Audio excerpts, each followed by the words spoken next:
Hey, we are going to call the regular business meeting of the Klickitat County Board of Commissioners to order. Let the record show that all three commissioners are present, and we will start with the Pledge of Allegiance, please. Then I will mute.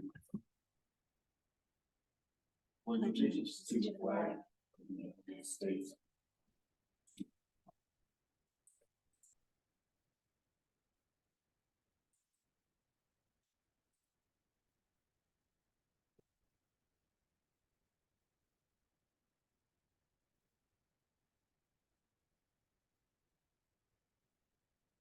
Do either of my seatmates have any additions or changes to the agenda? Give me a second. Yes. Okay. Let me know what that is before I make a motion. Yep.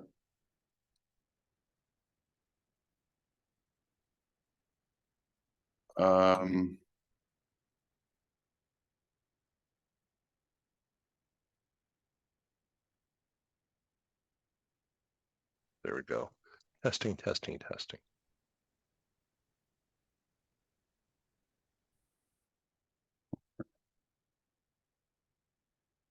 I have some items on the printer. I spent some time working on a document for our consideration called board rules. So I would like to be able to stick the time in that today to present it to you and have an initial discussion, and then we can talk more about it next week.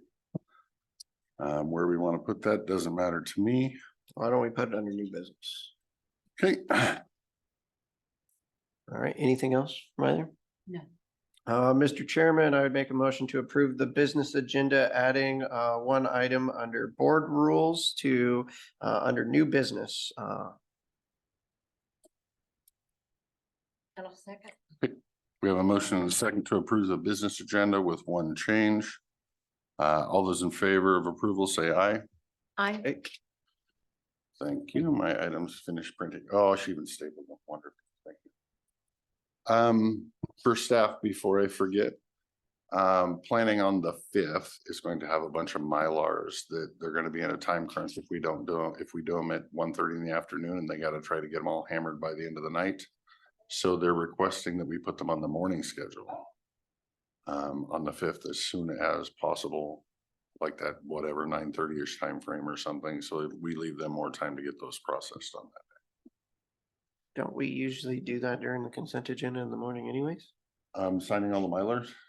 Yeah. No, we usually do it in the afternoon. Yeah. Okay. I thought we had a bunch of them. Oh, we're just setting the public meetings on the consent Yeah, agenda. they're on the Okay. consent, yeah. All right, that makes sense. Yeah. So I don't know confusion wise whether they're on the agenda today. We're setting. The problem is these are for November 28th and they're set to be at 1 o'clock. So if we can give them verbal approval for the 5th, then next week's we'll actually show them at whatever, 9:30, and we'll be good for the 5th. MEB. So next week consent agenda will have a whole bunch more. Mhm. That's the one we're trying to make sure we post correctly next week so that we can do them earlier the following week. And more importantly, the auditors is good too. Thank you for that. I wanted to make sure we handled that before I forgot. With that, we'll enter into public comment. Public comment is limited to 3 minutes. Please state your name and general location for the county on the record at the start of your testimony. And we will start in the room. Is there anybody in the room that has public comment or wants to start off with public comment? Okay, we have one taking off her county hat and putting on her personal hat Yes. to make public comment. So, one moment, I'll turn on the. Perfect, thank you.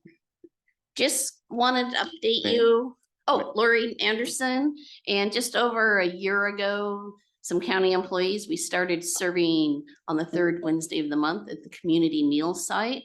Just wanted to give you an update. We've served 14 different 3rd Wednesdays.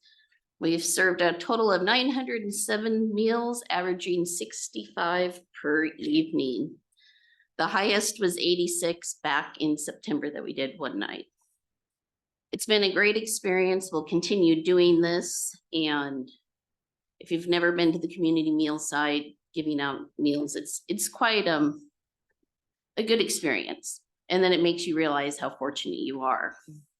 So this kind of leads into, that's one sort of meal, but into our holiday gathering for the county employees. So realizing everyone's super busy planning and building, since we're right there on the 3rd floor near the kitchen break room area, we're offering to host the event, but do ask that others help out. We'll make sure there's napkins, plates, etc. We're not the best with decorating, so if anyone has their inner Martha Stewart, wants to come out and decorate, that would be wonderful.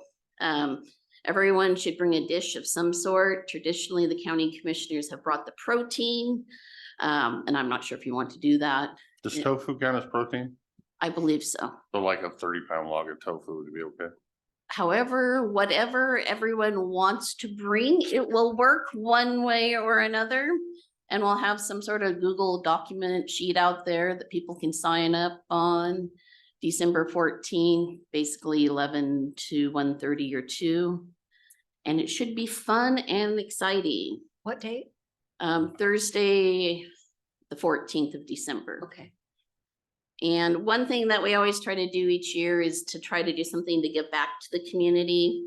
And if you agree, I'm suggesting we ask for donations for of food and shelf-stable items for both the community meal site and the food bank. And we'll divide up which is more appropriate for the food bank versus what can be used at the soup kitchen or meal site. And if anyone wants to donate cash, they can do that through the Goldendale United Methodist Church in care of the community meal site. And last year, did you coordinate it all with West End? Because we have and partners there. We just we, have to make um, sure.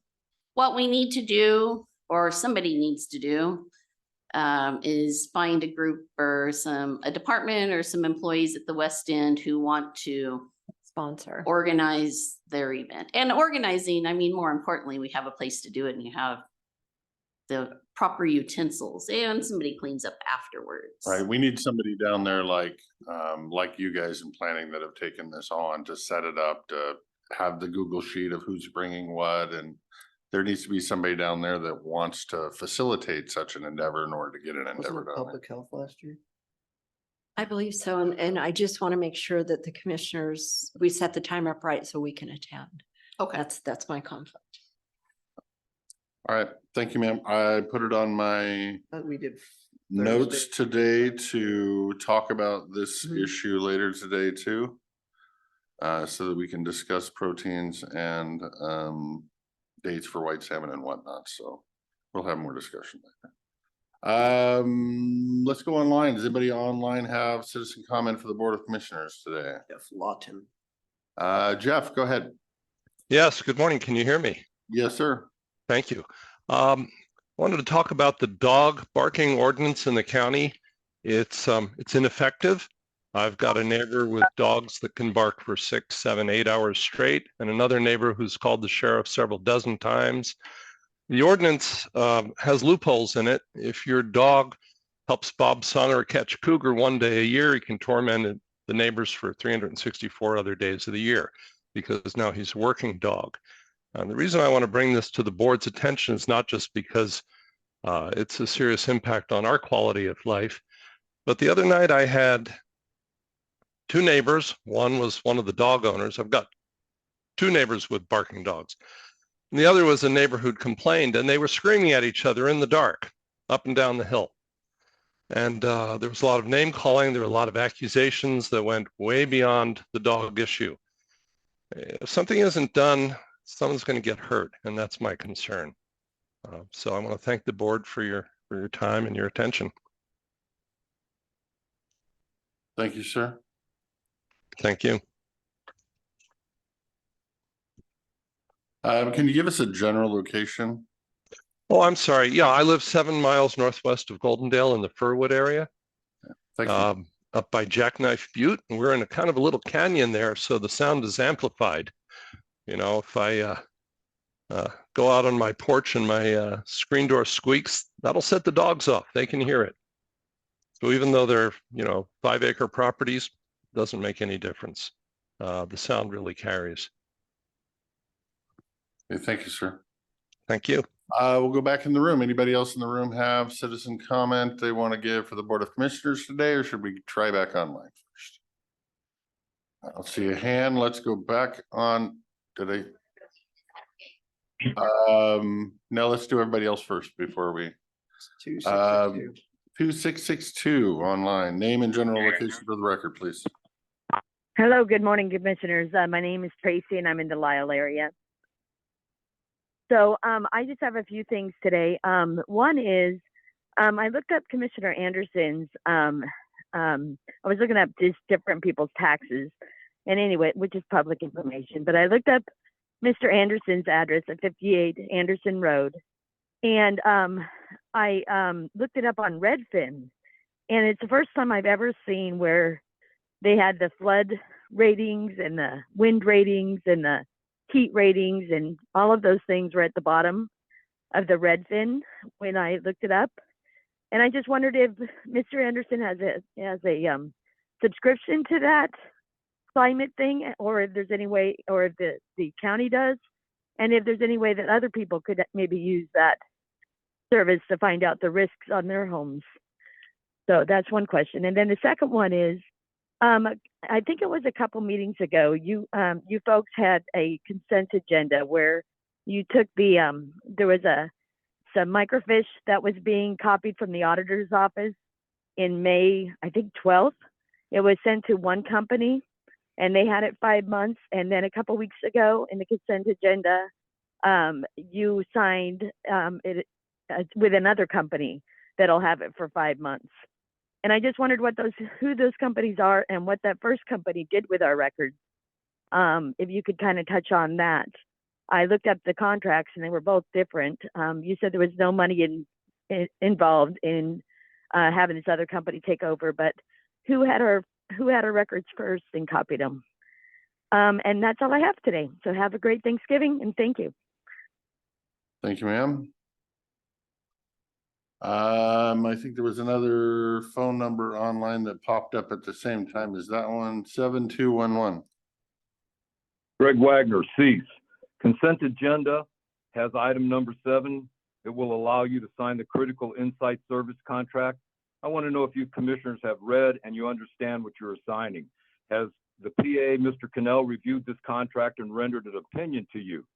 Page 3, paragraph B says, CI does not guarantee that the critical insight service will be performed error-free or uninterrupted, or that CI will correct all critical insight service errors, if any. This language appears to release the company of any responsibility for their mistakes. No guarantee for their work. Citizens entrust you with our tax money and ask that you spend it wisely. It would be irresponsible of this board to enter into this contract and spend over $250,000 of taxpayers' money. I ask that item 7 be removed from the consent agenda pending further review. Hiring this company is not needed, as the Washington State Auditor's Office offers free evaluation of computer systems. If upgrades are needed, the Office of Homeland Security offers funding to accomplish those upgrades. Office of Privacy and Data Protection offers training for Klickitat County IT department employees. Mr. Anderson has stated keep it local for better control. Training our local county IT employees will keep it local. With all these available free services and funding, why should citizens' tax dollars be spent on critical insight services? On November 7th, Lori made a motion to pay the warrants in the amount of $242,618,018. Mr. Anderson seconded that motion and Dan approved it. How did this mistake occur? What will be done to ensure that the citizens that this will not happen again? Months ago, Chairman Christopher stated the board will start working more workshops. but this has not happened. Why was this commitment made but not carried out? The county has many issues that should be worked on in workshops, but when you don't hold workshops, you can't work on those issues. When will you start holding the additional workshops? When the board makes promises and fails to deliver, this erodes the public trust, and that should concern you. Thank you.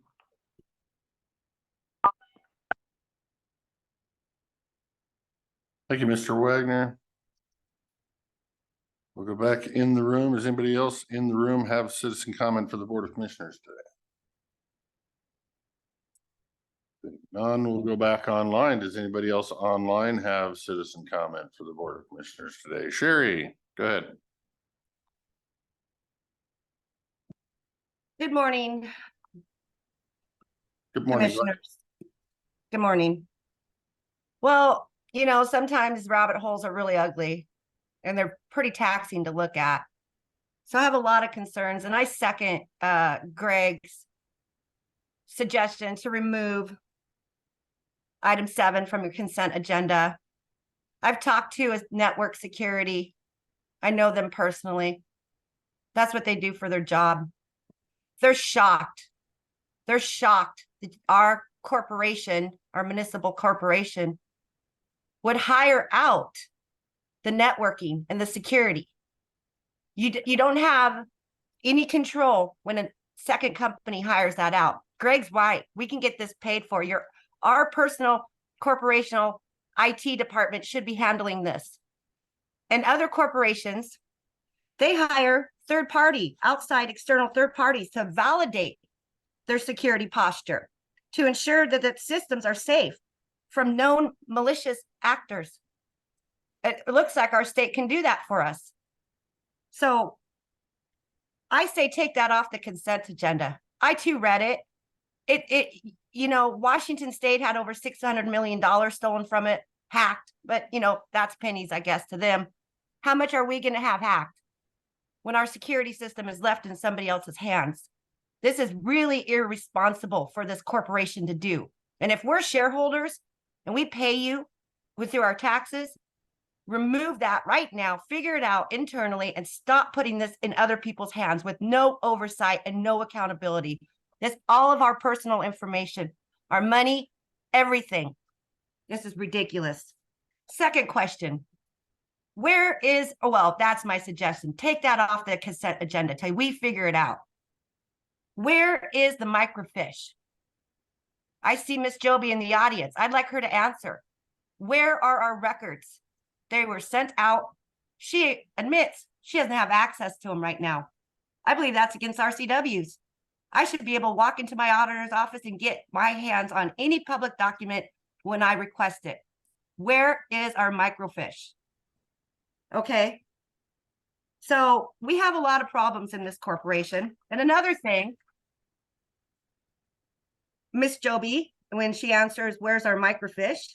She writes that if to somebody else, that if you're referring to the bonds affiliated with the Klickitat County Public Corporation, an entity separate from the municipality of Klickitat County Corporation, that would have to be managed by the corporation. And she has no information on that. So how many corporations do we have running here? How many? How many baby corporations are we spawning? And what are we doing? Because that public corporation is sketchy at best with your bonds and your holding deeds. It's insane. And I hope I figure this out. And I hope I figure it out for you and for your children and for the rest of the children to come. Because if we're being plundered by land pirates and our property is at risk, what we feel is private property, we should all be scared. So this corporation needs to get a handle on, first off, our cybersecurity, and second off, where I would like to know where our I'd like to know where our microphone is. Thank you, ma'am. Your time is up. Oh, I know. Thank you. Moving on, next person, anybody in the audience have citizen comment for the Board of Commissioners today? Seeing none, we'll go back online. Does anybody online that has not had a chance to speak have comment for the Board of Commissioners today?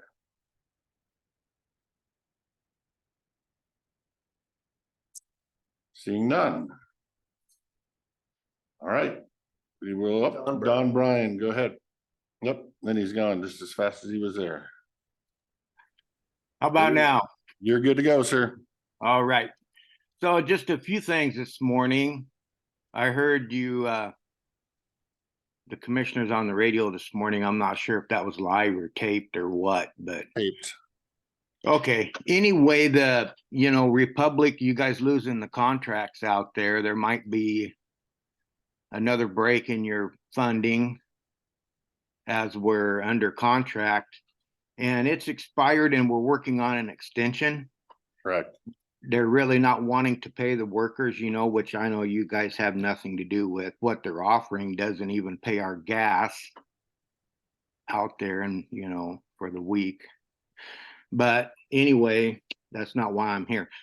My tidbit right now, Mr. Anderson, I was on there a few weeks ago talking about the cameras. You weren't there, so this is basically for you and a refresher for the other two. But when Mr. Songer comes wanting money for his cameras, hopefully you guys will join White Salmon and turn it down. That's what I'm hoping. And I have nothing to hide. I go through a federal background check every 5 years, full set of fingerprints with my job and all that. So I don't have anything to hide. But him being a self-proclaimed constitutional sheriff, I would think less government, not more, is the way I see it. But anyway, hopefully you'll join White Salmon and not participate in that program.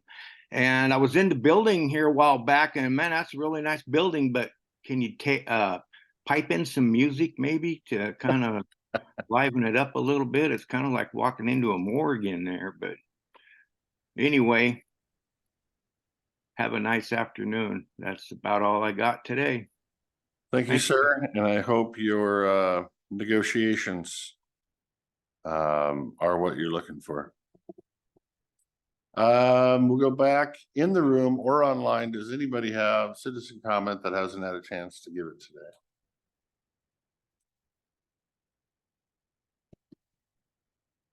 Seeing none. Going once. You have citizen comment, unmute yourself, raise your hand, or otherwise get our attention. If not, we will move on with the board's business. Going twice. All right, with that, I will call citizen comment over and allow my seatmates an opportunity to speak if they so wish. Sure, I'll go first. Mr. Layton, I'm not familiar with the dog ordinance, but I will pull it and take a look at it, and your issues have been heard. Tracy, in regard to the microfiche, I'll defer to my seatmates or the auditor who probably have that answer for you. And Greg, I believe I remember the situation with a speaking error on the amount of that number. And if I'm correct, I was corrected immediately and repeated the correction by Mr. Christopher. And then we moved on with about the same time, Mr. Anderson's second of that. And barring that, it is printed correctly on the motion to approve. If there was an error, it was my speaking error. And I do believe I corrected that immediately afterwards. But I'll check the record for that. As far as the critical service, talking about that is kind of a snapshot. And we have our department head that has assured us that that is a resource that they need, that's prudent for the county. I agree with them, and I think we should go ahead and not depend on a service to come in free from somewhere else, but be responsible for that ourselves, because it is a serious issue. And Sherry, the corporate thing, we've talked about this with you the last 2 weeks. The county is a corporation in several different ways. There's all types of different corporations at the state level. We are not a corporation in any way that the county has, or that the state hasn't authorized, that we haven't went through painful authorization to become that type of corporation, and that the state doesn't monitor and audit. you're going to find the same structure within every county. And so the learning curve, I think, on the corporation issue, probably your questions belong at the state level to learn what those corporations are and how they function, why each county has those different corporations. And I agree, Don, we need music in this building. Thank you. Everything, sir? Yeah, Lori, thank you for your comment and thank you for all the work that you all do with regards to the community meal sites and everything that happens. That is a great community benefit. And I'm sorry I've not been able to make it to any of them so far. Jeff, thank you for your comment on the barking dog ordinance. I think that is something that this board will likely discuss in the next year about updating many of those ordinances along with the nuisance ordinance. Ms. McCune, thank you for looking into my home and my taxes and Redfin. I do not know anyone who has a Redfin, and I do not believe the county has a Redfin thing, but I looked it up here and I'd never used Redfin before, but thank God that my house is under a low flood ordinance since I'm on the side of a hill, so. And on top of it. On top of a hill. So that's good news. I don't know exactly where you were going or what you were trying to get with it, but when I did look at it, a lot of the stuff on Redfin and Zillow are actually not correct on people's individual residences. So just take that into account that not all that information is accurate.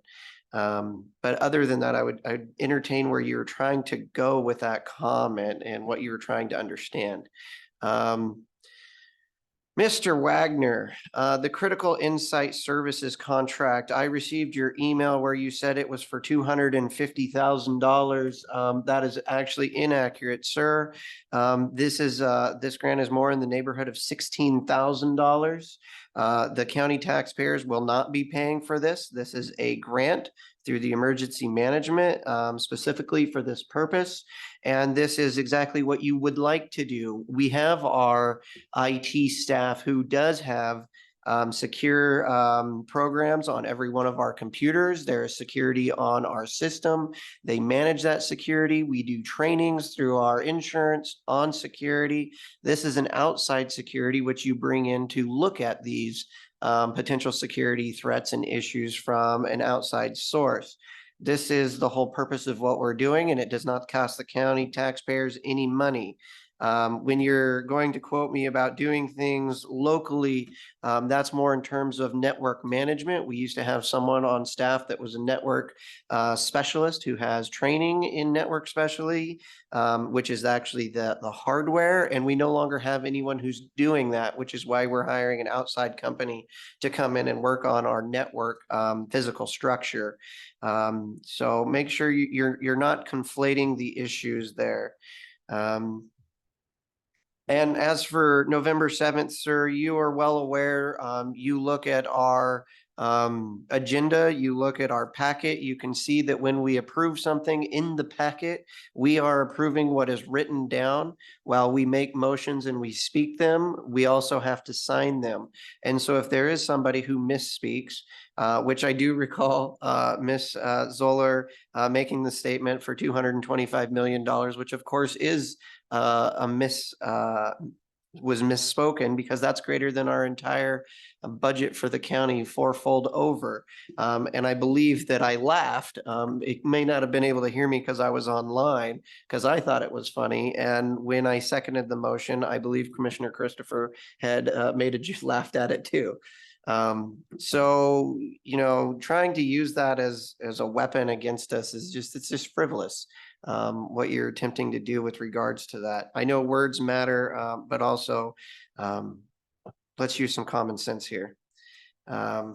As for the microfiche and the records, I'm going to let our auditor speak to that as she knows exactly where the microfiche is better than we do. But in terms of our municipal corporation, I believe we've spoken about this in the past. There is the public corporation and the municipal corporation, and they are different. Those were created for different purposes. Why we use those for different reasons, because different dollars have to flow through different corporations. When you're speaking about our baby corporations and our bonds and our public deeds and being plundered by pirates, please send me an email and explain to me what in the world you're talking about there, because the public corporation is, we have, I think, a meeting for about 5 minutes every year. But that public corporation does have a use, but we are not doing side business through a public corporation. And Mr. Bryan, thank you very much for repeating yourself with regards to the flock cameras. I've been having conversations with many people in the community who have questions and concerns with regards to the flock cameras. And so thank you for your comment. And with that, I will yield my time to the chair. Thank you, Mr. Anderson. Lori, I will echo my seatmates in thanking you for bringing the meals to our attention again. You are quite the ambassador of not only that program, but many other programs here in Goldendale, and the people here are very thankful to have you do so much effort. And thank your crew down there for their hard work as well. Mr. Lawton, the dog barking, that has come up many times in the history of this county, and I'm sure as we go through our potential code changes for code compliance and or comp plans and things like that, it will be on the talking points that we hear. Tracy, I would say you need to call the auditor personally. She is the one that knows the questions with the microfiche and can probably steer you in the right direction. The Board of County Commissioner meeting is not the appropriate avenue to get those questions answered, nor are the questions germane to county business before this board. Greg, I don't even know how to respond. I've spent a lot of time trying to educate and correct you, but it just seems like that doesn't work. So what I will say is that I do find it unfortunate that, people make mistakes when they speak. There's a lot of pressure speaking on a microphone in front of, people. And we're all allowed to bumble our words once in a while. And the fact that now, what started with attacks on Commissioner Anderson and then switched to attacks on me and then back to Commissioner Anderson. And now it's unfortunate now that you're going after Commissioner Zoller for misspeaking once. I find it petty, but you are a free person that can do what you want, and you've shown you're willing to do that. So I just I find it unfortunate. Sherry, the IT contract has been looked at by IT professionals, by legal counsel, by emergency management, by the county commissioners. Apparently you and Greg are IT professionals and contract experts and law experts or something. I don't know. But we'll see if that passes in the agenda. I have a feeling it does.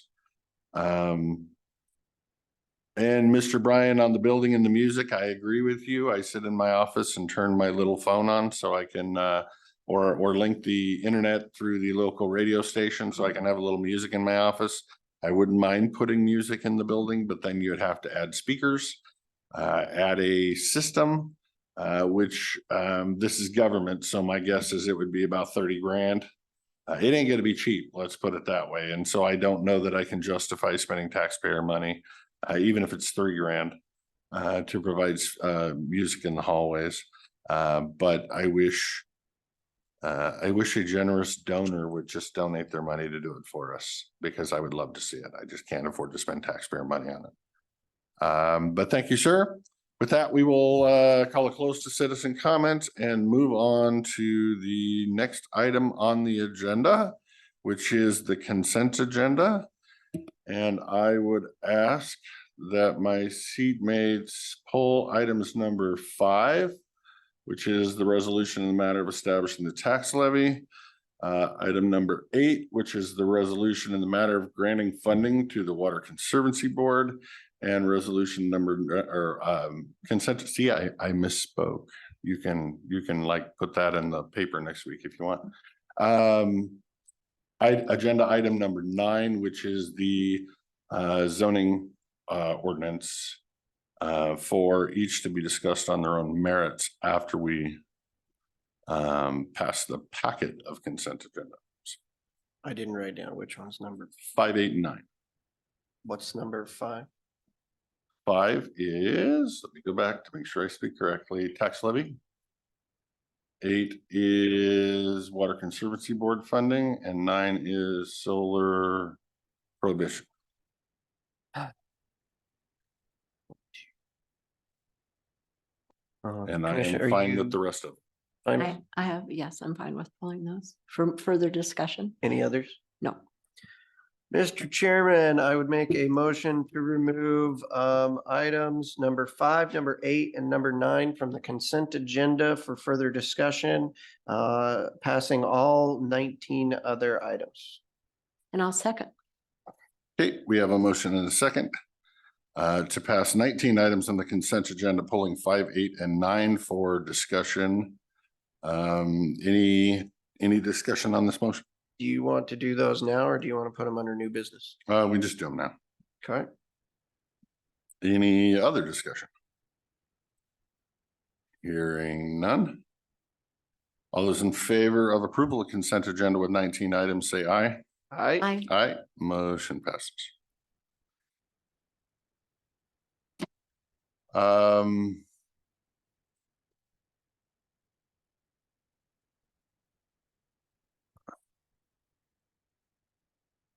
What look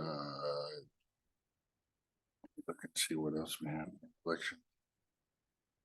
Yeah, I would ask in the fairness to the electeds in the room, but we also have citizens in the room for this historical moment, that we go ahead and do item number 9, which is the solar or prohibition now.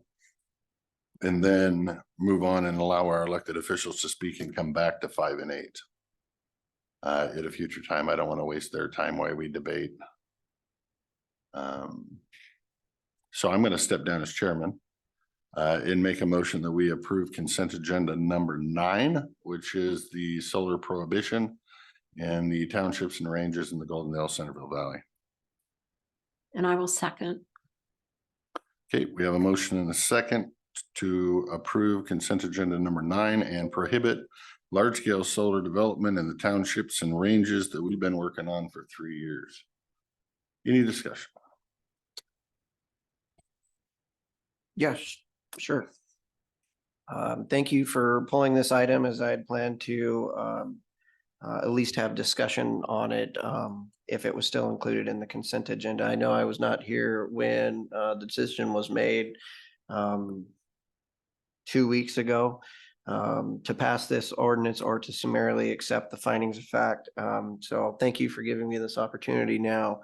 I have a lot of concern, not with passing it. I've reviewed all of the comments and material from the Planning Commission, as well as all the testimony, and it was obviously very much in favor, the majority, in passing this ordinance. So that is not my concern. My concern is with summarily adopting the findings of fact for this ordinance that the Planning Commission put forward. I have absolutely no issue passing this ordinance, as this is the will of the people. My concern is absolutely over the findings of fact, as we have seen in the under canvas appeal, that the findings of fact have great value in front of a court. And in that case, the findings of fact were multiple pages long from the hearings examiner. And if this does get appealed at the Superior Court or further levels, I think we need findings of fact that are very specific and go into great length and detail about the reasons and rationale. We also had this happen with us. I know Commissioner Zoller was not here during the redistricting process, but we had past findings of fact that are much the same, and the Superior Court judge sent it back to us because the findings, even though we knew what it was and we'd had discussions on it, we didn't write it down, and so it wasn't in the record. And so by summarily adopting it, we're saying we fully agree with this, and I just feel that those findings aren't as thorough as they probably need to be for an appeal to go through, or at least to for an appeal to stand in front of Superior Court. So that would have been my comment 2 weeks ago, is that to adopt our own findings of fact and to have staff be more thorough in those findings of fact. So that would be my comment. Okay, thank you, sir.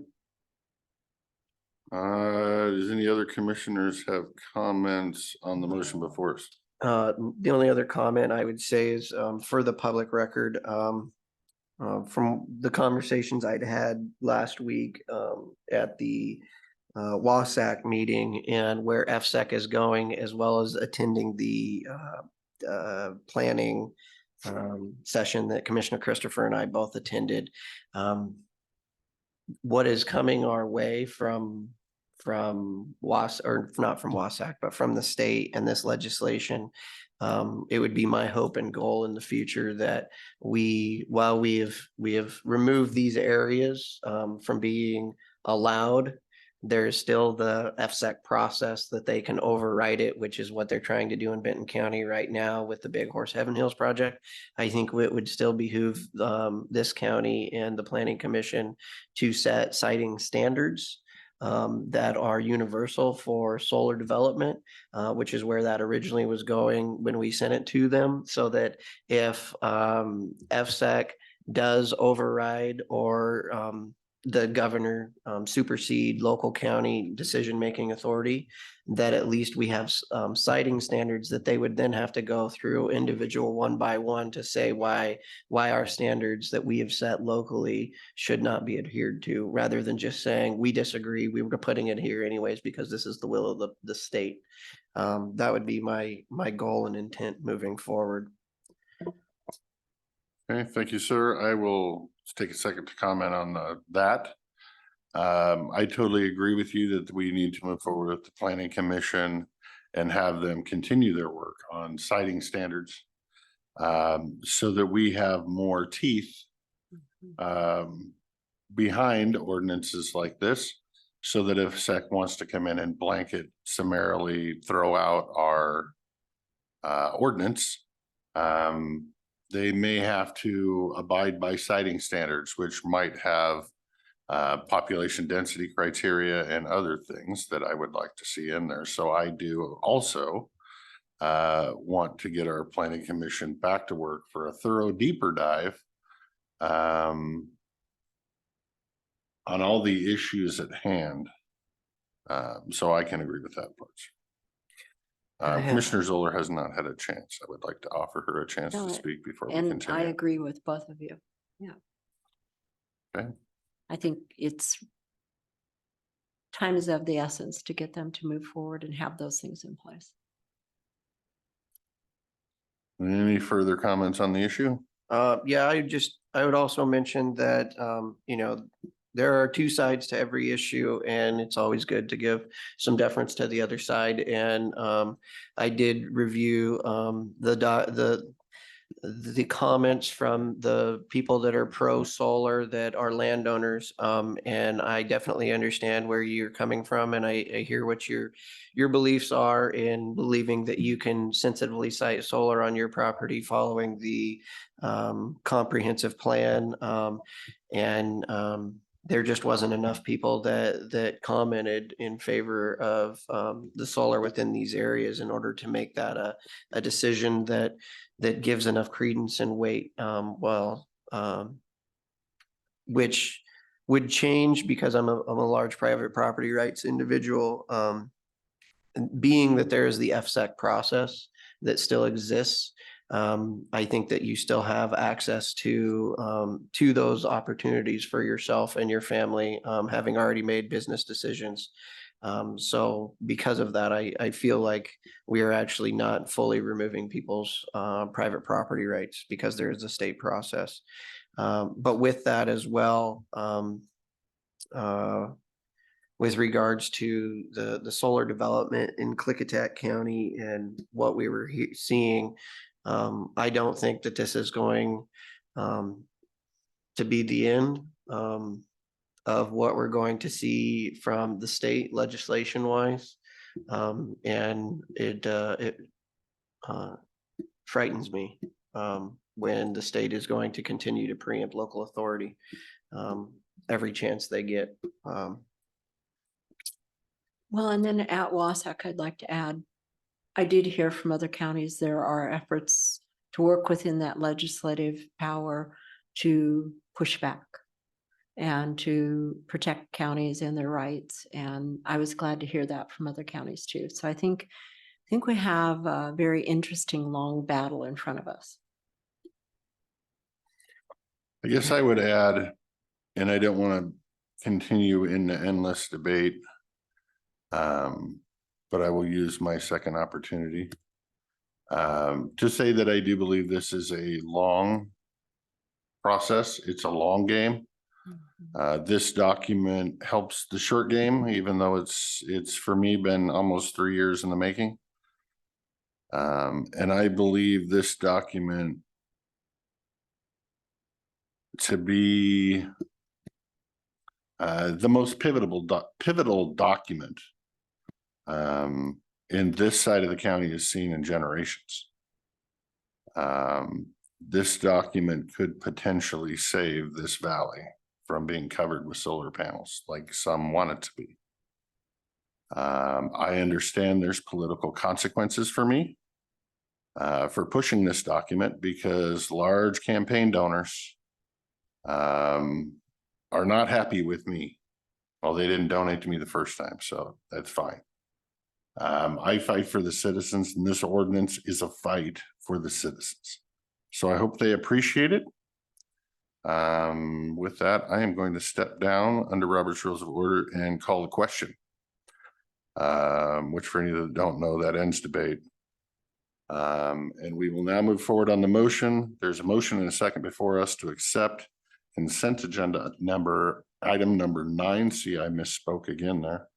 The ordinance in the matter of amending or the matter of the amendments to the zoning regulations creating large scale industrial solar prohibition in the defined townships and ranges.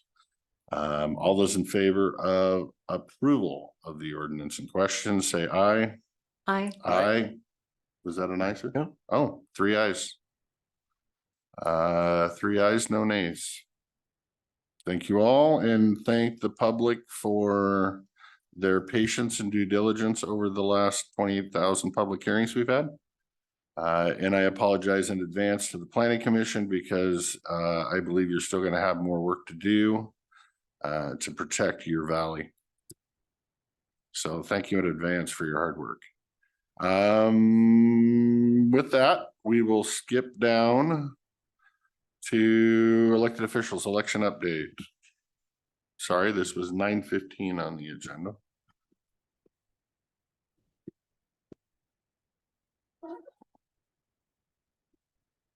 It's doing 9:20 or 9:25 in the future on the first one. Good morning, Commissioners. Commissioner Christopher had asked for an election update, so I'm here to present that. We had a countywide election with 78 contests, 77 of which were offices, and there was one measure. About a quarter of those offices were contested, which led to, I believe, a low voter turnout. We have lower turnout when a lot of the races are uncontested, so we had a turnout of about 40%, and we certify next Tuesday. So at this point, the winners are winning, and that's about all there is to report. We did have canvassing board this morning, We did. which we got to look at ballots that were in question, and How many were there? We had a total of 23 late ballots. I wasn't going to speak to the number because I didn't know it off the top of my head and I didn't want to be misquoted. or say that I was giving bad information. So I was just gonna say a stack about this big. 23. Which we have not officially made rulings on all of them We until did on next the late week. ones. We made rulings on some, but not on all of them until We made next week. rulings on all of the late ones. We did Correct. not make any decisions on the mismatched signatures. How Correct. many mismatched signatures do you I don't have the number off the top of my head, so I hate don't to either. It's say. about a dozen. have? Yeah, I would concur. So about average for Mhm. this kind of a race. Yeah. For a small voter turnout, yeah, What was voter turnout for this about equal from what it usually comes in? General elections are generally higher than what this one was. Yeah, right. But for an off year, is it about usually the same? It's still a little lower. Still a little It lower. depends really on whether or not the races are contested. yeah. Or if there's any levies attached on that ballot or not, I would imagine. We had one measure, and that was for the Regional Fire Authority, Yeah, and that so White required a Salmon super had it. majority, and it is passing at this point. Is there a way to know what the voter turnout say, and let's call it White Salmon because that's where that fire district thing was. Did you have any idea if there was a higher voter turnout over there than there was over here because they had that? We could look thing? at the precinct returns. I I don't have that information. off Don't the waste top your of my time if head. you hadn't already, no, don't. But that You requires got more a things to do. supermajority. It did require I a didn't super know that. majority. Yes, and it's currently sitting at about 62%. And super majority is 60? Yep. 62.6% yes, and 37.42% no.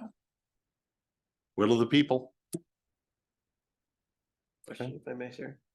This is off topic. Do we have access to the microfiche files that have all been digitized? I mean, I have access to the ones that have been digitized so far. okay. And we have other avenues to find some of those documents while those microfiche is out being While it's getting- digitized. But how long is that expected to take? The change in contract when the first company was consumed by the second delayed the process because we had to go back through the contract and have it reviewed by the PA's office, signed by the board. Put about a month and a half gap in there, so. And for those of you on Zoom land, she just explained why there's two contracts, if you were listening. No, I have no further questions. Thank you very much for all your hard work and your continued effort to serve the residents of Klickitat County in a fair and honest way. Thank you. And Ms. McCune has been to my office several times. She knows how to find me, and Sherry can ask Greg for my email address or just have him email me again. Okay, thank you, ma'am. Finance Committee update, Mr. Gallagher, Treasurer Gallagher, sorry, sir. You earned the title.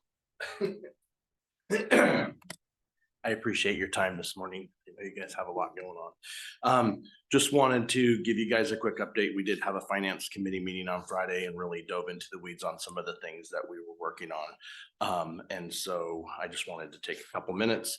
Number one, we talked about bars number 308 and 508, which is regarding fund balances. Those become important as we look to become a cash budgeting county, and we would need to use them for fund balance. So we had a bit of a discussion, and some other meetings will entail with the budget, with the physical, with Jen, let's just say that, with Jen and the auditor's office, and trying to figure out how all those would work. But we kind of had it started that discussion, so there will be other discussions to ensue. I did bring up to the finance committee that I have been working with Umpqua Bank to get a contract with them for banking services. We've all converted all of our stuff over there. And so we are working on that to get that completed here shortly. I believe that the savings, if you compare this back to December, just June to December of 22, because that's about the last time we had consistent banking fees, is going to be about a $30,000 reduction in costs on banking services. So that'll be a good thing. And we have everything all into one bank. Pretty much, we still use First Security at times just because it's in both communities. So so that is a good thing that we have going. Licensing fund, the state auditor suggested that licensing revenue that we are you're getting needs to be restricted. And it's a large amount that we're getting each period. And so the discussion was to use bars numbers, which the auditor and the budgeting folks and the treasurer, we had a discussion whether it was good or bad to use just keep it where it was and use bars numbers to do that.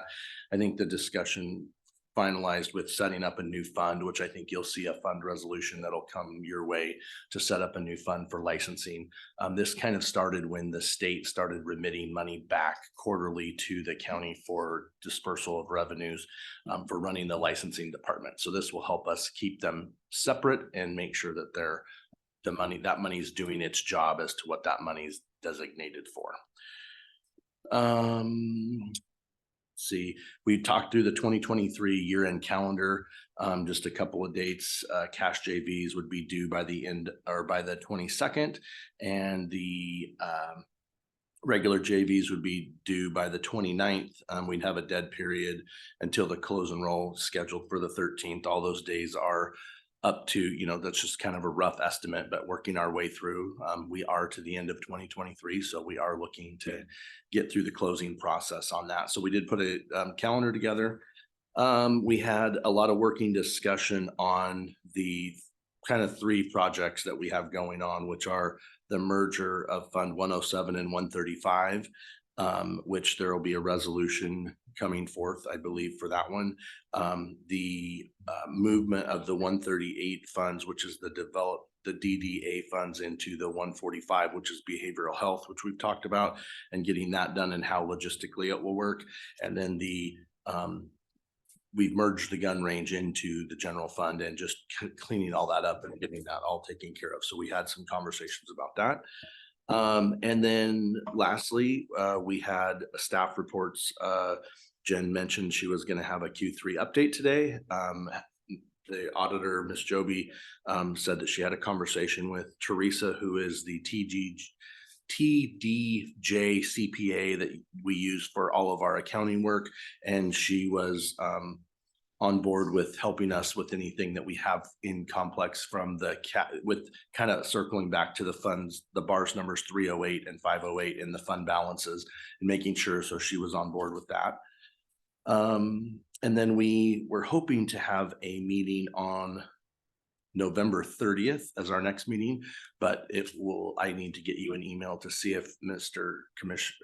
Christopher is available. If not, we'll move it to a time that we know that he will be there. November 30th? Yeah. I'm good. Okay. So 9 o'clock. Done. So, other than that, that's all I have. Does anybody have any questions? No, thank you, sir. I do not have any questions. Thank you for handling all that while I was at conference. Yep. Did we ever figure out the $100,000 discrepancy with behavioral health? Aaron and I have had conversations on that multiple times. I don't know if we've ever finalized that, but I will put that on my list to call Aaron.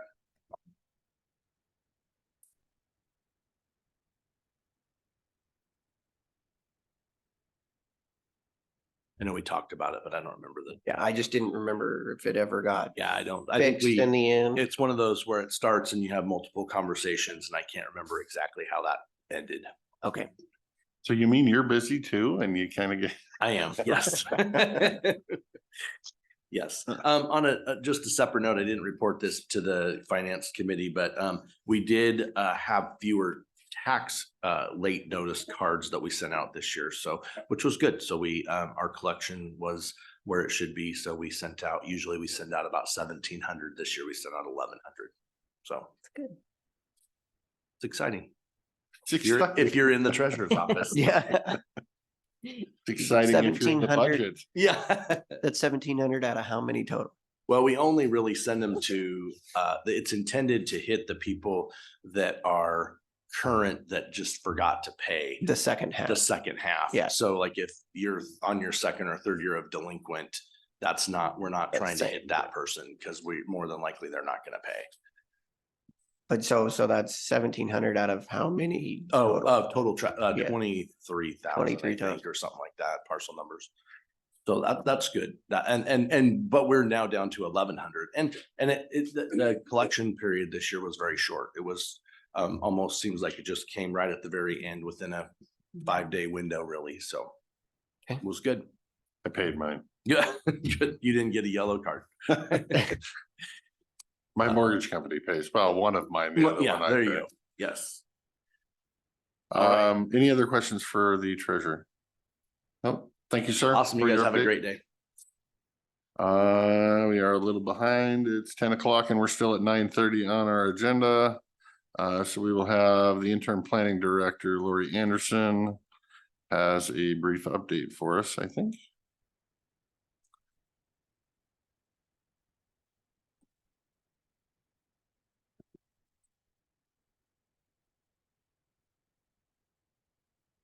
Thank you.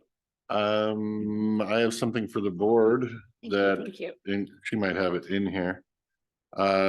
Miss Anderson sent us a email she got from WSU that's doing some research on tribal liaison relationship, blah, blah.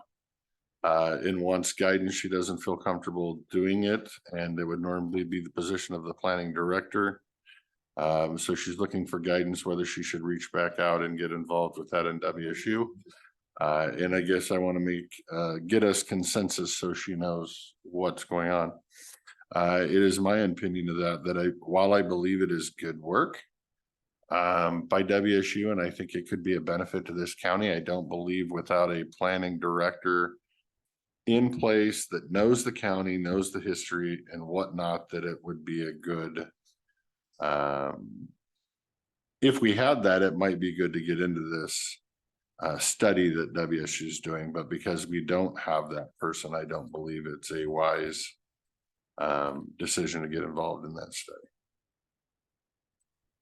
So she's looking for a yes or no, she should respond and get involved. And it's my opinion that you should respond with thank you for your time, but I have too much on my plate or whatever else you want to say. Now we'll see where the rest of the board has an opinion. I agree. I know it's pending and coming from the state, and WSU is trying to get ahead of it, but until we have a planning director in place, that education belongs with them. And I'm sure there's going to be a lot of opportunities going forward with this new design where we'll have ample time to adjust to that relationship. It's a survey and we don't have anyone. Yeah. We don't have anyone qualified for the survey, so I agree. Yeah, Thank that's you. where I'm at. I hope this doesn't come off to the Yakima Nation as any kind of slight. Because it is definitely not intended to be on my part. It's just with the current openings we have and the lack of qualifications we have, I don't know that we could do the survey justice. So I think you have consensus for answer the question. Perfect. We don't have, the capacity or whatever you want. Thank you. So quick update on things. Last night we had our planning commission workshop on critical areas ordinance and kind of where we are with it. Started with Dan Nichols with DCG Watershed. He led us through a discussion, a PowerPoint presentation of all that's been done. There are 6 planning commission members present, very enthusiastic. And we have Dave Barta here in the audience to back up the enthusiasm. And they want to move forward. And they have goals because one of the timelines in all the documents was to have a recommendation to the Board of County Commissioners by the end of the first quarter of 2024. So they have set a schedule to have more workshops. December 18th to go over the first 3 chapters, January 16th. The next is actually fish and wildlife conservation areas, and we're going to schedule that for just one evening, thinking there'd be a lot to talk about. And then February 20th, they talk the other 3 geological hazards, critical aquifer recharge, and frequently flooded areas. So I admire their enthusiasm, which is great. But I think you already know we're kind of short-staffed in the planning department, and the watershed agreement, they're done. unless we want to, or you want to amend the contract. We are also out of money for 2023, which Jen may enlighten you on a little more after a while. There are funds in 2024. So kind of bottom line, we need help.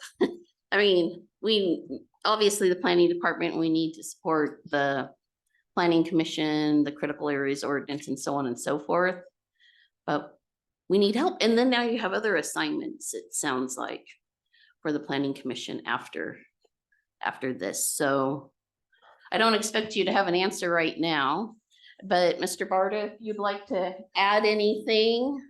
I was gonna call him up, so I love the fact that you did it. It didn't make me have to do it.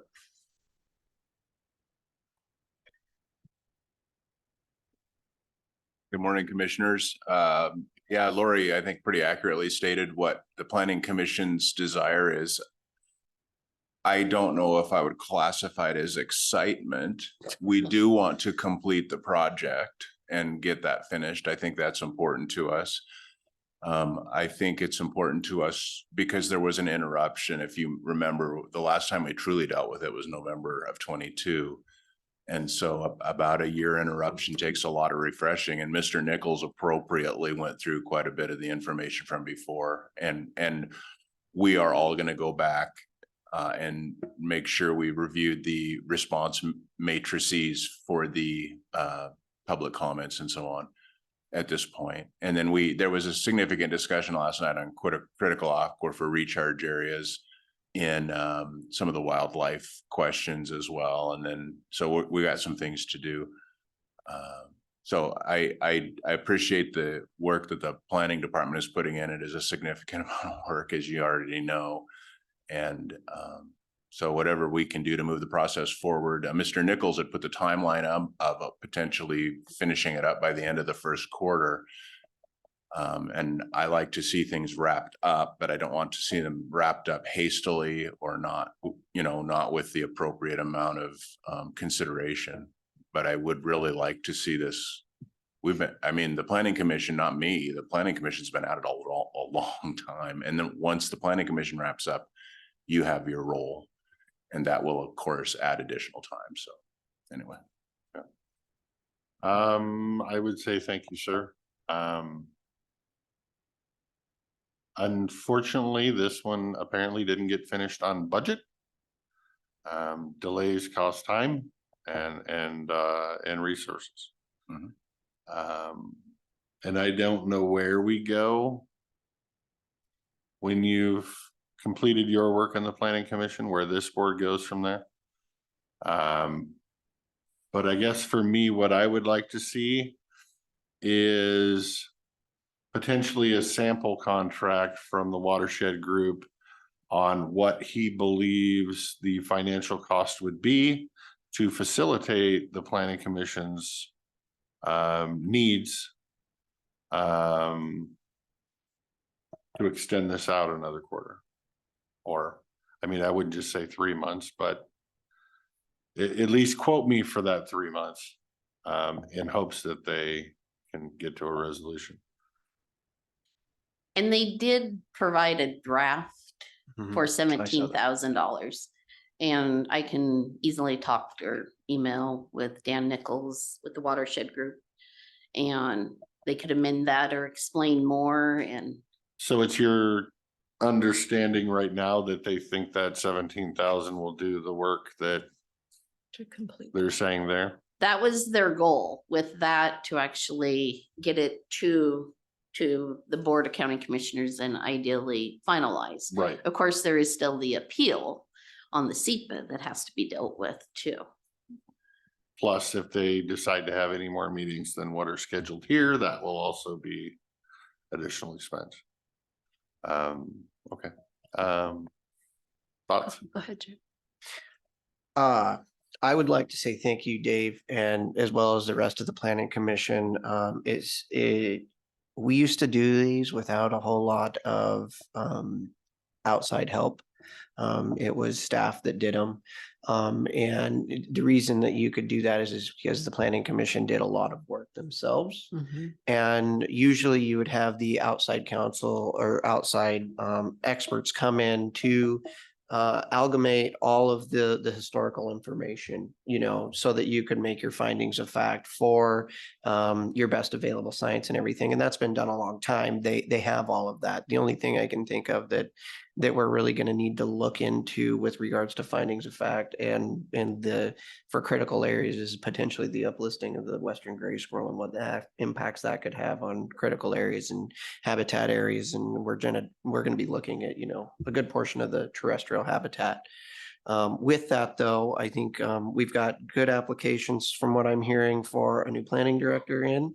And so I don't want to jump the gun there, but I believe that with the amount of work that's been done, we're to the point where it's the planning commission's job and duty to go through this thing piece by piece and have them make decisions and have them lead that process more so than whenever you hire outside somebody else, you're letting them do a lot of that work.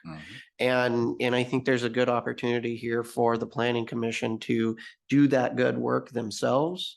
And because you're now to the point where you have best available science, but you also have all of the other pieces that go into it. What are the impacts to the populace? What is the economic impacts? And the planning commission has to reconcile those because, you know, the state doesn't just say, here's your setback. The state says, here's best available science.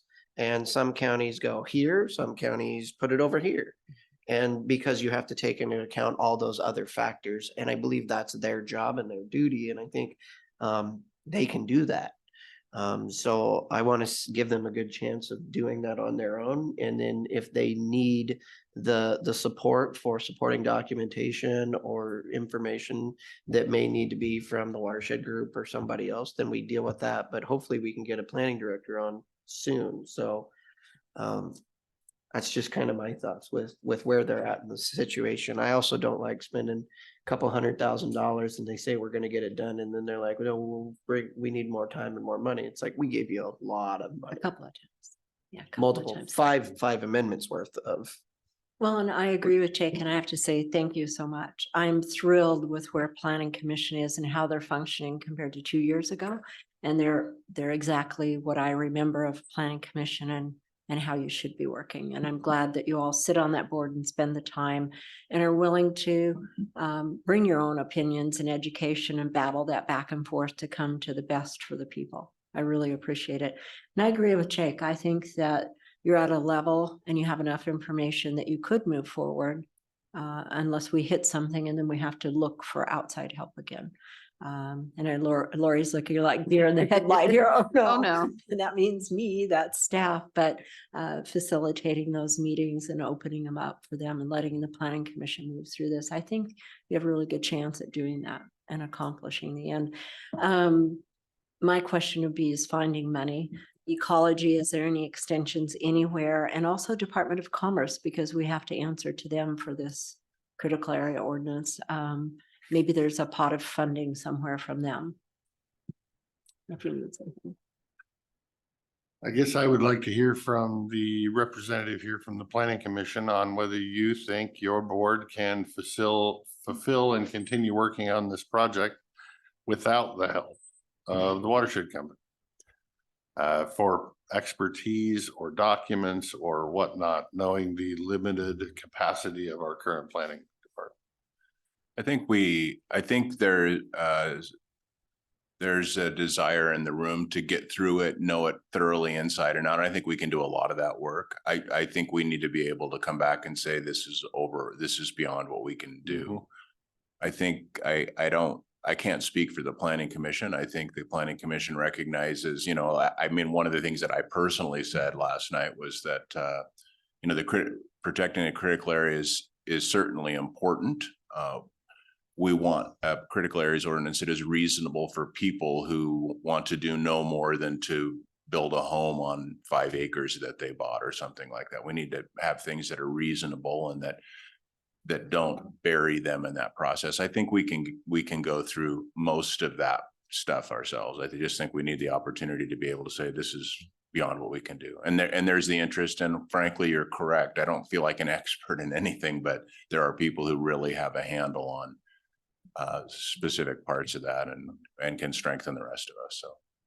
And I will say that the Western gray squirrel was a long part of the discussion last night.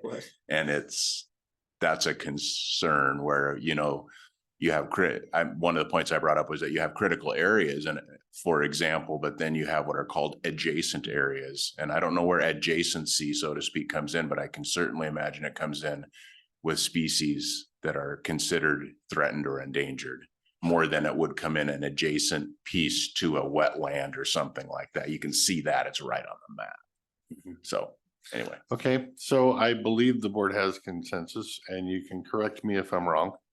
The board wants to move forward without the watershed group and just have your planning commission meetings with staff and try to work through the process as much as possible. And when you get to a roadblock or a problem, let us know.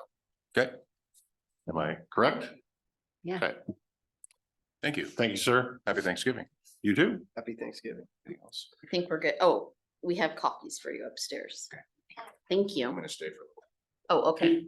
Moving on, our fee schedule, we have our annual increase starting January 1st.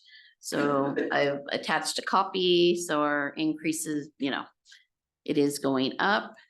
Under Canvas, no additional appeals were filed after the Court of Appeals decision.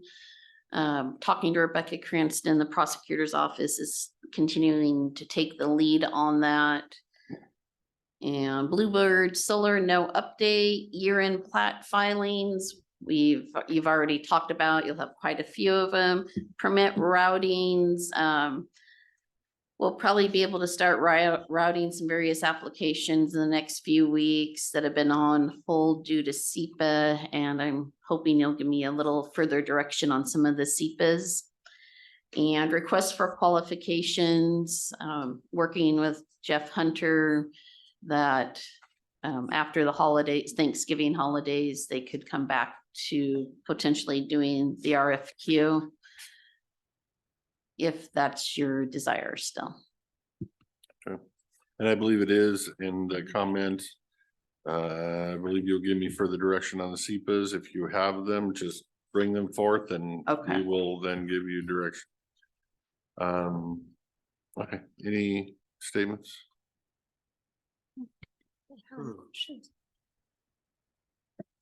And that concludes what I have. And certainly if you have questions, I'll try to answer them all. I do not. Thank you. Thank For you. me, thank you for all your hard work. I think it's getting, you know, we talk about affordable housing, and then you look at these fees and you're like, it is really difficult to create affordable housing when you look at your fees between planning and building and everything else. And it's just like, you get ate up by the system. Yeah, but I would also add that this is the person building the house paying for the service of the county and not the taxpayers at large paying, so a developer can make more profit off of building a house. I'm thinking about it in terms of building a house yourself for yourself, which is most Right. affordable housing. Thank you. Okay, thank you. Chairman, we are like way behind schedule, and We are. we've got both Richard Foster, Jeff King, and Jen Neal. We We're need to push 19 something. minutes behind schedule, to be Oh. honest.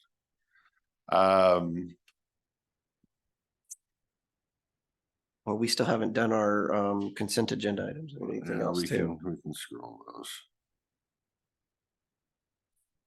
I was just thinking maybe we could push Jen off till this afternoon so that she doesn't have to worry about it. If she is not in the room to answer the question. Here she comes.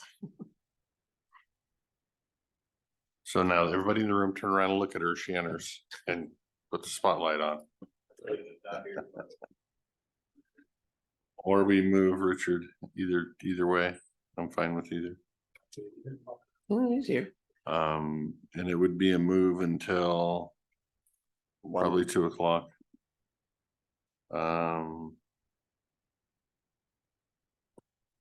Ish.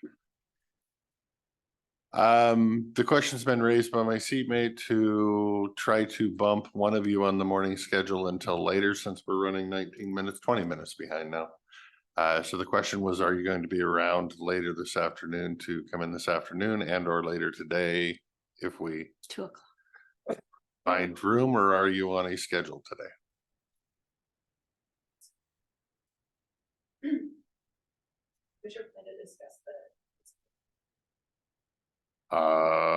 When we get time to get there, which, yep, was an hour ago, but we haven't had time to get there yet. Would you like to?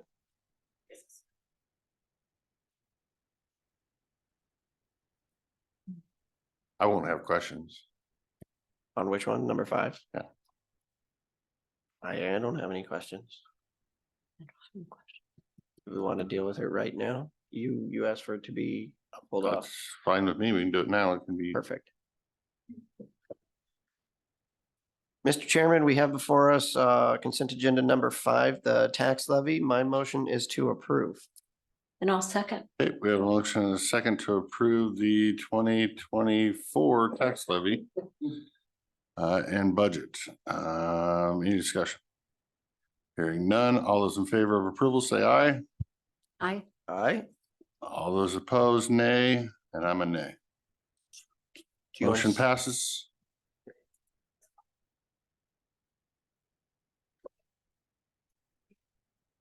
It was approved.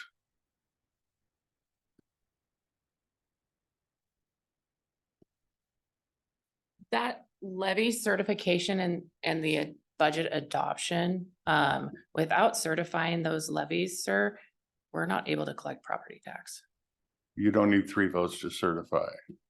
You need a signature, which I will be happy to provide because the board voted to approve.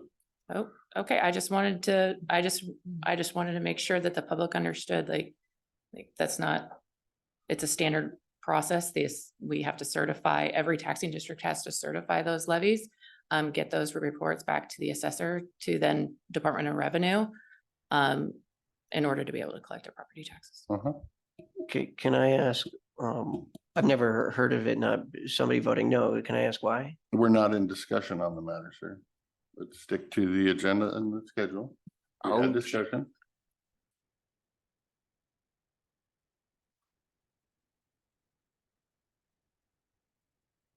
I don't know where that puts us with the schedule, as it's all out of You want to do the whack Water now. Conservancy Board while we have it? And if you want to. Mr. Chairman, we have before us consent agenda item number 8, the Water Conservancy Board. My motion is to approve. Okay, we have a motion to approve the funding of the Water Conservancy Board. Is there a second? I'll second. Okay, we have a motion and a second. Any discussion? I guess my discussion will be, just to let you know, I'll be voting no. Because I don't believe it's in the best interest of the taxpayers to continue subsidizing. Hence the reason I vote the way I do sometimes. That ends my discussion. Any other discussion on the matter? I would just say that the Water Conservancy Board fulfills a very key and critical role to this county, and those dollars are well spent for the training of those Water Conservancy Board members and the continued training of them, as well as any potential outside help that they may have. So I will be voting yes. Okay. I would like to add to that. I agree on the Water Conservancy Board and its importance that we do have to have it. And I know it's been a budget item that we have funded in the past. We did have a discussion with the Water Conservancy Board with Mr. Stevens about their fees and about increasing those fees. So in the future with our budget losses, they can start looking towards funding themselves in the future.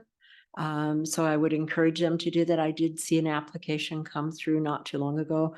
I did not see that increase. So I'd like to just echo that in the future, because our budgets may be less next year, we won't have this opportunity, that they really need to take a serious look at their fees and increase those fees in line with everybody else in the state. Okay, thank you, ma'am. I will be a little more clarification on the reason I'm voting no. Because as always, every vote I take here is looking after the taxpayer dollar, and I have to look at every taxpayer and explain to them why I spent their money. And I do not believe the majority of the taxpayers would be in favor of me subsidizing rich people to transfer their water right. So technically, currently, if you have $1.5 million water right that you want transferred, you have wealth, you have equity in a water right, and currently our poor and impoverished people are paying for that service so that you don't have to pay $2,500. It is a subsidy for rich people on the backs of poor people. And I don't believe the majority of the taxpayers are in favor of subsidizing water right transfers for those that are wealthy enough to have water rights. Well, and I'd like to refute some of that statement because in support of the Water Conservancy Board and the work they do, it's across the board who applies to transfer water rights, from the lowest landowner that is eking by, that wants to change their property and apply for this. And it's actually in place to help landowners. If they had to go to ecology, the cost and the years to take to get it done, nothing would ever get done. So Water Conservancy Board was created for the good of the entire county, from the lowest paid person to the highest wage earning person. And you see that in the board applications. It isn't just the rich that are transferring water rights. And in defense of the board too, some of the water rights that are transferred go towards other uses that benefit everybody in the county. It's just a necessary item that we've been gifted this legislation to allow us to transfer them within our county. And I would hate to ever lose that, because nothing in the water world would move if we lost the Water Conservancy Board. I would like to clarify that my vote is not an attack on the Water Conservancy Board or the way they transfer applications. My statement is that I don't believe the applicants should be subsidized. We have before us an update that we're now raising the fees on everybody putting in a building or a septic tank or a whatever. People pay for the services they receive. Unless you have a water right, and you don't have to. That's my point.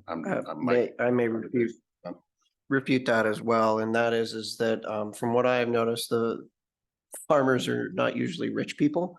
For one, and many of the water transfers are actually not just for farmers. They're also municipalities, and they are municipalities with a lot of people who have to pay monthly fees for those transfer of those water rights. They can be very small, not even water districts are part of the PUD, but they can actually be water companies.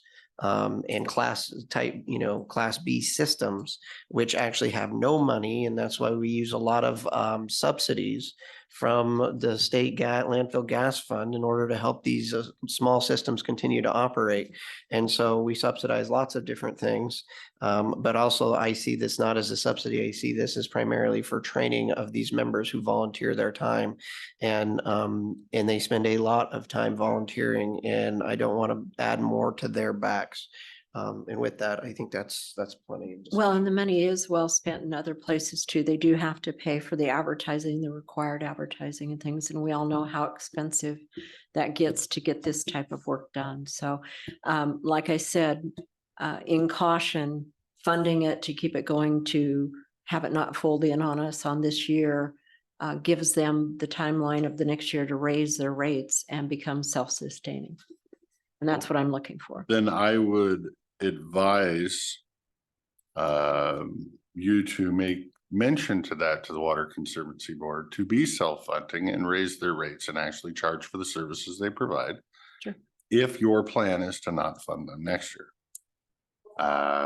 Because I have a feeling we'll find ourselves in the exact same place this year as we do last year, and they're going to test that. And I can say that for So- several boards. So a reminder is a good thing. And I would also remind the board that this has been budgeted every year in the county budget and that the Water Conservancy Board only takes it when they need it. And most years they do not take the $10,800 even though they have it.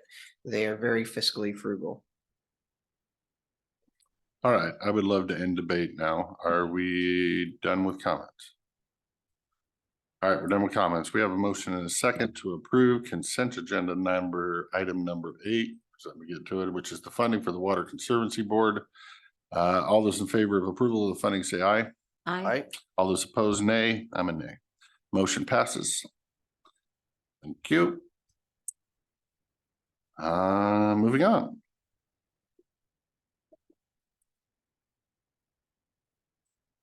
Next item is Public Works Director Jeff Hunter and County Engineer Seth Skirl.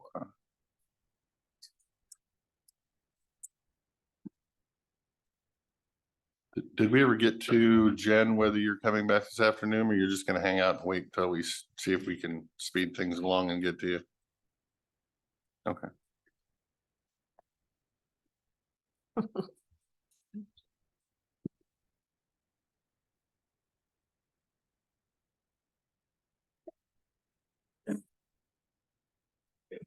I see you and Seth are cooperating with Winter.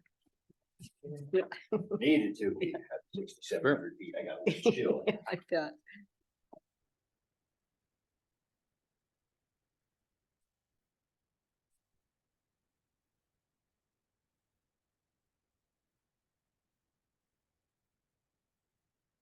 You have photographs? Not really. It's Okay. photographs of the area. Okay.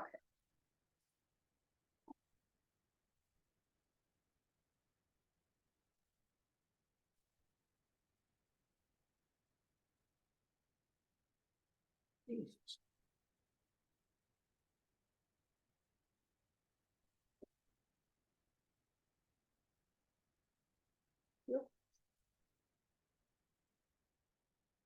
You got all sorts of stuff for us. Oh, yes, it's hand down. Hey, see, one more and then we'll be done. Then we'll kind of skip around to include some of the things that might interest some of the audience today. Which not really that excited to bring them up, but you know, we did it right out of it. Okay, so I'm gonna skip around just a little bit. I will cover the stuff real quick that was in the consent agenda. I heard a few rumblings, so I wanted to clarify the cost of the crushing contract. People said, my goodness, that's a lot of money. Well, we're getting the rock at $7.68 a ton today. You know what it goes for on the open market? I just got 20 tons for 500 and some odd dollars. Right, but it's like $12 a ton, what we pay for it. We just bought it with the last we bought from Riley's was $12 a ton. So that's a $5 little, it's a little less than $5 a ton. It'll be more than that. But keeping in mind, that goes for 7 years. We just got a letter from Granite saying rock prices are going out of control and expect a 12% increase plus a surcharge. So while, yes, it's a lot of money, it also provides us rock for 5 to 7 years. Is that washed out spec or? what? Yes, it is. Yes, it is. So I just wanted to clarify that just in case the board hears something that you spent a lot of money, you could do better on the open market. You cannot do better. And just for instance, our snow sand is $10 a ton. Snow sand is $20 a ton right now, 20 to 25 if we buy it, and that's the red rock. So it's considerably a savings when we crush our own materials. Again, there's a little more cost than what you see there, but it's money in the bank long term. We put money, we save up for that. Okay, with that, I'm gonna do a little bit of skipping and then I'll just turn back to Seth here. The time has come, and we've talked about it a couple times, but it's time for us. In 2 weeks, we're scheduled to start the auditor's office, their remodel for the voting area. So I come back to the board to ask, we have some locations, but we need to move the veterans officer. I believe the auditor's already told them that he is moving, but we have not told him where. Our thought was either in economic development in that office there, or WSU as another option. But I guess I'm looking for direction from the board, and then we'll move it. What's your guys' choice? My choice has always been WSU because it's on the main floor for the veterans. Easy access, handicap access. What do you feel? Torn. But I haven't even spoke yet. Be torn. I see goods and bads of both. HR has a hand up. He's gonna have to come to a microphone if he wants to speak though.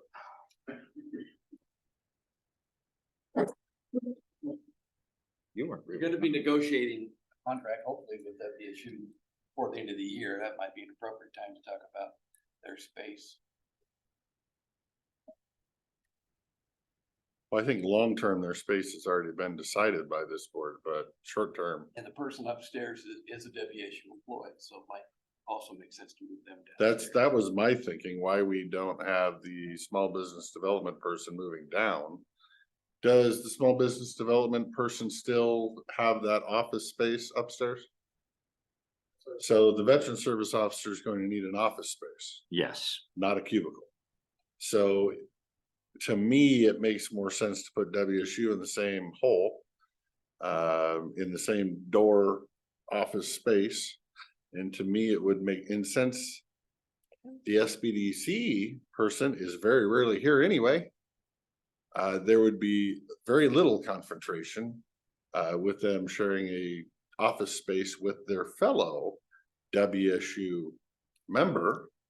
And if either one of them has issues with the other, they can take it to their WSU management. Makes sense. Are you reading what my? Or you want to put the veteran service? And I'm okay. officer- That was an option we had also. So we don't care where they Right. go. So it is my opinion to put the veteran service officer in the community services. That's what I department. was talking about by economic development. Yep. Yeah. And put them in the office space Lorena has now and move Lorena downstairs to one of the office spaces in WSU. Yes. As she is an extension of WSU and a contract employee of WSU, then everybody related to WSU are in the same office. If they have conflicts, they can take it to WSU's management. Okay. Jake? I'll say I'm a bit torn as well. I hear what you're saying with having the veteran service officer be on the first floor. We do have an elevator, which is fine.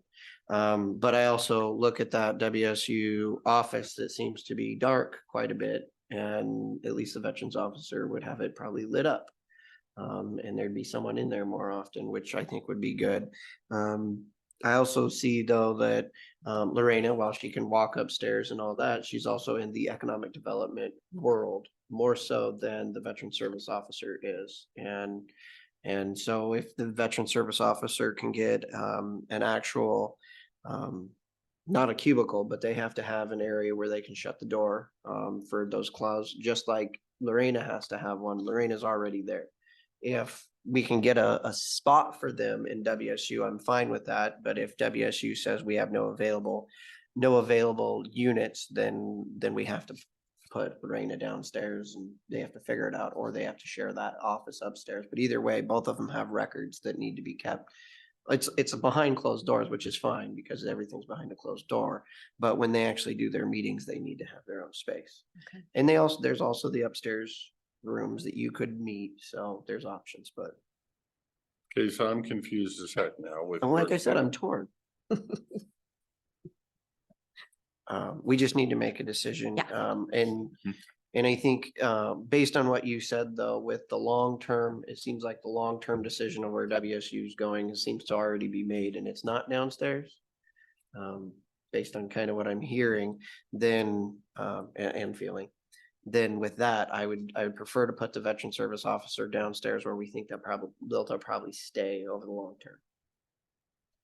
Rather than in economic development. And we wouldn't be moving two people that way. And we Lorena can wouldn't be stay where moving she two could people, stay and so then.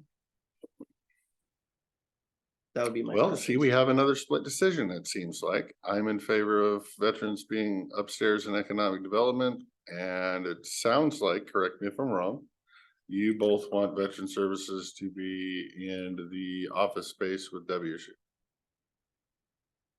Until WSU moves. Okay. So then if there's any conflicts between the veteran service officer and WSU, you need to find out which one of these two would like to handle it. Huh?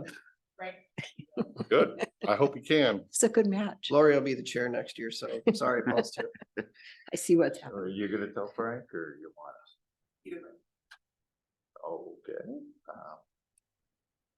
If you want, I'll be okay with that. And then I the can tell next him it doesn't matter. factor would be is, Reaching well, out. that's the Okay, question we'll is figure this out where board and one of these two members need to be the one to reach out to Hannah and advise her that what's happening and requisition one of the current office spaces. I'll do it. I've been communicating with her superiors. So I'll send them a note. I don't Never gonna mind. say no to somebody stepping up to take Yeah. on work. Okay. I'll do it. Okay. And then hopefully you can get an answer to Jeff and Heather, so he Yeah. knows where he wants to move. And that, when is the move taking place? Couple weeks? Next couple of weeks, yeah, Okay. probably either next week or the week after. Okay. I wish you the best.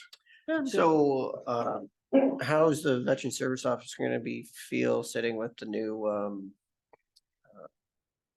coroner? That I can't tell you. That's why I asked you guys. That's why I brought it to the board. When we first started, he was. Yeah, he's been all over. He's been all over the place. Yeah. Office has been all over. Subject matter doesn't necessarily fit in any little niche in the auditor's Yeah. office either. Well, that's right, but that's my worry going forward. Is that if that space does end up getting used for a coroner, you might find some veterans that take offense to being in an office right next door to the coroner. So We could, plan for the inevitable. we could have put him in the new behavioral health building. You could have did anything. You Well- chose to do this. I'm just saying, plan Well, for the no. comments. I mean, if you want, we can look at other options. Somebody could take offense to that too. They could. I mean, there's other options. There's, I just tried to bring you a less cost option without doing it. There you go. Okay. Everybody We're takes good. offense to that. Everybody takes offense to everything I do. I think you have the guidance you're looking for. Okay, thank you. I'll make Thank it you. happen. I'll get you a room. Okay, we took care of that more controversial thing, and now we'll get rid of the bad news thing, and then we'll move on with nothing, hopefully, but good news. Hey, make sure you pass on to Hannah that I'm the good guy on this one. Helping you.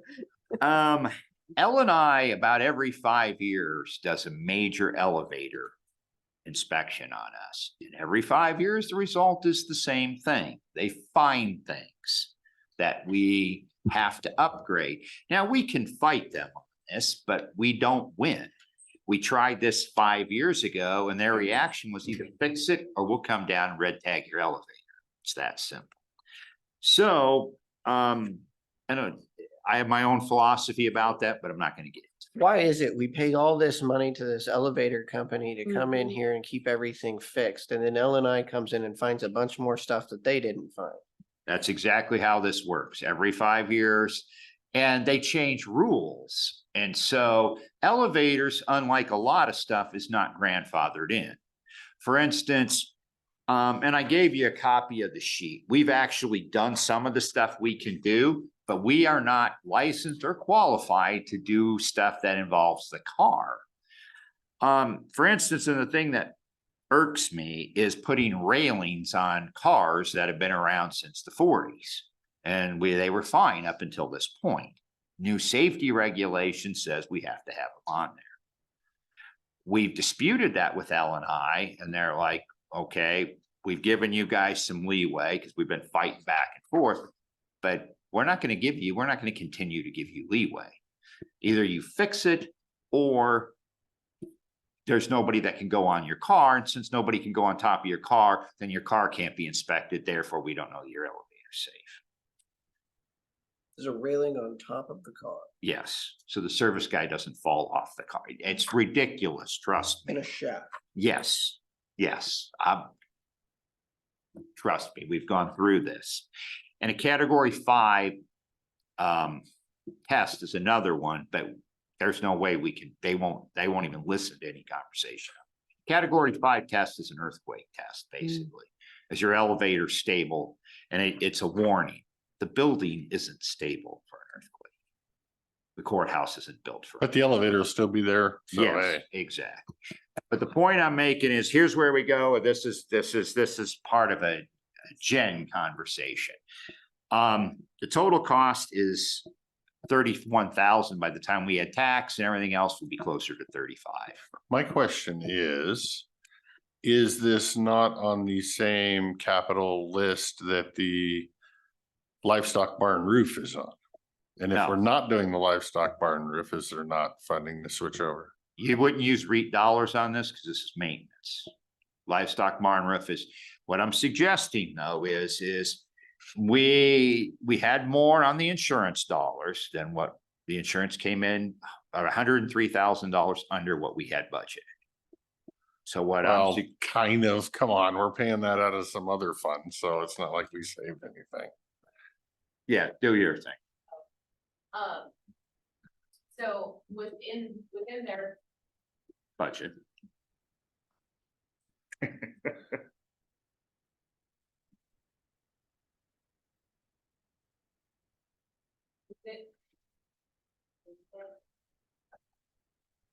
Come on with us, Jen.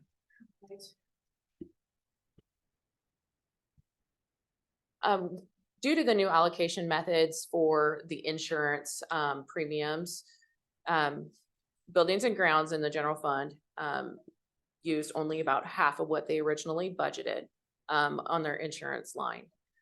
Maintenance on an elevator is not a capital project, so therefore wouldn't fall under the CIP. It's not a capital project at all. So we could not use REIT dollars for that. But this year, at this moment in time, the budget is available within their operating budget in the buildings and grounds general fund budget. Due to that insurance allocation being Right, but adjusted, and Yes. so the funds are there and available for them to take care of that. my this year. question is the adjustment. If they're not paying the 100,000 that's in their budget for it, we're still paying the insurance company. It's just coming out of a different fund. We Yeah, budgeted and I more, believe they though. budgeted more. We budgeted more. Because the adjustment for the supplementals throughout the other departments' budgets was 86,000. Okay. So, and I had that budgeted under COLAs. I just pulled that from the COLAs and the interest earnings. Okay. Okay, then. So it's available. Yes, we have the most because we insure all the buildings. Right. under- Yeah. But yeah, we had more. If you remember, we had the discussion. We Yeah, said we- it is what it is, and while I appreciate arguing with the elevator or L&I to try to make it cheaper, I don't know that it's in the long run cheaper, because you end up having to fix it later, and it's more expensive to fix it later, so my vote's just to fix the dang thing. Yes, because if not, I bring Tyson Krupp out here twice at $250 an hour to drive from Portland. They are not cheap. I still believe them and L&I are pretty hand in hand. But, okay, thank you. Is that consensus? Yes? Oh, Yes. okay, thank you. Thank you, Jen. And we will move on to better news. Seth? Let's see, construction end, we're kind of slowing down at the end of the year. I think you reported last week that our white plastic edge lines works suspended for weather until the spring. Our curve warning signs and guidepost project, we're still waiting on a solid date from the contractor. And our annual traffic counts have been completed for the year. On design end, the Bigelow area paving project, the concurrence was on the consent agenda this morning. Sundale Old Highway 8, we have one parcel we're negotiating. And as soon as that is done, we should move forward with getting that out to advertisement. The bridge repair bundles, we're still working through the RFP process with WashDOT in order to get a firm selected to do those designs. And the 2023 crushing project occurrence was also on the consent agenda this morning. And other preliminary work is continuing, including our annual striping contract, which will be in review shortly. Okay, on the maintenance side, Goldendale's brushing, doing a little patching where needed and grading. On the west end, we're brushing the Snowden area, Sunnyside Road, and grading some roads.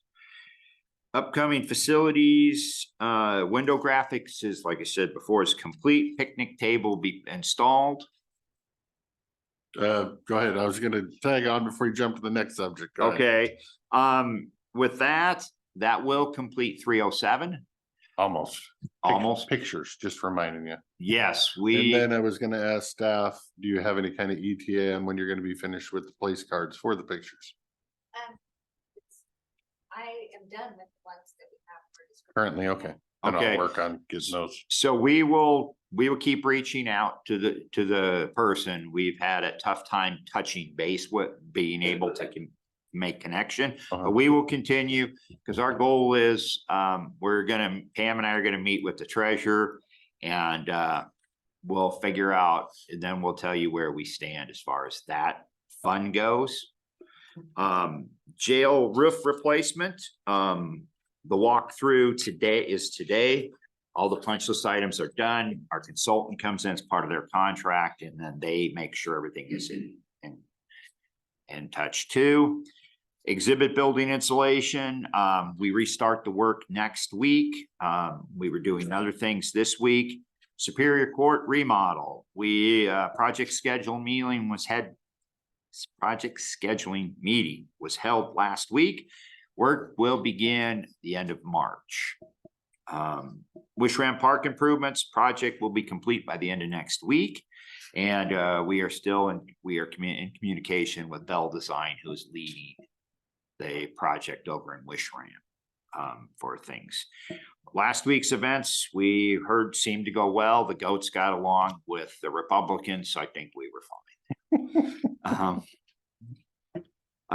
We've talked about winter riding. We talked about stone removal. White salmon contract was on the consent agenda. We've talked about the voting area. SATA's passed. There's a couple punch list items that need to be done. They're supposed to be done this week and next, hopefully this week. And we'll also tell you where we are on that project when that is all complete. Some follow-up issues, white salmon annexation. I don't always hear about those. And when they become final, we would like to know. It's very important to us because the roads they're asking, we normally plow. And once they become theirs, we don't plow them anymore. Also, we have to take them off of our road log, so we're not claiming them for gas tax money. So just kind of giving you the heads up. If we hear something, we would like you to continue. We'd like to hear forward. Let's see here. Hearing anything on a white salmon annexation? Yeah, they have an annexation going forward now. Oh. They're annexing DeWalt and that whole area by the chip plant. Okay. So I've heard. Sent an email yesterday that said the annexation is an unincorporated island, North Main and Northeast Spring. So it's official? They've annexed it? Thank you, thank you. Okay, so I know to go to the auditor. Okay. I don't know anything about it, so don't go to me. They never come to you? I hadn't heard a thing. They never come to the board? Does anybody else hear anything on this? That's strange because, it's county. Do it. Okay, I'm not gonna say anything. I've just never seen it. Oh, Eventually. eventually, but you'd think But there would usually be they state- preliminary yeah. discussions. Yes. Usually So- something is said because this time we've worked with them to some degree and they've had a big changeover. But the prior administration is say, don't leave us the roads. That's wrong answer. You take both sides of the thing and then leave the county the road. That's not fair to the county. It's not fair to Public Works or to the county taxpayers. Well, it sounds like we will see what they're presenting and it will come before us eventually. Is that not correct? I think it's final, right? They passed the. I attended one of their meetings and they were not talking about leaving the roads out. They were Right. gonna This annex the time they roads, so- didn't because we pitched a stink. to But them they're not last going time. up Spring Street. This is on the east side of East side. Main. Yeah. So they're kind of picking up the islands they left That they before. left before. Okay, we have one more thing. The meeting room in the Glenwood room down in White Salmon. Kim's may retire at the end of the year, so we have been training. And, you know, with the closure of a lot of the meeting rooms down there, our office, if you've ever been in there, is the size of a closet. And it just doesn't, it's just too cramped for 4 people to be in it. So we typically use the White Salmon room, which works, but you know, that leaves no rooms for anybody else when we're training. We're training. at What least- about the Benjamin room? The Benjamin room is usually tied up with legal stuff, depending, not always, but we would really like to, and there's nobody using the Glenwood. Glenwood app, no, it's not Appleton, what is it? Glenwood, I don't know, the Isn't that the- Glenwood room. It's the the one. WSU room? Yes, all the stuff is just sitting there. We would just like to, Has the WSU stuff not been removed from the room? no, it's just sitting there. We would like to at least set it in the corner and use the room if that's okay. Because back months ago, I'm sure you remember, I was directed by the board to have her collect her stuff and work from home. So that I was under the impression that there is no more WSU stuff in that room. Now it's all just sitting on the tables and the desks or the table that's in the desk in there. We would just like to move it, set it in the corner. That would be fine with us, and then use the room. So I can include that in my Maybe in letter. your inclusion, Yeah, you can The get the stuff will be in the corner for the her to stuff, collect. well, Okay. it needs to be removed so they can Yeah. secure their office space too. Yeah. Well, we weren't actually going to use it for office. We were just we just need it for training. Okay. Because they really need the conference rooms in the White Salmon. Yeah, You. that's And the the purpose Pioneer. of, Yes. one way or the other, all that needs to go. Okay, I think that's all. Thank you. Is that all? That's it. Can you explain how we went from, say, an average of $3,000 over the last 10 years, maybe less, to 10,000 in 2022 for snow removal? Oh, I'm sorry. That's right. That's Commissioner Christopher's asked the other day. Thank Not to you. go up in price, it wasn't, but to give me the list, it I got you the list, and that is, some of it has to do with, you know, the actual snow, and then just costs just keep escalating. Because we had looked at the potential of what it would be. So we pulled the numbers through the years to see what we've spent, see what the total is, and it's about $38,000. So if we were to buy a skid steer to do our own, a skid steer is around 60 grand to do snow removal. The crazy thing for me is 2015, 2016. That was the big snow year. Actually, 16, 17 was the big snow year. So that would be incorporated into your 2017, probably. Yes, that's where it was. And last year was way more than that.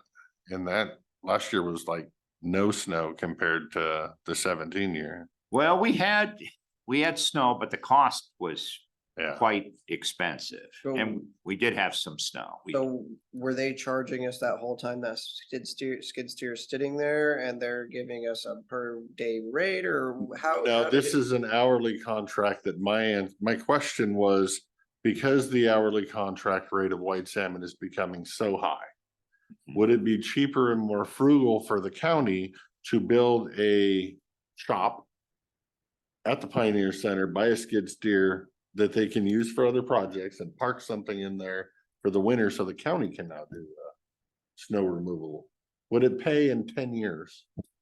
Not paying high absorbent cost. Do we have any skid steers? We have one, but that's typically used, I mean, that belongs to road. And the rental rate's pretty high on it. But not only that, road needs that to load, or we also use it here if we run into trouble. Now, there is something we could look at, and road could pay for half of it and then share with facilities. So they would use it because they a lot of times need a second skid steer when we're patching. Because you use one to grind and then. See, and that was kind of my idea, is if we can use something for a shared or a billable or whatever, that if you're not using it in the winter time, we can facilitate it there. And yes, it may be a higher one-time expense, but as you start coming up to $10,000 a year numbers, because because those bids have gotten so high because there's no competition in the bid. It just may seem more feasible for the county to plan ahead and save money in the long term was kind of my thought process. How much is the rental rate on the skid steer for road? $60 an hour. And we're paying what for the contract in white salmon? 120 something. I thought it was 160. I thought it was 180. It might be 180. Okay. I was gonna say, I thought the one here was like 104 or something. And the new one in white salmon was like 180. Well, yeah, I could look it up. I should have So looked it up. technically, we can get somebody to drive that, and as long as we get a buildings and grounds person to drive it for less than $120 an hour, long term you're saving, but you do have to build a lockable garage so it won't get damaged.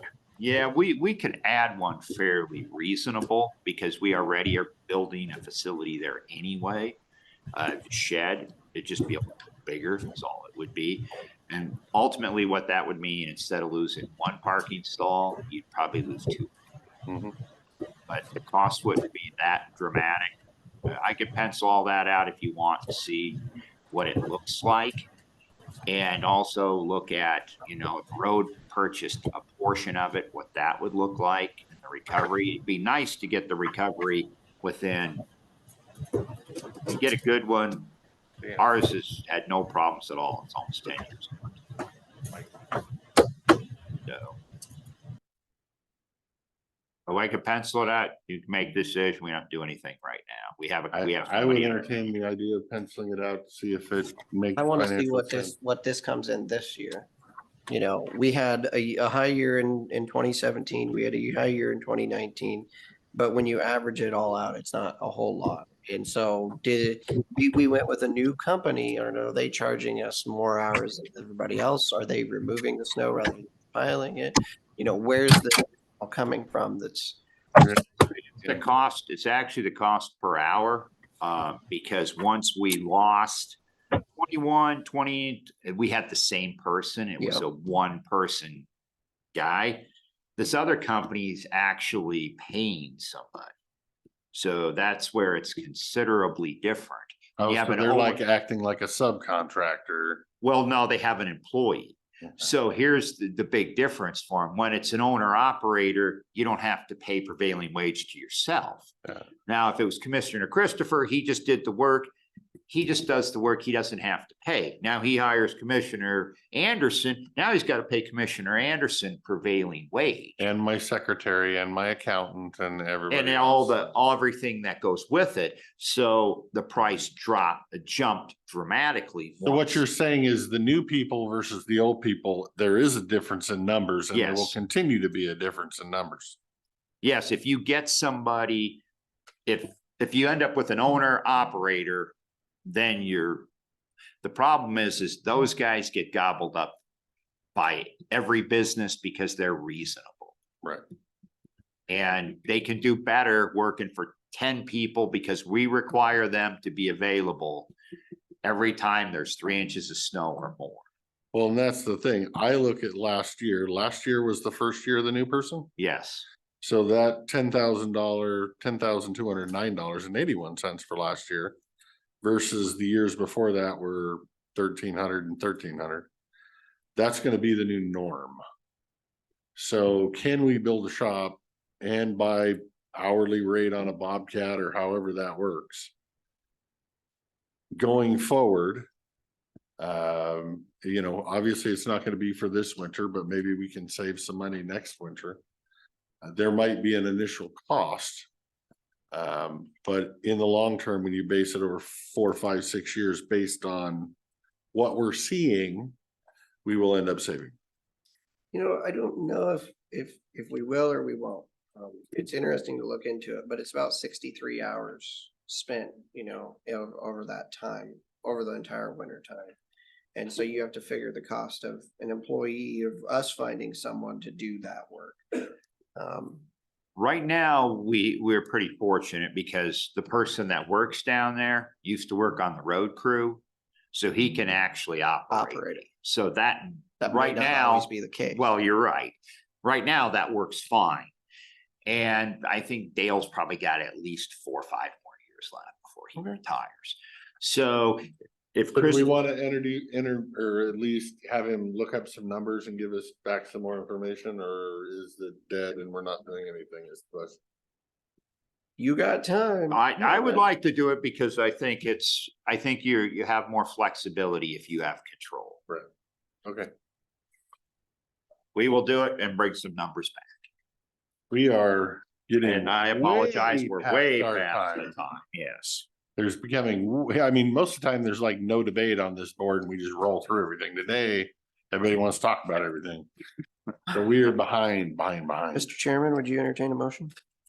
Or, Mr. Chairman, I'd make a motion to pay estimate of approval and final pay estimate of the 2023 annual No. stipend program RN No, 642-23 in the amount of $25,534.20.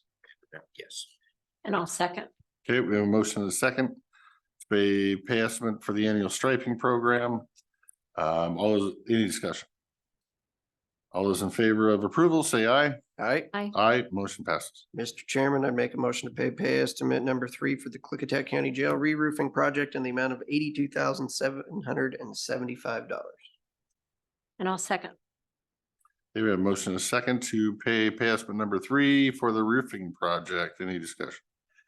Hearing none, all those in favor of approval of pay estimate number 3, say aye. Aye. Aye. I was Motion hoping passes. you said in frugal. Yeah. Oh, don't you? wish? Yeah, I publicly misspoke again. That's like 5 times today. Okay, I got one more thing. I apologize. It's really quick. It was an ask, so I'm bringing it back again. I added a project that at the Dallas Port, what would be next would be the influent screen replacement project. If we were doing for legislative asks, what would be the next project at Dallas Port? That would be the next stop. Or you could add on the you know what I mean? Airport water line? Yeah, I have the airport water line on there also. That as Or you're talking about at the treatment plant? Yeah, he's talking about adding the other half of the 250 that I have a PUD meeting with. right, Hey, depending on how you if we fare. don't get the, well, Yes. I'm not writing you off yet, so I didn't put it on here. I am, but we'll try. I didn't write you off, so. So I didn't put it on there, so that would be another ask. And I also added the airport water line because I talked to Jeff. Is that pipe or is that work? That's the whole thing. Okay. That's not the whole cost. That would be half of the county's cost. Okay. Because, Or the pump or just the pipe to go underneath and across? no, this is the pipe that goes to service to put fire hydrants back behind those, the hangars. The one they're currently getting ready to bid? Yes, and the ones that are currently there. It's an issue with the water. I'm not gonna get into that. I'll let Commissioner Zoller handle that. He's more apt to know. I don't want to speak out of turn. I've just heard from the two sides, but we were asked to look at that, what it would be if the county could do the work. Right. And we're looking into that, so I don't know what the unknown, and what scares me is the price they got. Their contract price isn't bad, but they have 10 cubic yards of rock X. Mm. I'll make this really quick.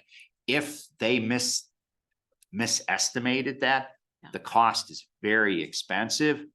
If it's 50 cubic yards of rock, or let's say it's 100 instead of 10, let's say the whole water line is rock X, you could go from $339,000 to $639,000. Right, but like wouldn't they that. be required to only not come in more than 10% more than their bid? No, because. No, they could actually then ask for more money if it's more. So they could have potentially, if they so chose, I'm not saying they did. Right.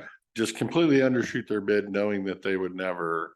No, Yeah. it's not done by them. It's done by a design firm that estimates the rock X. It's kind of an estimate. And I don't know if they potholed or anything.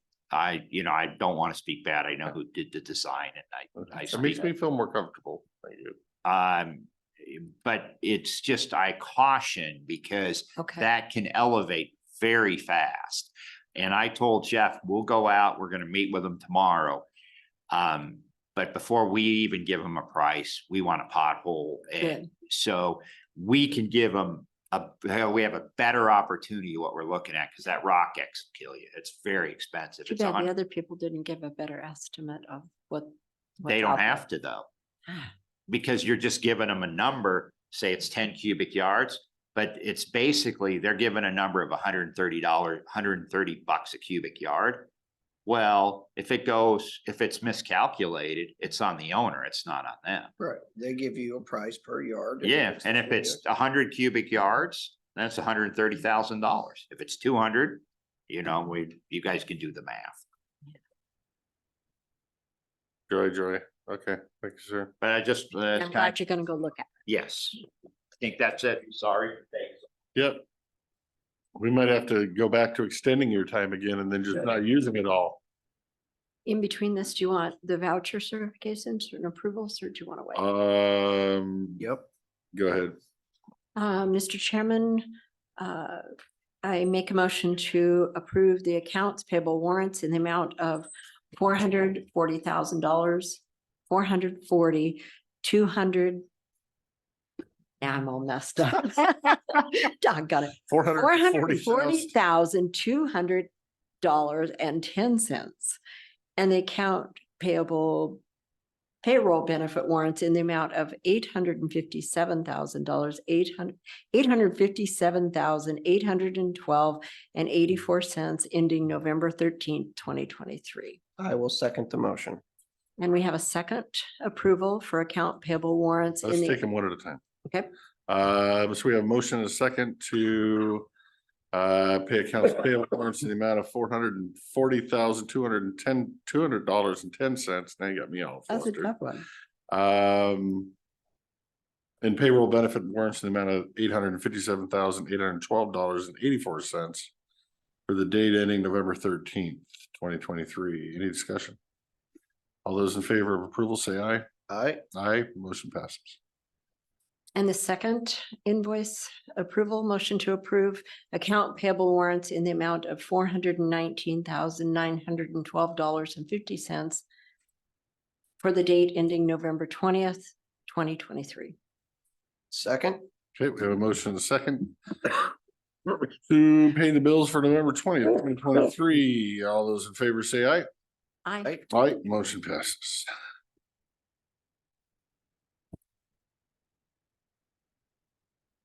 Yeah, unfortunately, with all the bumbling of the numbers today, he's gonna take Well, that. that was a tongue twister. He's that gonna one. take that as a win and he's gonna keep it up. Got us all flustered. That wasn't it. That was a tongue. Moving on in an hour behind schedule now, we have interim director Richard Foster with economic development.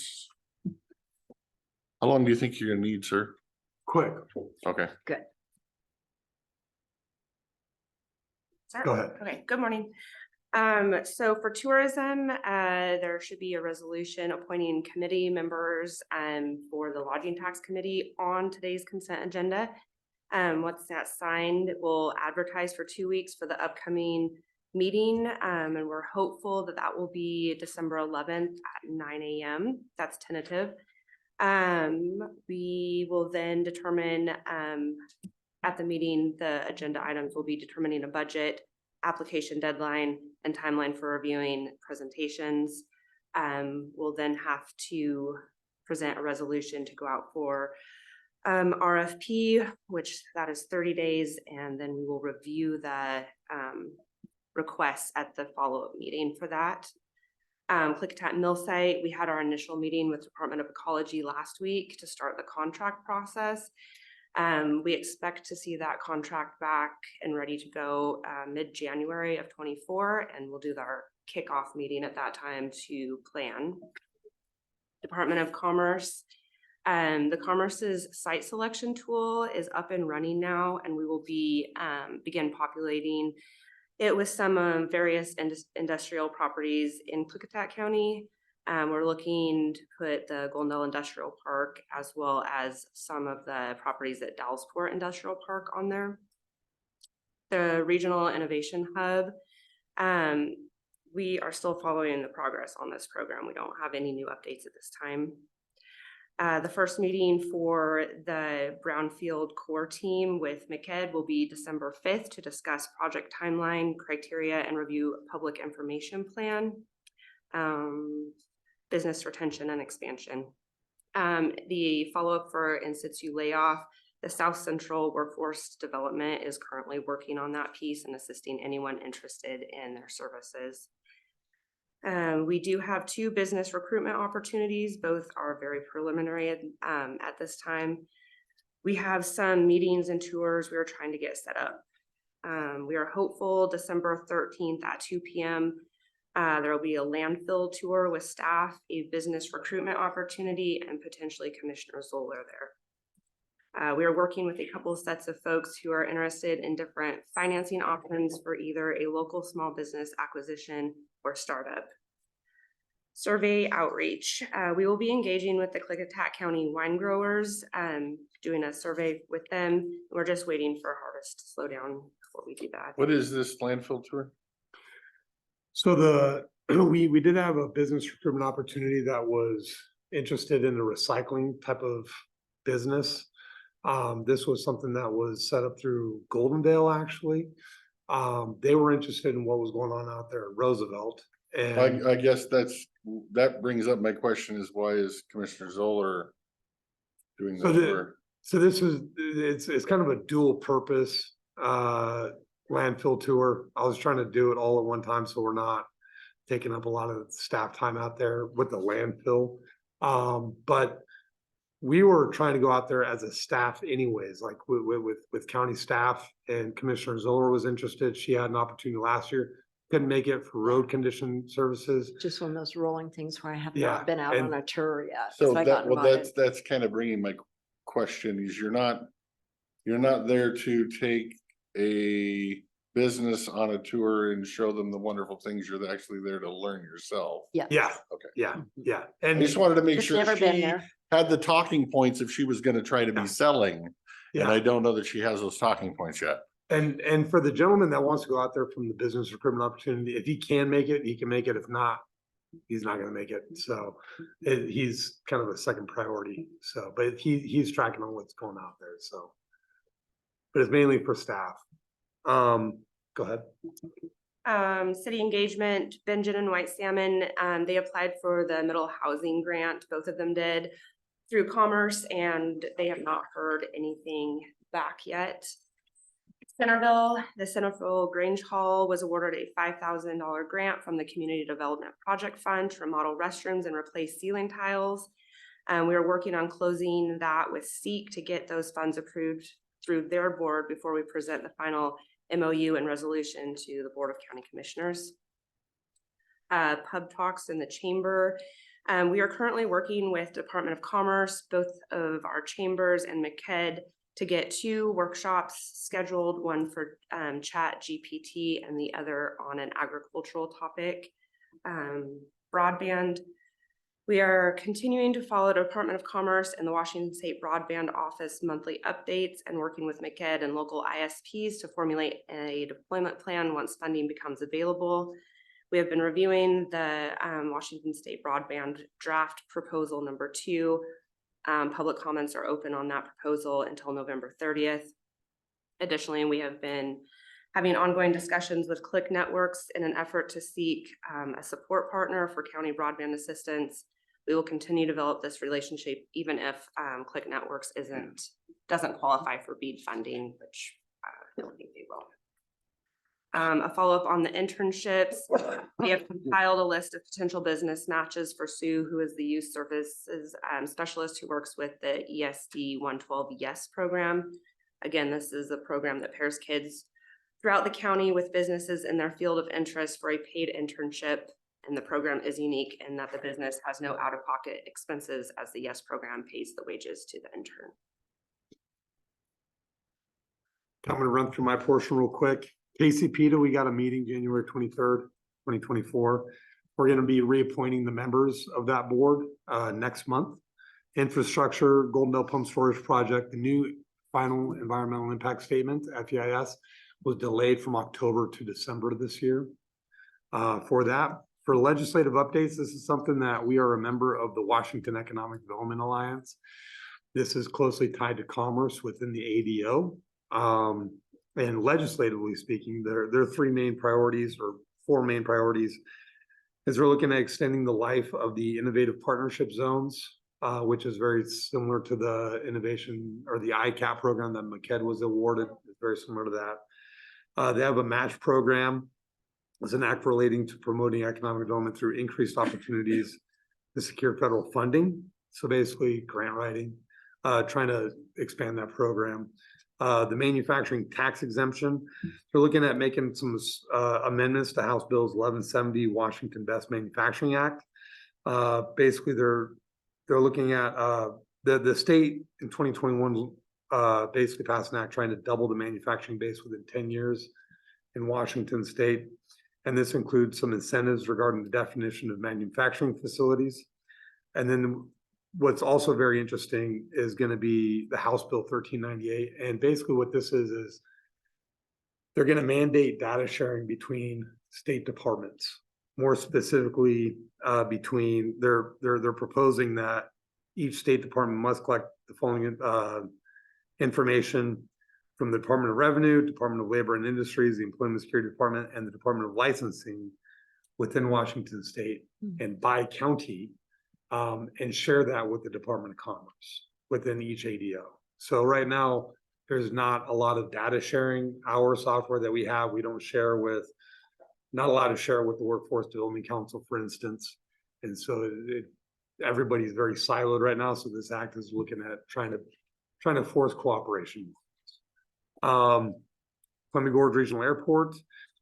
Laura Ives is, she's at the end of her appointment. She's been the project manager for this at the EDA level for the last going on 4 years now. So we're going to get another person. So there's some turnover.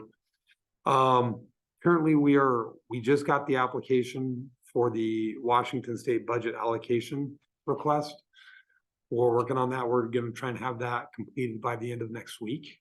I'm trying to get it in ASAP.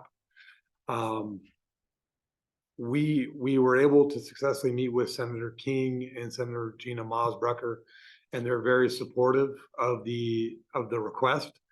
And they're asking us to ask for the full $1.4 million shortfall on that project, which is a big blessing for us because we were originally thinking 500,000 or something. They said just ask for the full 1.4. So we have that going on. We're currently going through scope of work. I'll be working with Jeff Hunter on what the scope of work will entail in regards to the carb loan. So we successfully got all the initial paperwork done, but now we're looking at the actual contracts and everything, and we need to be very, very specific on what the scope of work is going to be on that and the deliverables.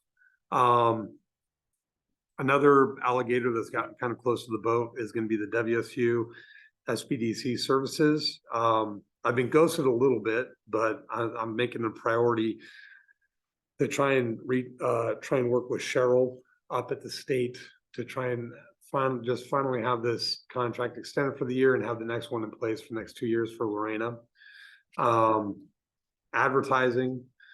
We have a biannual page that we run in the Columbia Gorge magazine. this year cost $3,511. It's something we've always done. It's part of a contract deliverable within the Associate Development Organization for the Department of Commerce. And we use the same fund that we've always done. So just want to make sure our commissioners were aware of that. And the Whistler project, this is going to be interesting as it's going to be tying you in, Mr. Christopher. In our last meeting, we focused on the goals to get the responsiveness summary draft completed, as well as the cover letter out to the 18 commenters that had commented on the scoping of the EIS. So think all of the various tribes, Columbia River keepers, folks like that. And we're moving forward on the amendment so we can finalize ahead of agreement expiration for this project as the lead. It's the responsiveness summary, we're not done with it yet, but it's going to require a signature from the chairman of the board. I'm not sure, if I need to do a resolution so that Commissioner Christopher can sign on behalf of Klickitat County. I know Benton County, they also have to sign off on that, as well as the representative from Ecology for the responsiveness letter. So I'm trying to figure out what the current process is for that. So just FYI. And that concludes the totality of my brief. I don't know that we would need a resolution or anything. We would just need to have some kind of a vote here and the board to have concurrence of the board. Okay. Because I will sign documents if the board concurs to sign the document. So I'm not obstructionary in any way, but yeah. One thing I would like to know going forward on the Whistler, I talked to Benton up at the Wasatch, and they are unaware of any formal documents that would declare if this project ever gets built, who would actually own the water or what percentage of the water, or would Klickitat County get some percentage of the water or some say so in its use. So my curiosity is, where's all that? And is there such a thing? And should there be such a thing, since we're putting so many man hours into it, to make sure that residents down here get something out of it? And there's Ownership, in writing. ownership maintenance of the dam because of liability. I would think this would already be discussed, but as this project is not one that's been out in the light of day for its entire tenure. Questions I have that if you can come to the answers with, I would love it. Okay, yeah, that's a very good question. I've not heard any question like that. And I'm not sure if that's even been discussed at all. But not in public, it hasn't. Yeah. So it's I'll reach out to Ecology and because Benton had no idea. Yeah. I'll start reaching out to different folks and asking what if there is anything in that. And if there isn't, if there's not, then that's something. Well, and they have a water banking system in Benton County. So my curiosity is, are we doing this project so that they can create X number acre feet of water to add to their water bank? Which now, where do we have anything in writing that this is doing a service for the citizens of Klickitat County? But That water bank is up the Yakima River, not on the Columbia River, so not be eligible for that. 1/3 of the water that he's put that has to be, because this is off the Columbia River, so 1/3 is in stream for fish purposes. The other 2/3 of water are in essence mitigating water rights for new water on, that are in continuity with the river. And but so get that, those but costs how were do paid for. how do we have any insurance if we have nothing in writing ever that any of those mitigations are going to be used for residents of Klickitat County? Well, those mitigations are for new water rights that people who are willing to pay that, and they could be in Klickitat County, they could be in Benton County, anywhere within that area. So anywhere downstream. So you're going to have to pay likely Ecology for that mitigation of that water right. Because you have to, you've got the cost to construct, you've got the operational costs, and so, 5 years ago. Own the water right? So the actual water right is going to be owned by whoever has to build the dam. So they get paid back. Huh? So they get paid back for building. So that's just for that portion of it, right? And that could be all public dollars, that could be public-private dollars. There's a lot of different I ways. think there's you can go. a much bigger discussion on this needing to be had in the essence of we're behind schedule. I'm gonna force us along and say that we need to put it on the agenda if somebody wants to have more discussion. Anything else, sir? That is it. Thank you, Nope. sir. All right, I have nothing. Nope. Doesn't. All right, Mr. Jeff. Good luck with that. I've got to leave at 10:50 11:50. or 11:50. Yeah. Make it How long are snappy. you thinking you're gonna need? As I serve at your pleasure, however long you want me to speak. He's gotta leave at 11:50 and I need to leave at 11:55, so And, that's 20 minutes, maybe 25 tops. and we'll see if we can You can- squeeze Jen in you there can- too. Yeah. Good for well, you. Okay.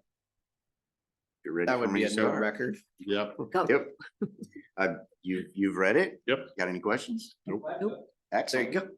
There you are. We're doing great things. I have just a few things to add to what wasn't already here. You did approve my grant. Thank you. And the consent agenda. Was that a Department of Defense grant? Am I'm no, it's remembering in my head? No, it's a state Homeland Security. Homeland Program Security, grant? that's what it was. Yes. Homeland Security, I think they're a pretty smart bunch of people.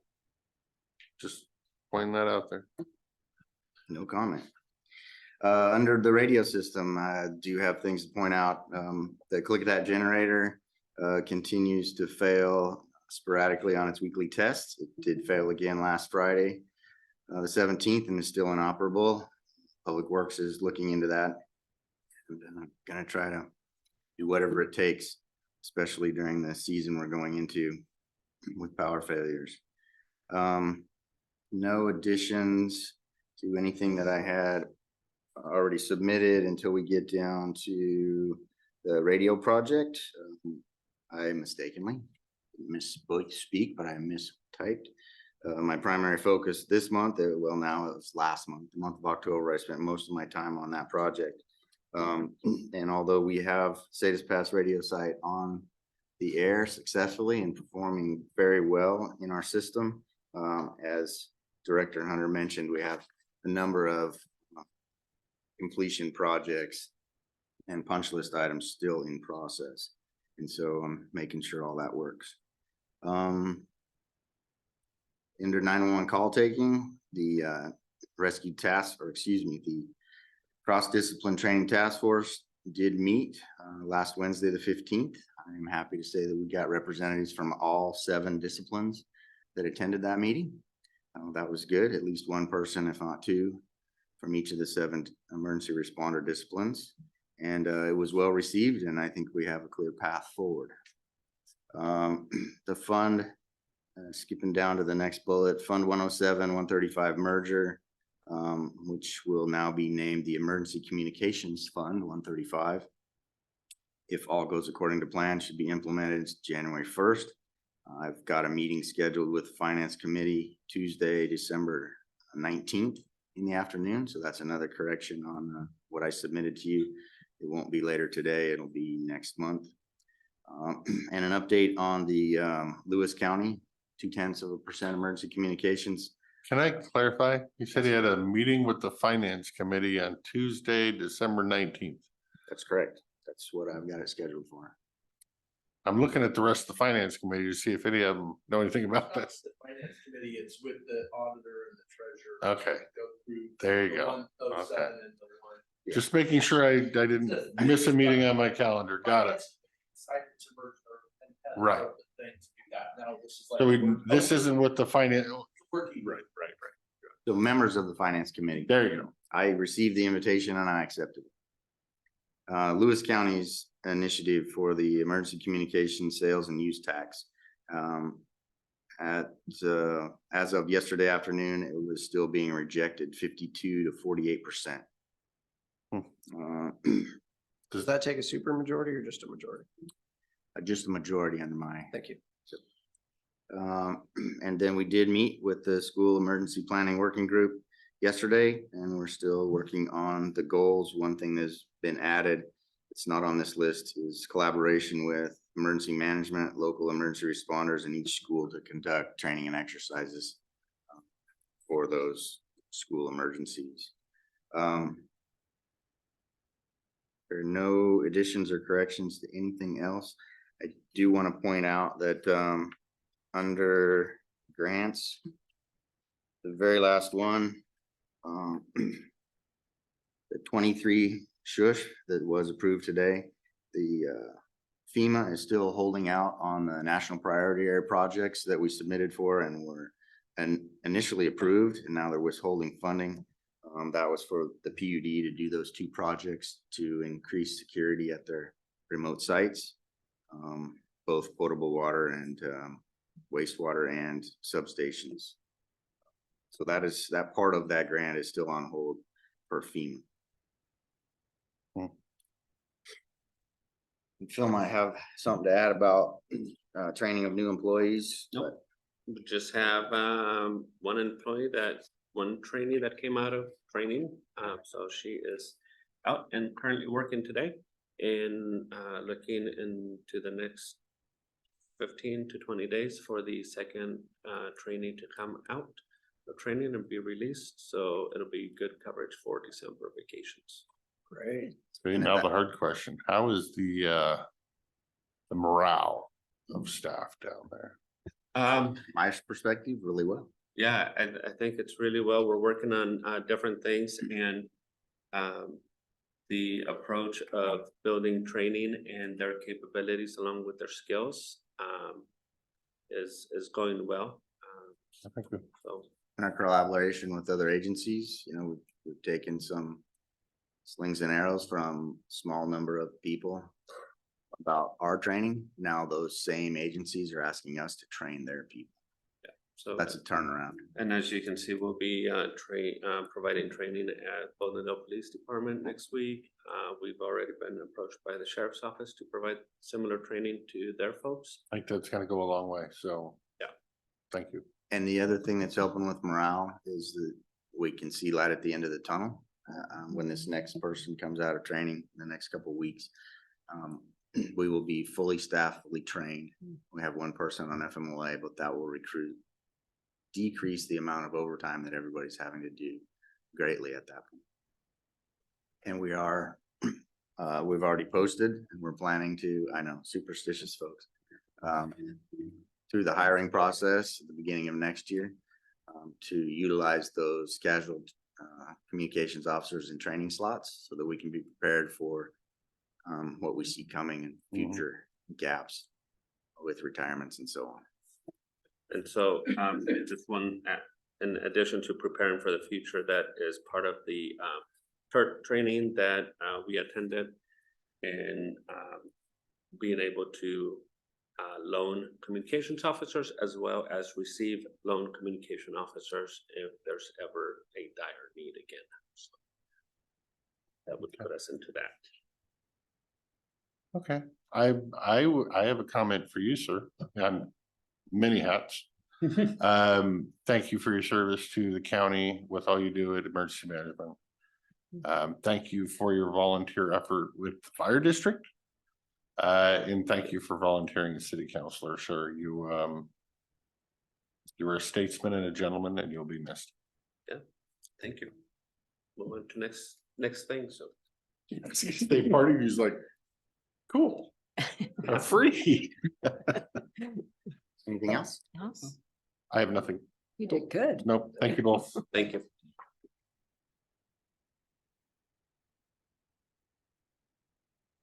Oh, it's gonna reboot on me. Don't do it.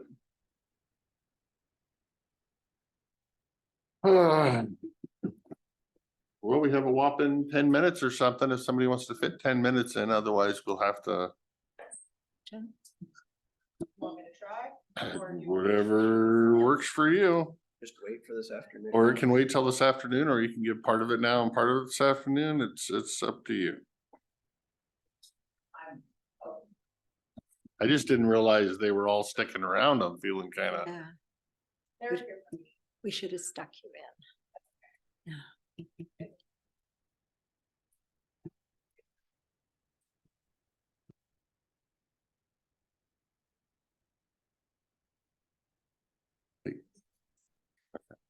we have a time slot we want to slaughter?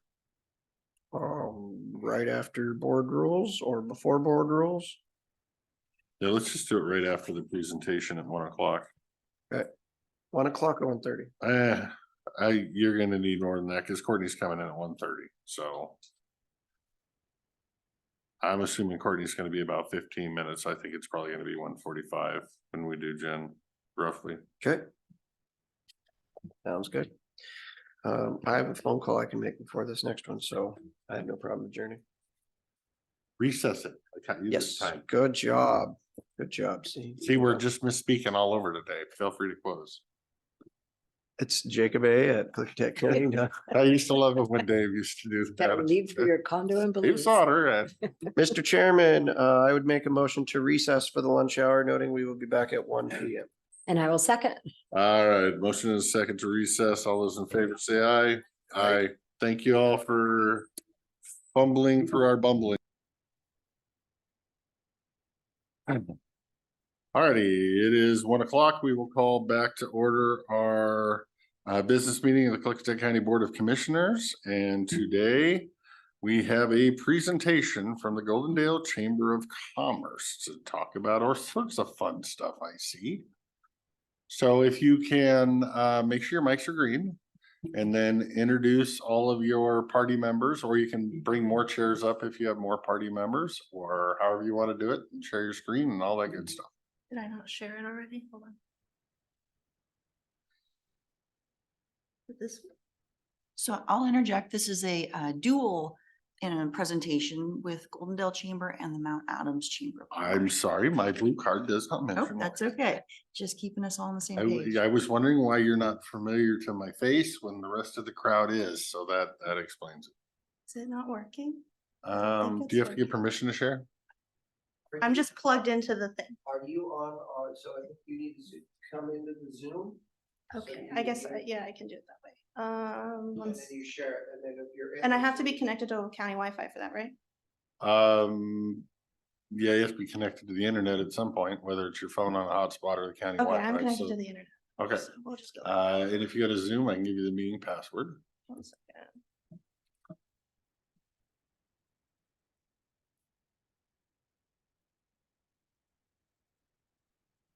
Okay, I'm not logged into Zoom either. Well, You're doing better I than wasn't us. prepared either, so. Yeah.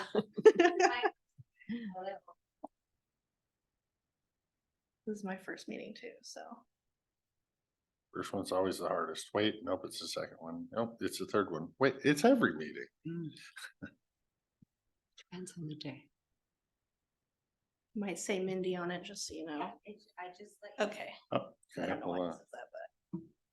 Technically, if you're in now, you should be able to click the little linky thingy that says share your screen.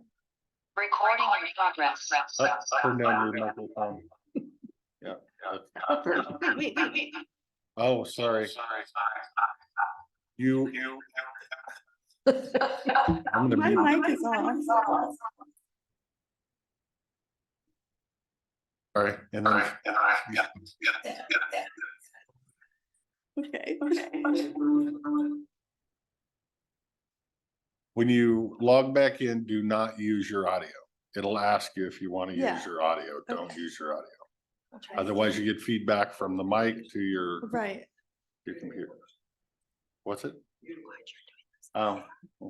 just turn off. My speaker should be off. Now it is off. It was off. Cause yeah, it should give you the option of, do you want to continue with join with computer audio? It's loading. Just close that out and say, no, thank you. And then you won't get the feedback.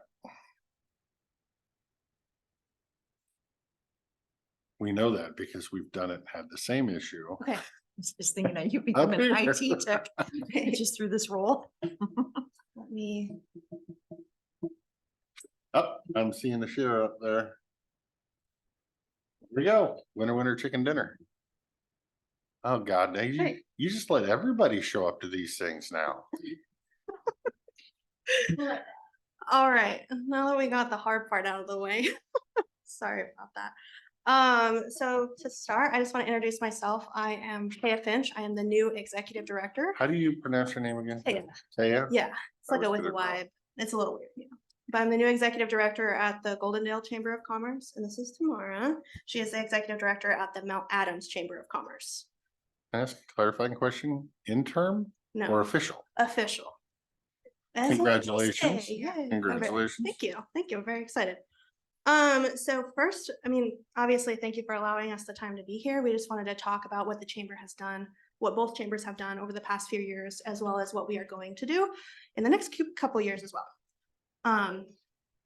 To start with tourism promotion, the Goldendale Chamber is the primary promotional channel for the Goldendale Observatory. We work consistently to promote them throughout the year. We also pair multiple other tourism attractions with them to encourage extended stays in our area.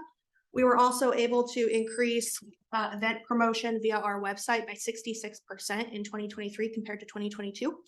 That is 77 events in 2022 and 228 as of today in 2023. And that ranges from a multitude of things. It's not just tourism, it's business events and all that fun stuff as well. And down on the west end of the county, our focus in my chamber is really a little bit more higher level. We're really involved with the Columbia Gorge Tourism Alliance and work with them on several different committees, the car-free itineraries, working on the agriculture, food and trail type of committee, which develops the Washington Gorge Food Trail. So the Columbia Gorge Tourism Alliance is one of our key partners. And then we really, promote all Klickitat County events as they're presented to us. Sometimes things happen that nobody shares and you find out Can about you it tell me after more the about fact. that food trail? I've heard about it, but I Mhm. really don't know anything, so. Yes, it's sort of a farm to fork concept, and any entity can be involved and be a part of the food trail if they source any part of their products from within 150 miles of here, Klickitat County.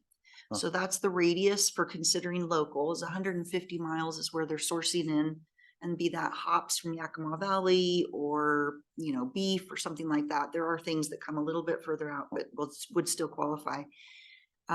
Once an entity says, yes, I qualify, I want to be a part of this, it's a free program for the business. We add them to the food trail on the website. We have a rack card that's a hard copy that gets into the certified distribution to be out and about where visitors pick up information about attractions. But the website is what we keep up to date because that's the easiest way with especially food and beverage entities. There can be turnover and additions. And so just keeping everybody directed to the website is our goal there. There are a few different trails as we differentiate them with the East Gorge versus the West Gorge. And then the Hood River Fruit Loop qualifies as one. Hopefully that helps. Okay. Yeah, so I think that's really it. Tourism promotion for us is about answering the questions of anybody, whoever they may be and whatever the question may be. We get a lot of phone calls about very random things. People who are just wanting to find out more about an event that might be coming up, and people who call and they're wanting to know about the atmosphere for starting a business here. It's a lot of variety of topics that people reach out to the chambers about, but we also respond with presenting them back with either packets of visitor information, relocation packets, business setup packets, whatever it is they are interested in, we do fulfill those needs for them. And hand in hand with tourism is marketing, and we'd like to tell you a little bit about our marketing and reach. Again, in 2023, we were able to increase communications by 16%. That's just through email. We have a list of 1,600 contacts that we regularly send information to. That's multiple times a month. Counties, tourism-based information, business-based information. And we also work with quite a few local and regional marketing channels to promote information about Klickitat County in and outside of Klickitat County. And we also do print services. So we, for the Demolition Derby in 2023 specifically, we printed all of their programs for them, which was 1,000 programs. It was quite a feat. Yeah. Reams of paper. Yeah, just a few. And on my end, I have been over the last few years managing some projects that market Klickitat County on a higher level. The Klickitat County touring map, which you see an image of there, this year's edition of that, is one of our, I think, really premium products. This is a project that was created and has been sustained through the years. It's updates, reprints, continued distribution, completely through the lodging tax program. And that has been, I think, just a really key marketing piece for Klickitat County. At this point, that item is at the Seattle Airport, Portland Airport, the Oregon Travel Centers, and a few different distribution routes in Washington State, including Yakima, Tri-Cities route, and Greater Vancouver, Washington, which is where we really feel like we are focusing on an audience that is more than 50 miles away from Klickitat County, yet not far away enough that they would not be enticed to come and stay the night, even a day trip, but we'd like them to come and stay the night. You ever done any sampling to how many people picked up a brochure in Seattle and came down here? You know that I haven't figured out a method on how to do that. And if you have No. thoughts, I would love to know them, because that is a tricky metric. That is the dynamic with the projects that I particularly handle. The other one is putting a Klickitat County ad into the Washington State Scenic Byways map, which is a free distributed product. And again, it's really hard to get metrics on how much impact that has. We feel confident that it is seen by many people. What we've done before in our businesses was when we get a call, contact our person that walks in, we keep a list. We say, how did you find us? And then at the end of the year, at least it's a sampling. It is. We do that with the visitors that do come in and sign into the visitor, on our login sheet, asking them how they found out about us, but it's really, it hardly ever correlates to the actual specific metrics that the state wants to see you respond. These are your options, and everybody's just like putting all these random things that you're kind of just having to mutate them into where they're appropriate. But anyways. Sorry. So the Greater Goldendale Chamber of Commerce actually hosts and covers the cost for two different websites. We have the Goldendale Chamber website, which you can see our stats here. To date, we have 14,418 visitors, with about 40% of them coming from the Seattle area. And then we also, due to their role in tourism, we also cover the observatories website as well. And you can see here that they see 45,000 visitors a year, and about half of them are actually from Seattle, which is really cool. And the metric on the bottom, the 43,000, is actually a report of how many in-person visits. And that is a report from 2022 pulled directly from the Washington State Parks Visitor Report on their website. So that's just how many people come through the area. Anybody know if Seattle has any data farms? Yahoo, Google, search engine farms? I'm not aware personally. Because that just raises a red flag to me. With my own private business, I would get that out of a community in Los Angeles. And it turned into being search engine bots that are constantly scanning to give you search rank, and they turned into be bots. So without looking at IP addresses from there to see if it's a bot farm, because that's just a lot from Seattle. Everything else makes sense. Well, it's San Jose, California. Yeah, that's a weird one. Why San Jose and not LA County unless it's a bot farm? Interesting. Somebody's got an answer. Talk to the mic. Okay, the website stats filter for bots. Oh, okay. Yeah, have for years. Good to know. Good to know, because I couldn't get mine to not filter it. Yeah, so that covers the observatory, and these are available 24/7, 365, and they're constantly being updated. And that's also the chamber website is also where the business directory is posted, which currently we have 187 listings for business information, as well as the events calendar as well. Ooh, I went back. Oh no. Okay, cool. Easy enough. All right, so for business support, both chambers do a significant amount. The Greater Goldendale Area Chamber of Commerce was able to partner with the city to bring a business accelerator grant to our area that consisted of 5 workshops. We also launched the Summer Solstice Business Social that had 45 attendees, as well as reintroduced business after hours, which averages about 15 to 25. The after hours specifically takes place every other month. We just don't have enough businesses to attend that one specifically regularly. Also the business directory and a multitude of other resources. I'm really excited about what's been happening with our white salmon promotions this year. We created a month-long wildflower festival, and that is not just focused on white salmon, although it is titled that, but it really incorporates and partners with entities around the county. Any event happening in the month of May, we really stretch to tie in things to the wildflower concept. But this involves entities like Mount Adams Institute, doing trails, photography contests, and there's just a lot of different things where we're stimulating people to come to spend some time in Klickitat County to participate in these events. We've got a very robust calendar throughout the whole month of May. There's something to do every day. That was well received. Inside of that, we did our first downtown wine walk. In the spring, we had 9 locations. We just did it for the fall. We had 15 locations, very positive feedback. This is exciting because it highlights not only the county wineries and a few meaderies, but it allows people to really come and visit all of those businesses that are hosting during the wine walk. And so it brought a concentration of about 400 people to mill around and sample and see. And it just was great feedback. So we're certainly looking to continue doing that twice a year. Somebody said, why don't we do it more than twice? And I was like, hey, you gonna volunteer to do that?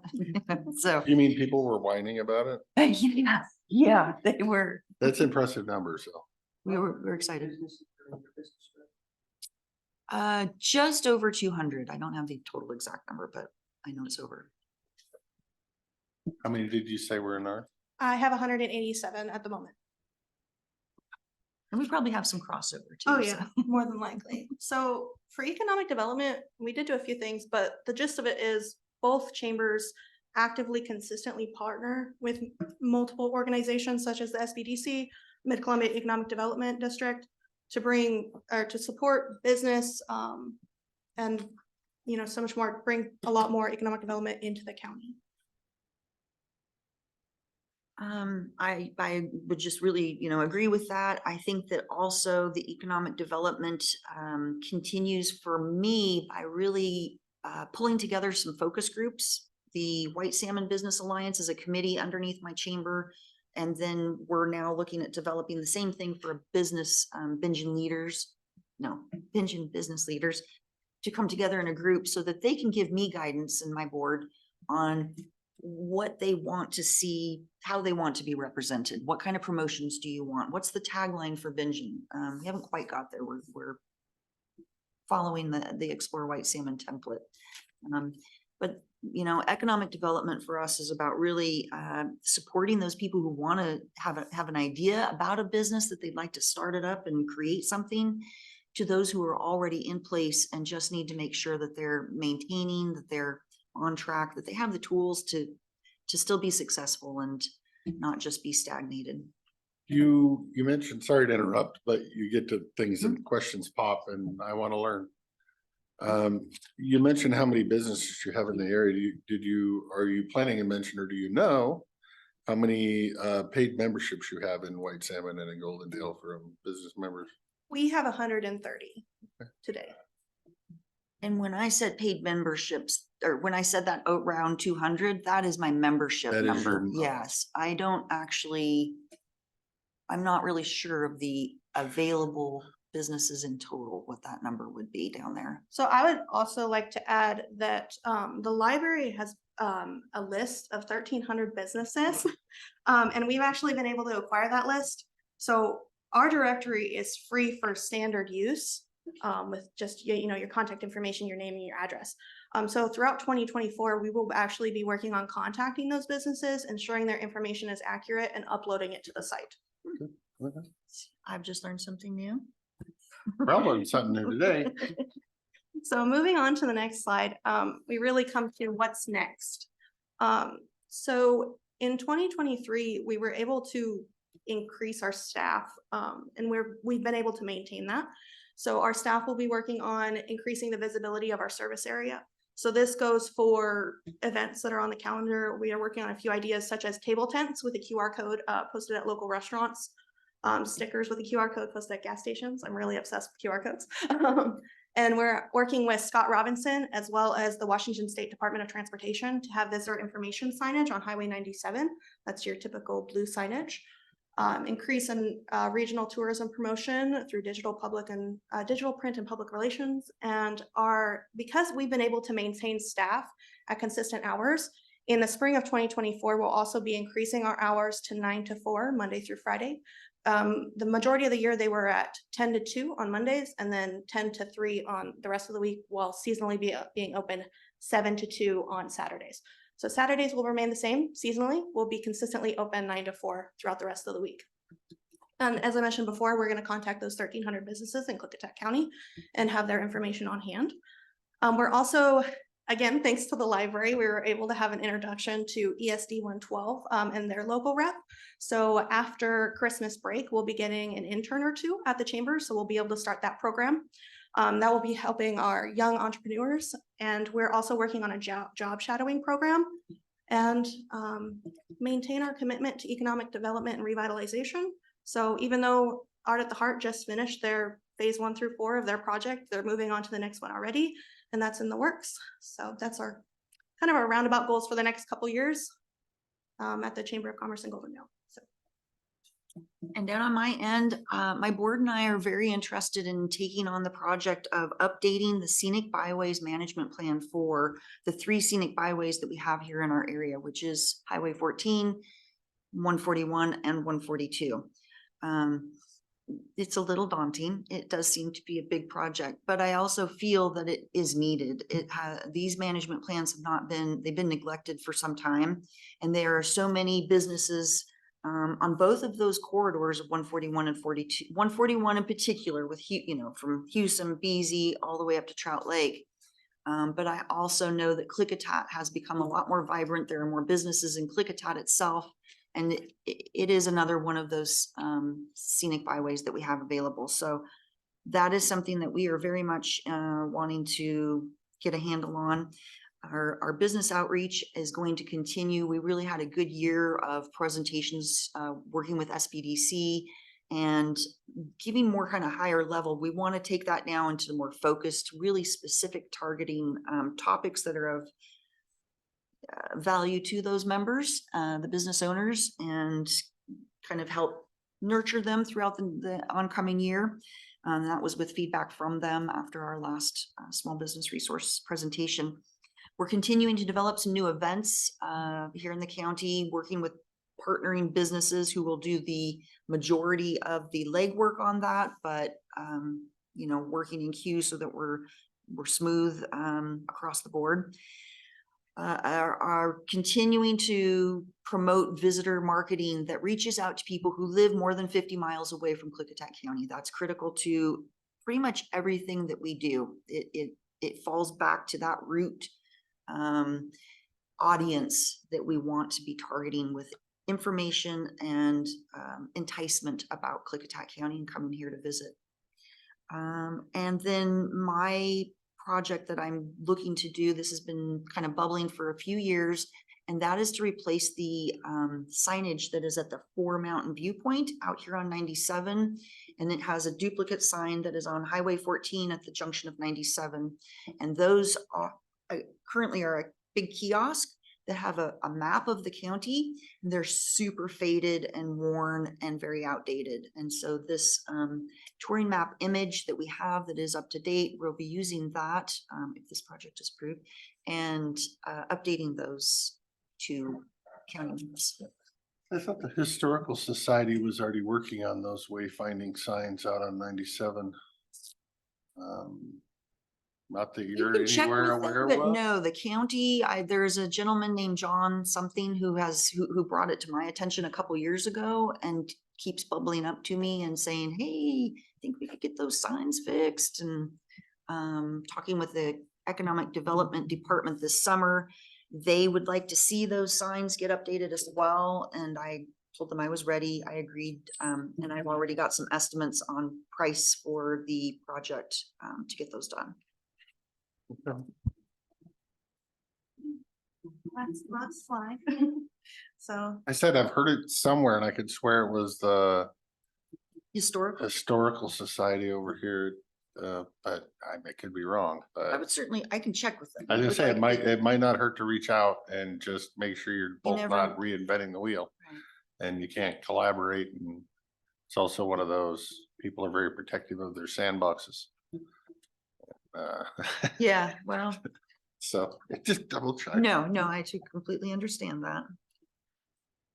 No. that about covers it. Are there any other questions? Kind of one of those asked as I go kind of guys, but Yeah. I don't know. That works well.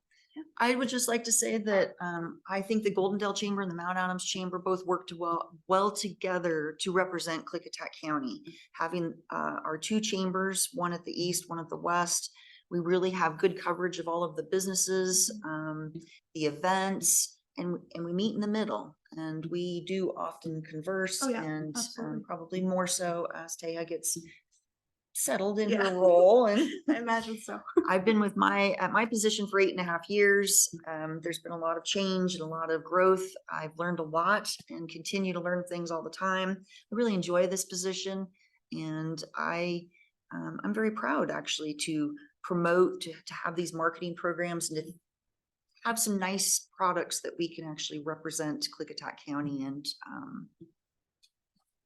do what we do. I will say that, not that I've lived here for 8 years, because I haven't. But since living here, I've been impressed with what you've done with your chamber and your printed materials and everything else now. Thank you. And I have very high hopes for you. Thank you. I think you can do a wonderful job up here. Your heart is in the right spot for it. Mhm. So I'm encouraged to see where Yeah, you your go, where you first take it. meeting, you did a great job. Thank you. I appreciate that. I was really nervous. Really? Yeah. We couldn't I tell. know, right? You couldn't tell at all. Yeah, thank you guys for having us, and I really appreciate it. And I am so excited to see what the next year has in hold for our chamber as well as their chamber and You the got relationships. one we'll build. job, and that's provide me more food on community days. I will Your do only my job. best. I've already come up That with a guy's lot of gotta ideas eat. for change, so it's all right. I don't think you'll be limited on your food options. And we were talking, we'd like to get into the habit of doing this presentation at least once a year too, least, as a yes, commissioner group, so. I would appreciate it. This time Keeps of the me year is timely. for in the you. loop, because some of the things you do, I don't know about, and Mhm. so it's nice to be able to know, and hopefully if we have ways we can help you, then that works better that Yeah, way. It's absolutely. good to have the Any questions as well. questions, sir? So thank you. You guys are doing an absolute wonderful job on visitation and working with that segment of society. What portion of your users or businesses that you are not oriented to the tourism industry, but are either building, manufacturing, and I didn't see on the slide what you guys are doing to support them and their efforts that are not part of that industry. Mhm. That's a great question, because like looking at the chamber membership, there are definitely very diverse business sectors, and some of those really don't ask much of us. They just want to be on the business directory. Their membership is really more of a support to the community, is how I look at that. They're supporting us by being a member, but they really aren't looking for a lot of, they don't really need much from us, but they are a part of us and a part of the community, and that helps. They just want to be known that they're a part of that. There are some entities also, though, I think that a lot of the resources that we have available, like through SBDC, once we make those available, then SBDC fine tunes it to whether they're food and beverage, whether they're a contractor or art shop. we don't necessarily have to really get the nitty gritty details. We just have to know where the resources are and be able to show that to people or provide it to them. That's how I. That's how I would say it too. Absolutely. Thank you, and Yes. thank your support staff back there for all their hard work in all of this. And your support staff as well. Thank you. Absolutely. Yeah. Thank you guys. I am nothing without my support staff, so. And one of them sitting back there raising his hand to make sure he gets called on. You are my support staff, sir, too, sir. Thank you. Thanks.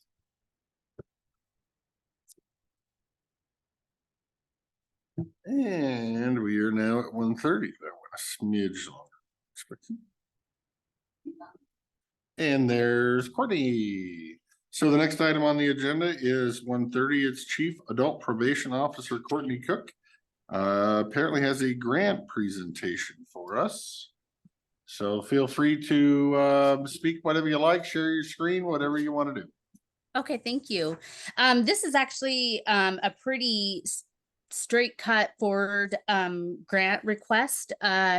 We adult probation has the opportunity to access some free grant writing assistance services through the Administrative Office of the Courts, because we're part of the district and municipal court courts of limited jurisdiction. And so in speaking with them, they think that we have the possibility of applying for the Burlington Northern Santa Fe Railroad Grant, which is typically asked between $5,000 to $10,000 for whatever the needs are. And my ask would be for about $8,000 to purchase supplies for our department. That would be a one-time purchase, and then we would continue to be able to use those services. So the first request in this bundle is for 2 iPads with locking docking stations so that probationers can check in by a physical iPad versus writing. That is huge in eliminating some steps in with our office staff. The amount of steps there is for one piece of document in our office is tremendous. And so eliminating those would allow our clerk to have more time designated elsewhere. Also, with this setup, it would allow for individuals who can't read and write to be able to listen to the request of the form instead of us taking the time to sit and read it to them and help them fill out that form. And that would be for the Goldendale office and the White Salmon office.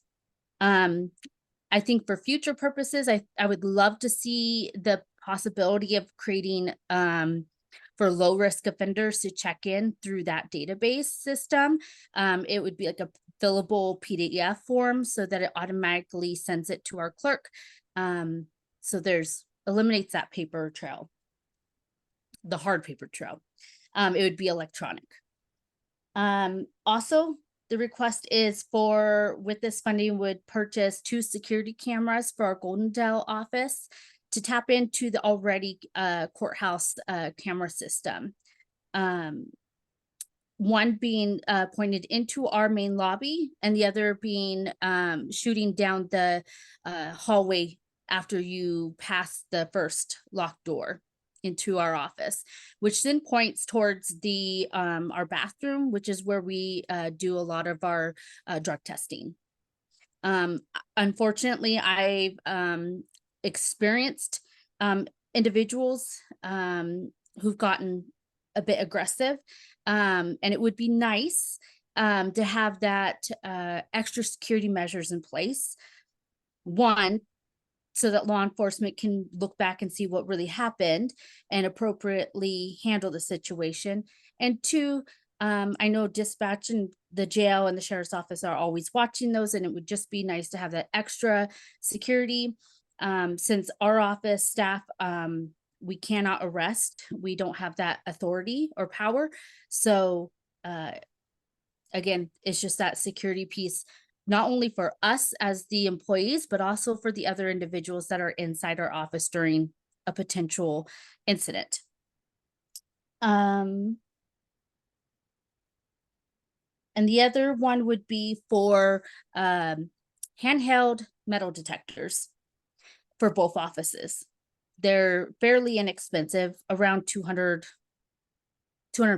a piece.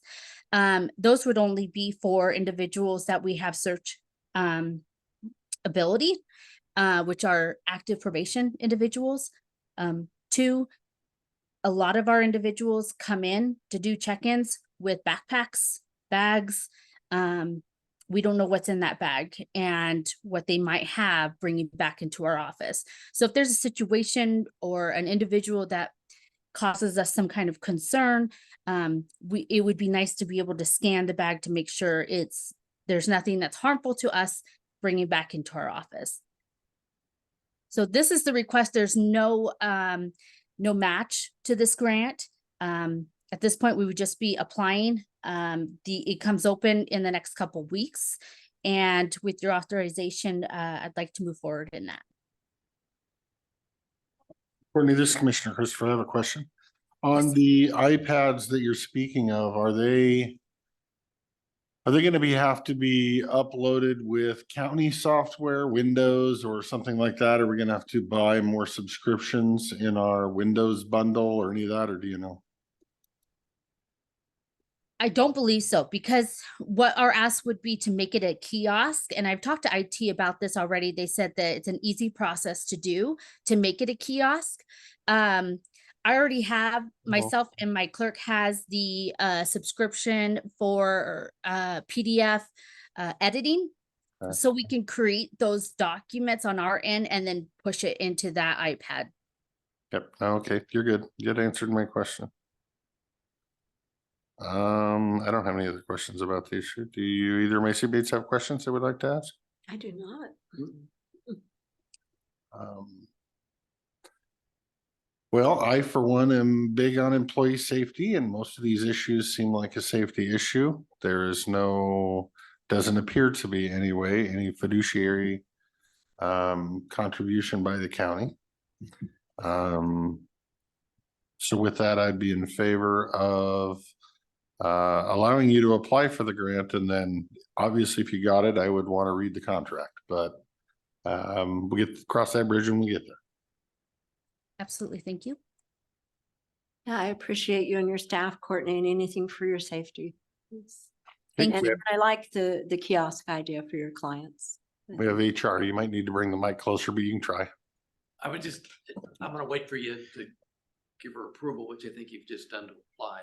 Sounds like. Can you hear that, Courtney?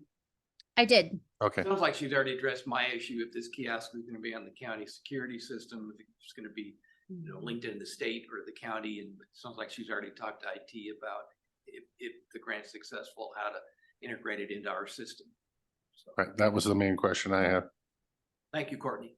You're welcome. Thank you. Questions? Thank you for going out and finding grants, Courtney. You're welcome. Thank you. Anything Yep, we so can do it sounds like you have consensus, and you also have a thanks of your entire Board of Commissioners for looking out for ways that you can get other funding to make your department a success. We kind of wish more department heads would do that. So thank you for taking that initiative. Absolutely. Anything I can do to help with the security of our staff and the individuals that come into our office and provide services at little to no cost to us is greatly needed. So I'll continue to search other opportunities. Perfect. Thank you, ma'am. Thank you. We have Denise. Who? Denise is unmuted. I don't know if she's been wanting to talk to us. Oh, Denise, you're Denise Lee. You're unmuted for some reason. Do you want to talk to us or no? Or maybe she just has a mic because it's not moving up and down. Yeah. Okay. I'm not hearing any noise on it, so maybe Also it's didn't just. want her to get hot mic'd. Yep. Yeah, so don't want her to get hot mic'd either. Dum-dum-dum-dum-dum. Leave right before we were about to. Huh? Did Jen just leave right Yeah. before? Like, I'm done. Waited long enough. Screw you guys, I'm going home. Yeah. Well, we told her 1:45, so we're actually 7 minutes early. after being like 3.5 hours late. So yeah, let's, do we want to stick with, yeah, let's go ahead and do my thing before your thing. Just because that's the way it's listed on the agenda. I gave you all a packet of the board rules that I've been working on for a long time.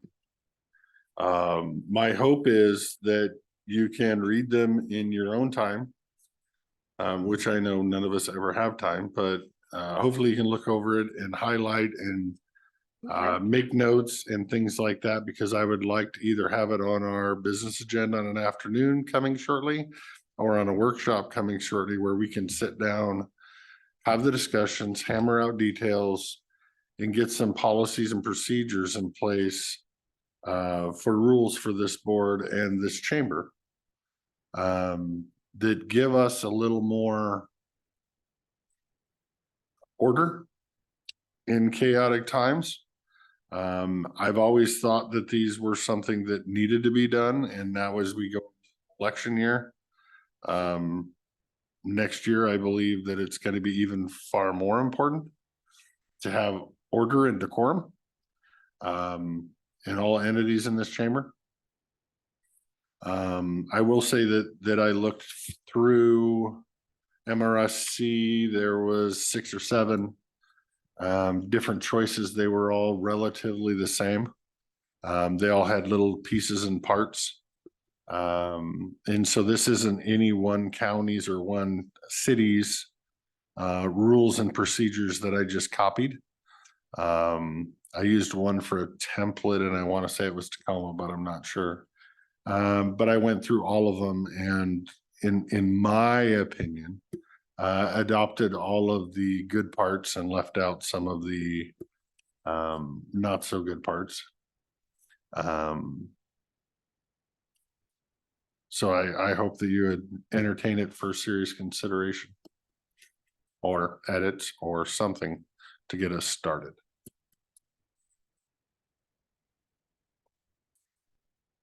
Thank you for all your work.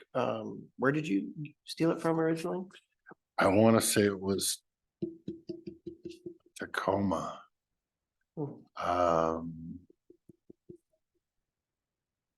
I would have to go back and search. It was from an MRSC email months ago. And so I had been working on it, and then they'd sent another one out, I want to say a couple of weeks ago, that addressed what they see coming in the next election year, and urged governments to, if they don't already have something in place, which I could not find us having anything in place, to urge governments to get something in place. So that just revitalized my effort. So there was a couple of 2 o'clock in the morning work sessions while I was up at Wasack, sitting in the chair trying to finalize this so I can get it ready for you guys, or at least for some initial discussions. There could be grammatical issues, obviously, if I had a hand in it. There could be, where it's C, D, E, F on the side. I might have added something or removed something, so something like that could be off. The numerical numbers could be off. I tried to make sure that the table of contents was at least correct, but my last edit was at 5:30 this morning. So yeah, page 14, 15. Sorry, I got edited there. So hopefully it's at least close to being presentable to you. And it was one of the shorter versions I found. I think this one is 16 pages, and a lot of them are 32, 45. I mean, they just go into absolutely everything that I don't know is necessarily needed.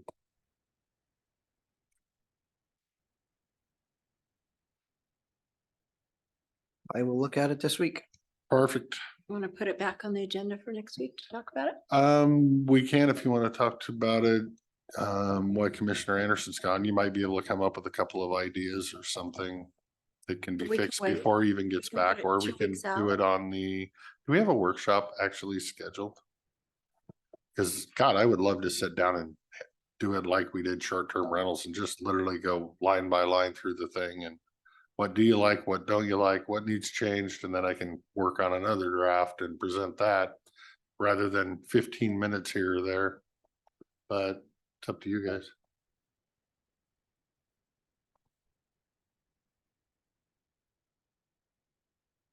I don't know, until I read it, I don't know if it'll Yeah. need to be like a workshop or anything, so. Okay, so let's just throw it on the agenda for 2 weeks from now in the afternoon, maybe make it the last item if possible.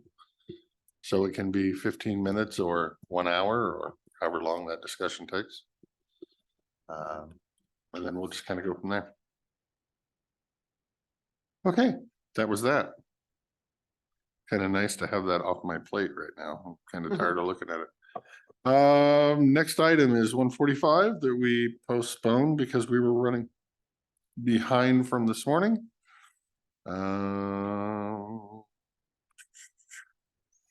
And that is a department update. There was supposed to be at 10:30 for fiscal manager Jen Neal for Q3 financial report. But I'm just stumbling on my words all day today. Apologize to the Curse. public that has to listen to that.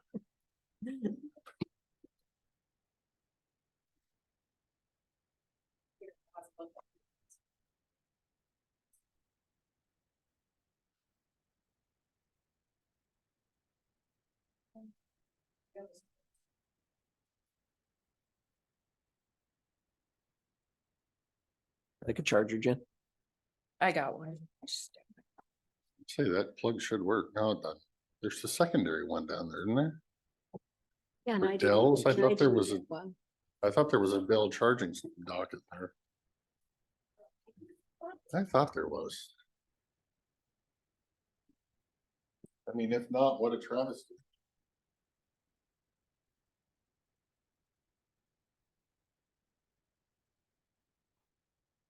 Oh, Jake.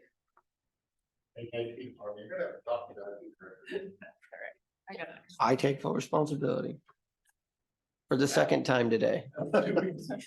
Our $140,000 IT. $250,000. Is that what it ended up being? No, that was. No, I'm talking about the comms. Oh, don't ask. Part of this building that got out of control. That's kind of what I was talking to the guy about the radio this morning. I'm like, eh. This time you don't give it to me? We'll blame you twice next time. Okay, so Q3 report, I already emailed it to you all so that you had an opportunity to look it over. As usual, I'm going to start from the website so that the public can follow along to see where all the financial information is. Do you, before we start, do you have is there something you can help potentially us or anybody listening understand this document better by saying either when it was created or these numbers are relevant on what date? Because I'm sure they would have changed some of them. I have the date on there. So yeah, Q3 would be October 16th, I believe is Okay. when those numbers were pulled. Good, that's what I was looking for. Made some adjustments, but again, these are working documents. Mhm. Every day, every hour, our numbers change in our financial system. So there is that. It That is was just the a point I moment was in time. Yep, that was the point I was trying to make. So it's my plan to just kind of quickly go over the Q3 report. Due to circumstances, some fires that came up, complications, landfill, like all those things that needed to be addressed. I'm a little later than I like to be on presenting this report. So what I've done is beyond the report, in Smart Sheets, I have gone ahead and added October's in Q4. So we have a more realistic real time where we're at right now, which is what I tried to do for October and November, because you know, it's crunch time with the budget. Not literal fires. Yeah. Okay. Okay. So for the public, again, county webpage, went to government, chose the fiscal services department, right down here. Okay, we're on the fiscal services landing page, where I announce any public hearings, responsibilities, and then each budget year is listed here on the side. So here we have the adoption documents and the budget book and the CIP, but our quarterly reports and our budget adjustments have their own pages. I would love counters on those. Counters that we could see. See how many people click on them? IT was working on getting some Google Analytics for the budget book. I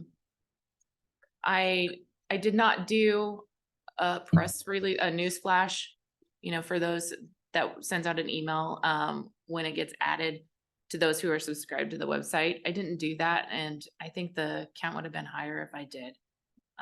I just know how much work you put into these to make them readable by the public, and I hope the public's taking advantage of it. I just fear they're not. Well, I would hope so too, especially those who are interested. So the reports that the commissioners are currently looking at are these reports right here.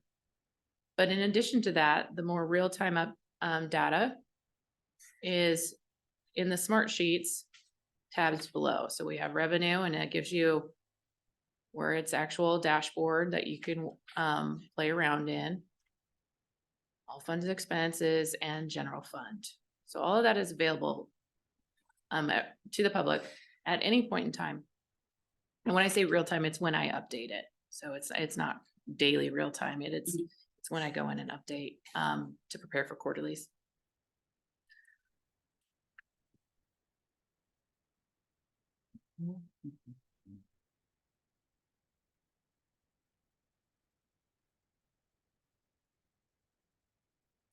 Okay, so October, the landfill was trending 1% above target at this point in time.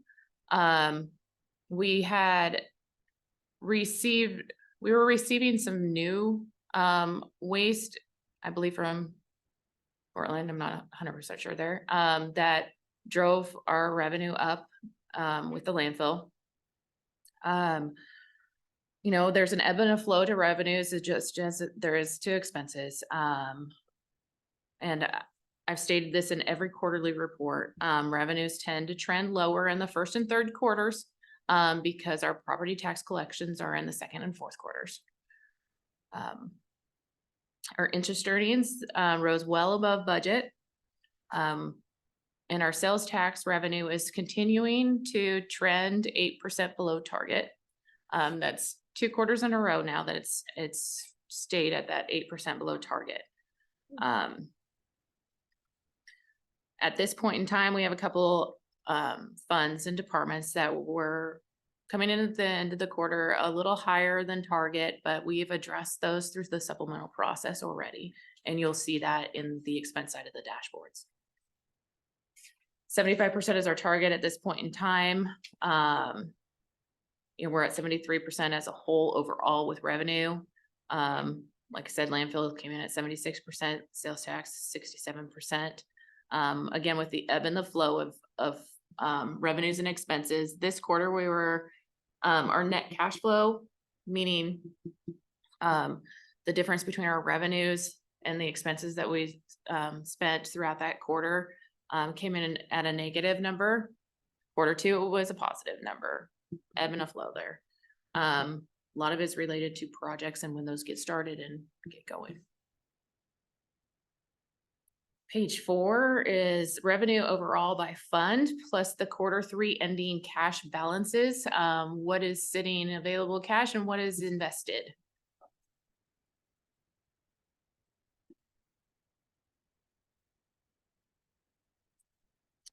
Page 5, overall expenses by quarter and by fund. county as a whole, what the original budget was versus the amended budget at this point in time. So the first two supplementals, not the third, the percent of budget being used.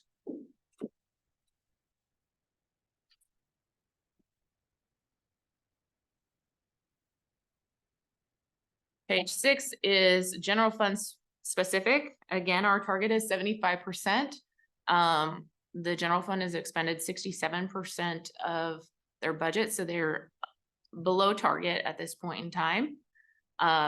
For quarter 3, 72% of the expenses was personnel. Year to date, it's 75% personnel. Not a lot of wiggle room in the general fund, as we all know.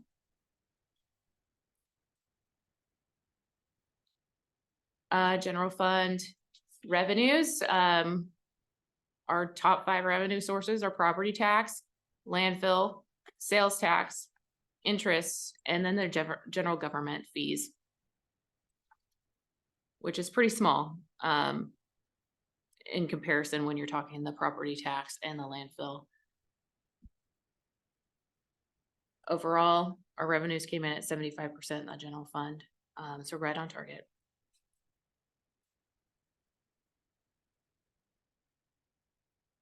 Page 8 is the expense by department, as well as year to date, what the amount spent percentage wise in community development, what's general government, and what's public safety. Little visual there. As you can see, about 51% is public safety. General. Which is, I guess I would say is good and bad. Because talking to some other counties up at Wasack, they're more of the 75, 78% is public safety. Which tells me that we have a more robust other services. We're able to provide more services outside of law and justice than most counties are able to. But we also keep 911 outside of that. Yes. And if we added 911 back in, we'd probably be closer to that, I would assume. Probably. Good answer, because you're right. Yeah. Yeah, 911 is a special revenue fund. It's separated from the general fund. Good point. And that's what, 1.4 or something? Closer to 2. I'm off the top of my head, I don't want to quote that.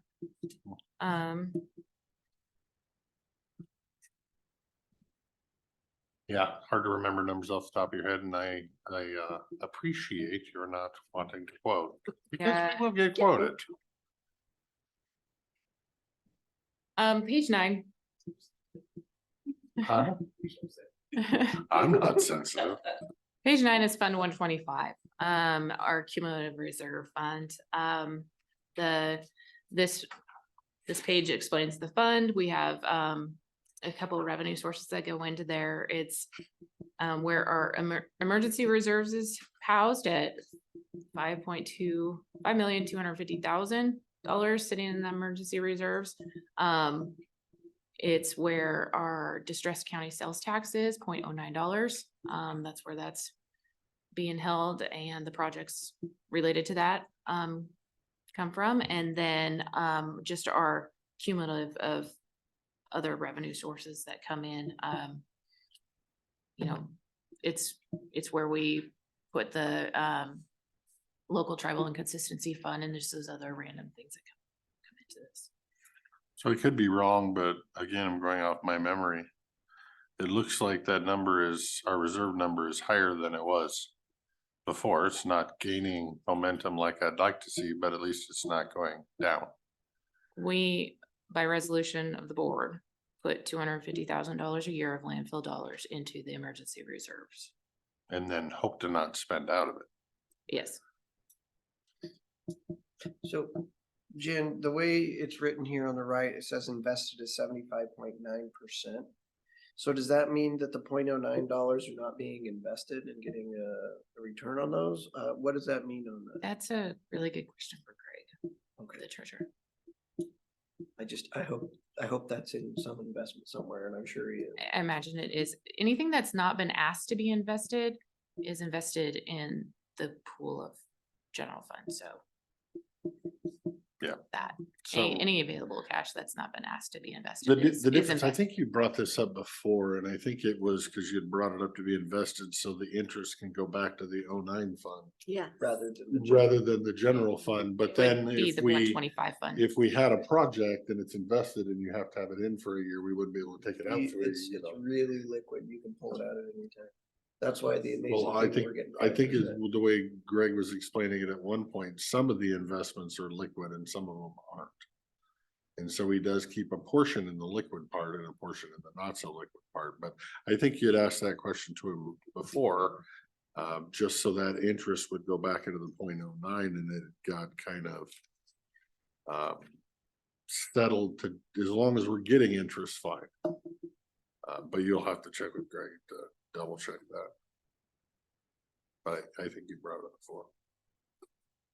So this is where I try and capture the projects that the board has approved over the course of the year and highlight which ones are $0.09 and which ones are not. The $0.09 are gonna have the check mark next to it. So I mean, there's a lot of moving parts when it comes to the $109. You got the KCP board and everything like that. So it becomes tricky to keep track of 125 over time. Page 10 is our supplemental budgets. Trying to keep a rolling tally of and identify that those supplementals are first quarter, we had $597,000. The second supplemental was 9 for $373,000.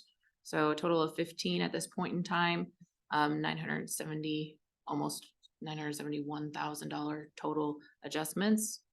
For the public, keep in mind, budget adjustments could be an additional grant.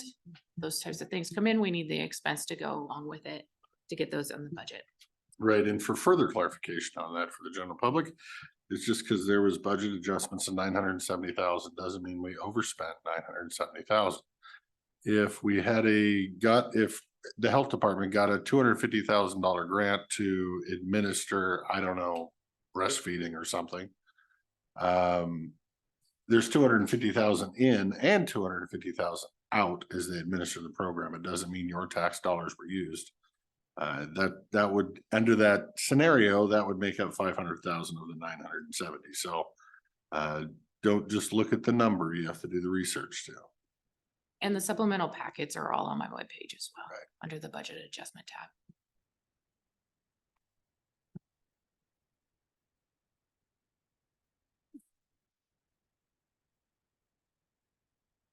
Yes, there will, I anticipate a needing that supplemental in December.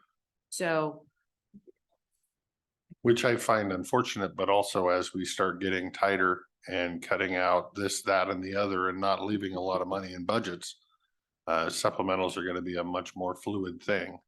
well, and that's what I'm seeing right now. This is probably the most stressful year thus far for me in monitoring this budget in this last quarter. Everybody is really tight, especially in that general fund. And you'll see it in a minute.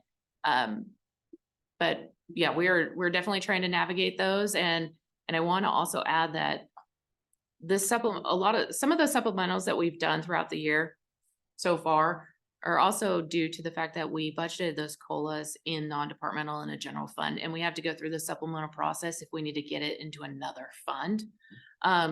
So there is that, and I want to thank the board for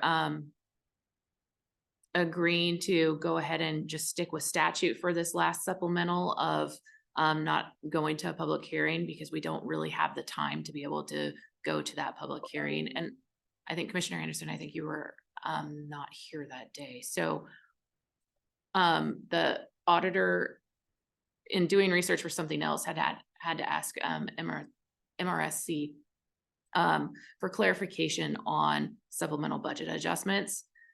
when we were merging funds was specifically what we're asking it for. And if we needed to go to a public hearing process when we were doing that. And the response was, we actually never needed to do a public hearing process. The statute says I need to post the supplemental budget adjustment in the newspaper for 2 weeks, that there is a resolution to do a budget adjustments on the agenda, but we actually do not have to go through that process, which saves 2 weeks worth of time and work. And especially in the month of December, there's not that extra 2 weeks. So we can't start the supplemental process and look at things until after payroll's done on the 8th of the month. And it's 2 weeks from there to be able to actually get on the agenda. So, Jen points out, all the information is available to the public way ahead of time. yes. They still have the opportunity to ask questions, bring up issues. Everything's still public. And I so many did, people comment on the budget. One, it's been one. and I did, you know, when I spoke with the board before, I did say that I would post that written comment would be accepted through that time. And so I will do that, and I will direct them to the webpage where it's always there in advance.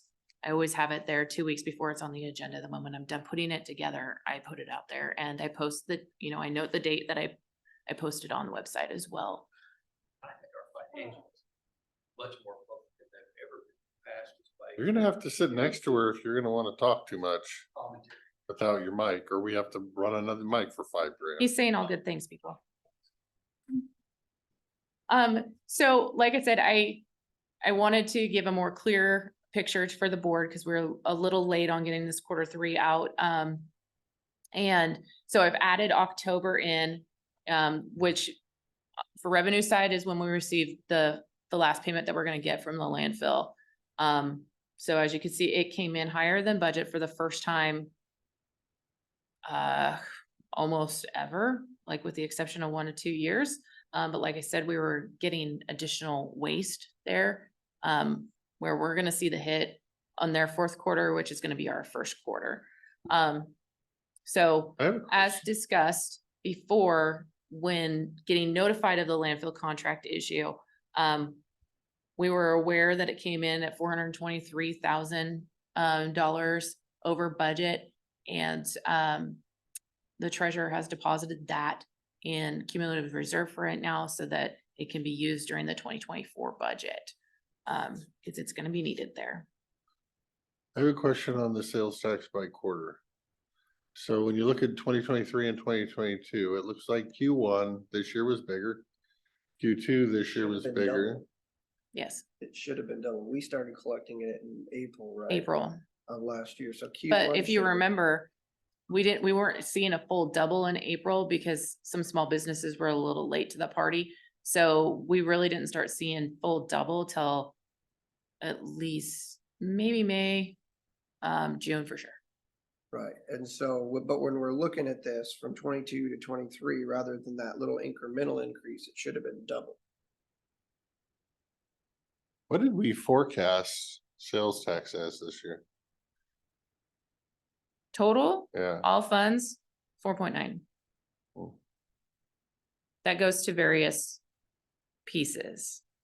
So I think the general fund was maybe, let's see if I can find it. It's higher than I was thinking. I was thinking it was only 4, What's not there? 2, 3, 4, maybe.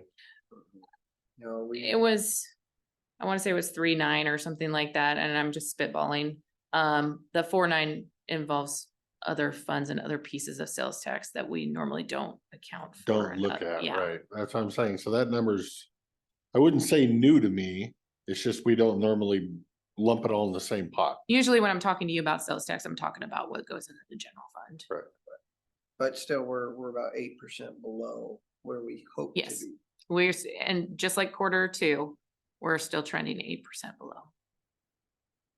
Interesting. Not last year, but where we wanted to be. or where we Yeah. Budgeted for. Uh, How's our timber taxes doing? They came in slightly above budget right here. Okay, and then we've got it on the other side, 199 at 250. Yes, this is all funds, so it takes into account what goes into timber tax is divided up into road and then non-departmental, so. Yep. So did we put more in roads so far? Because if 312 timber tax is 451, but on the general fund, it's not half of 451.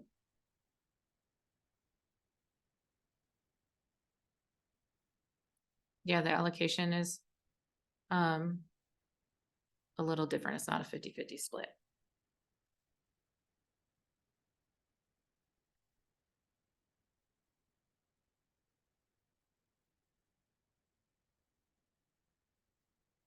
Oh, let's see here. Anyway, this is gonna be the general fund. This one is the road fund.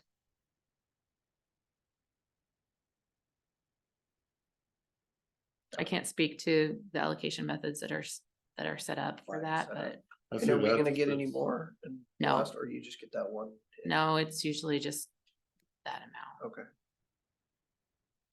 Cool.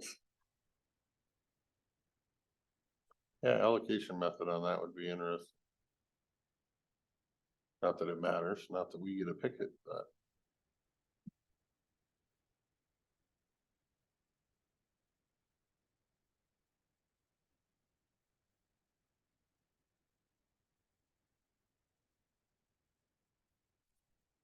Any other questions on revenue?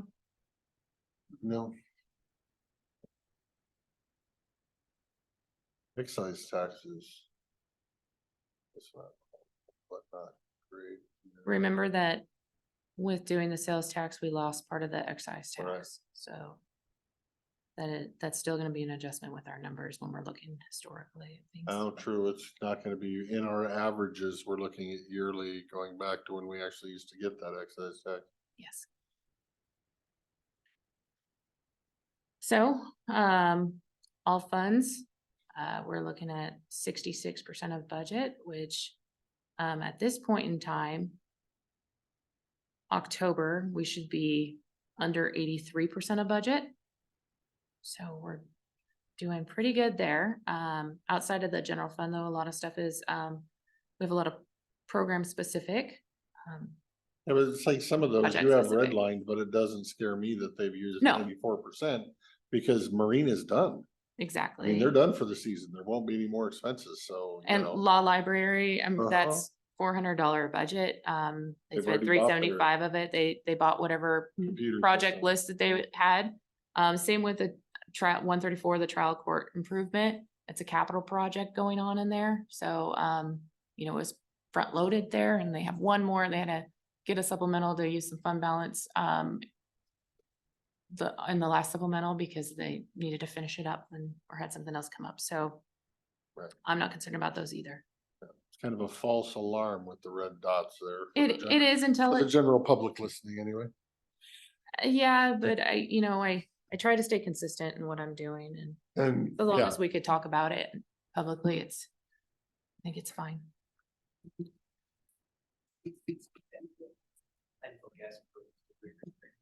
We have not spent anything yet. what is the fund balance of landfill gas improvements? Do you have that up there? No. Since do I have a not. meeting later today? Do every year. We're getting, what is it, 250,000 a year about? Goes into it. I think so. Yeah, I agree. You're correct. It's 250. I just didn't know what the fund balance or available balance was. Well, the fund balance is gonna be high because we authorized all those projects, but some of those projects were a year out, 2 years out, whatever. Yeah. Well, And so what the are they? available balance, I think, was down to, If you go to the revenue page that has all funds and it has the cash balance of Q3 ending in the Q3 report. Still trying to figure out why we approved 300 projects that weren't gonna be done in that year and we're gonna be done the next year and the next year. Cause you can do that. You're Needed to setting be up funded. your plan for, Where's the capital comment, Becky? improvements. Needed to be funded. So that they they could. have 139 landfill gas has 1.169 invested and then 300 and almost $53,000 liquid cash. The end of Q3.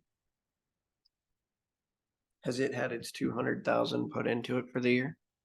I do not believe we have expended anything out of that. No, but the money coming into it for the year. Oh, we'll take a look. Yeah. Looks like it. Right here, 228. Okay. What was the question now? So the money comes in, 250 comes in. So the question is of the available balance, has that had this year's money come in yet or not? Yeah, it's had 228. Looks like, roughly, I'm just gonna spitball here at $75,000 a quarter comes in. Okay. Oh, so it has one more chunk coming. One more, yeah, looks like.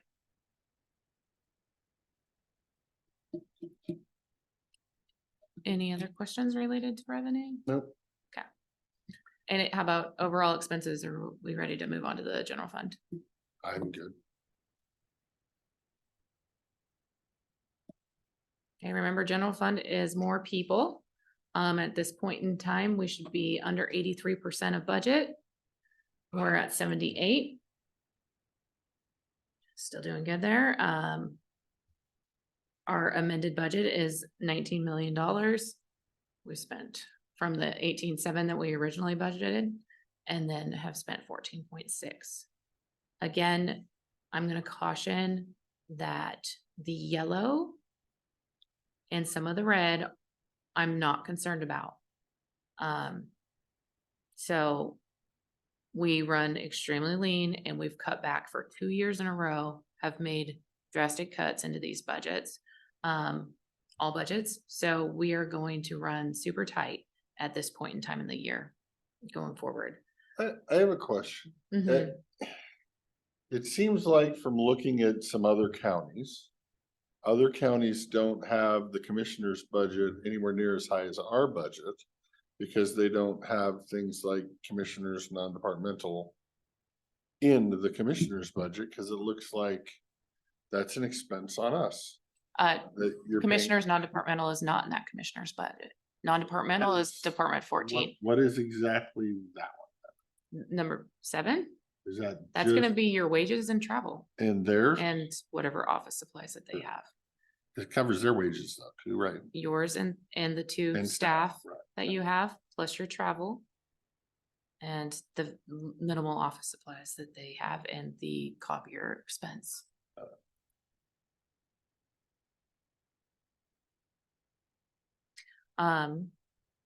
Historic preservation. It's a small budget. It's not something that has regular reoccurring expenses. Expend when they do, and then they're done. Auditors non-departmental, that's a lot is project specific. Barry Dunn and that finance steering committee is being paid out of there. So we've had to do supplementals to make sure that those invoices are in there, because it wasn't accounted for when the budget was built. We were unsure of that. So the auditor is all over those 2 departments. I'm not concerned. Again, building and code compliance, they are in the yellow. Like I said, I'm not really concerned. Things and the sheriff, adult probation, all super lean, juvenile, HR, both courts, planning. You signed a resolution today to do a one-time out of the ordinary move budget from salaries down to operating expense for planning because of professional services increase. And then again, the commissioner's budget. But that's still planning. That's just a move inside. It's just those, it's a so it doesn't transfer change within. it. It doesn't change the total number. We've been working with Lori. Rob and I have been working with Lori closely. She's well aware, and is my understanding that they've cut all spending that they possibly can at this point. And she's monitoring it, and we're assisting.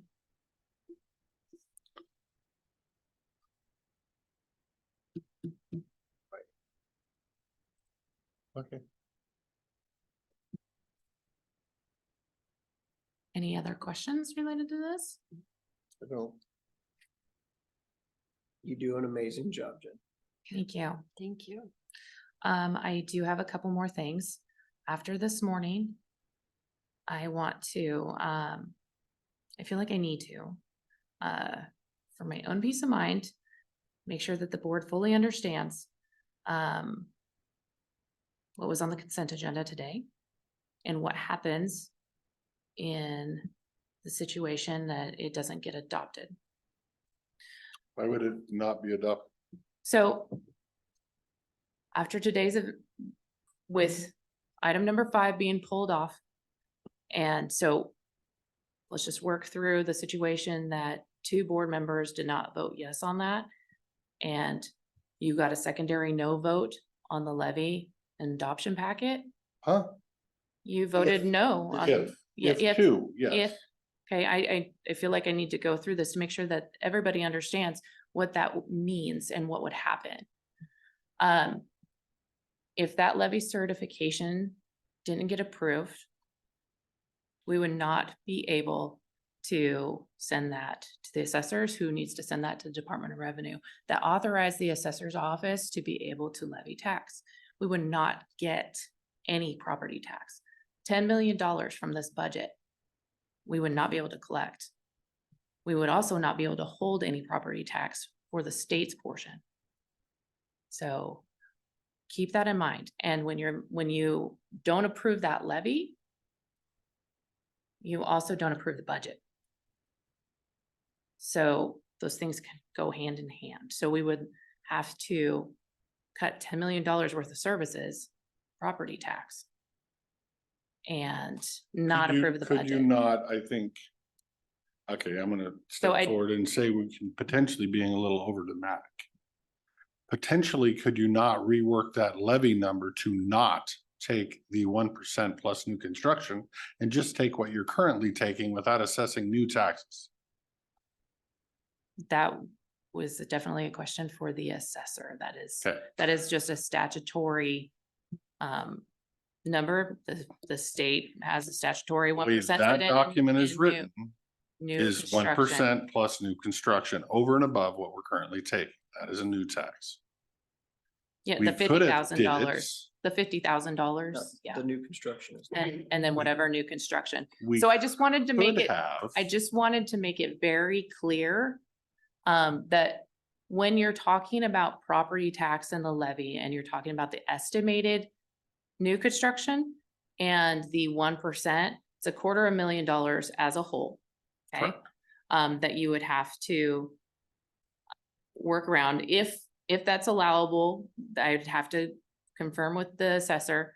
And or if you chose to vote no and not sign and certify that levy, that's $10 million of our budget.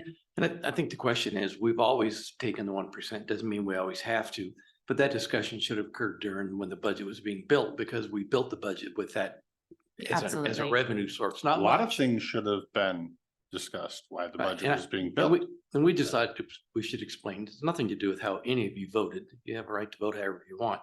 It's just, you probably all saw the reaction of all of us fiscal people in the room, which is fairly uncommon, and just want to make sure that everybody understands the impact if in fact 2 would have voted no, but they didn't. So it's not Well, an issue. technically, I would argue that if 2 would have voted no, you could have changed the paperwork. If the argument was not to collect the 1% plus new construction, you could have changed the numbers on the paperwork to not have that number in there, and you still would have collected the base amount that we got last year, just not added the new tax. Perhaps that would be a conversation that I would need to have well in advance of building the budget with the assessor. And we can have And- that and I- discussion in the future. And we can, I would urge that that would happen during the budget build process, but this was never a topic that was brought up during the budget build process.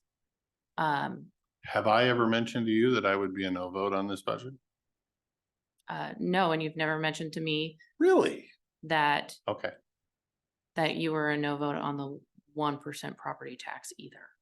Well, I would strongly disagree. I told you I was going to be a no vote on this budget about 3 weeks ago.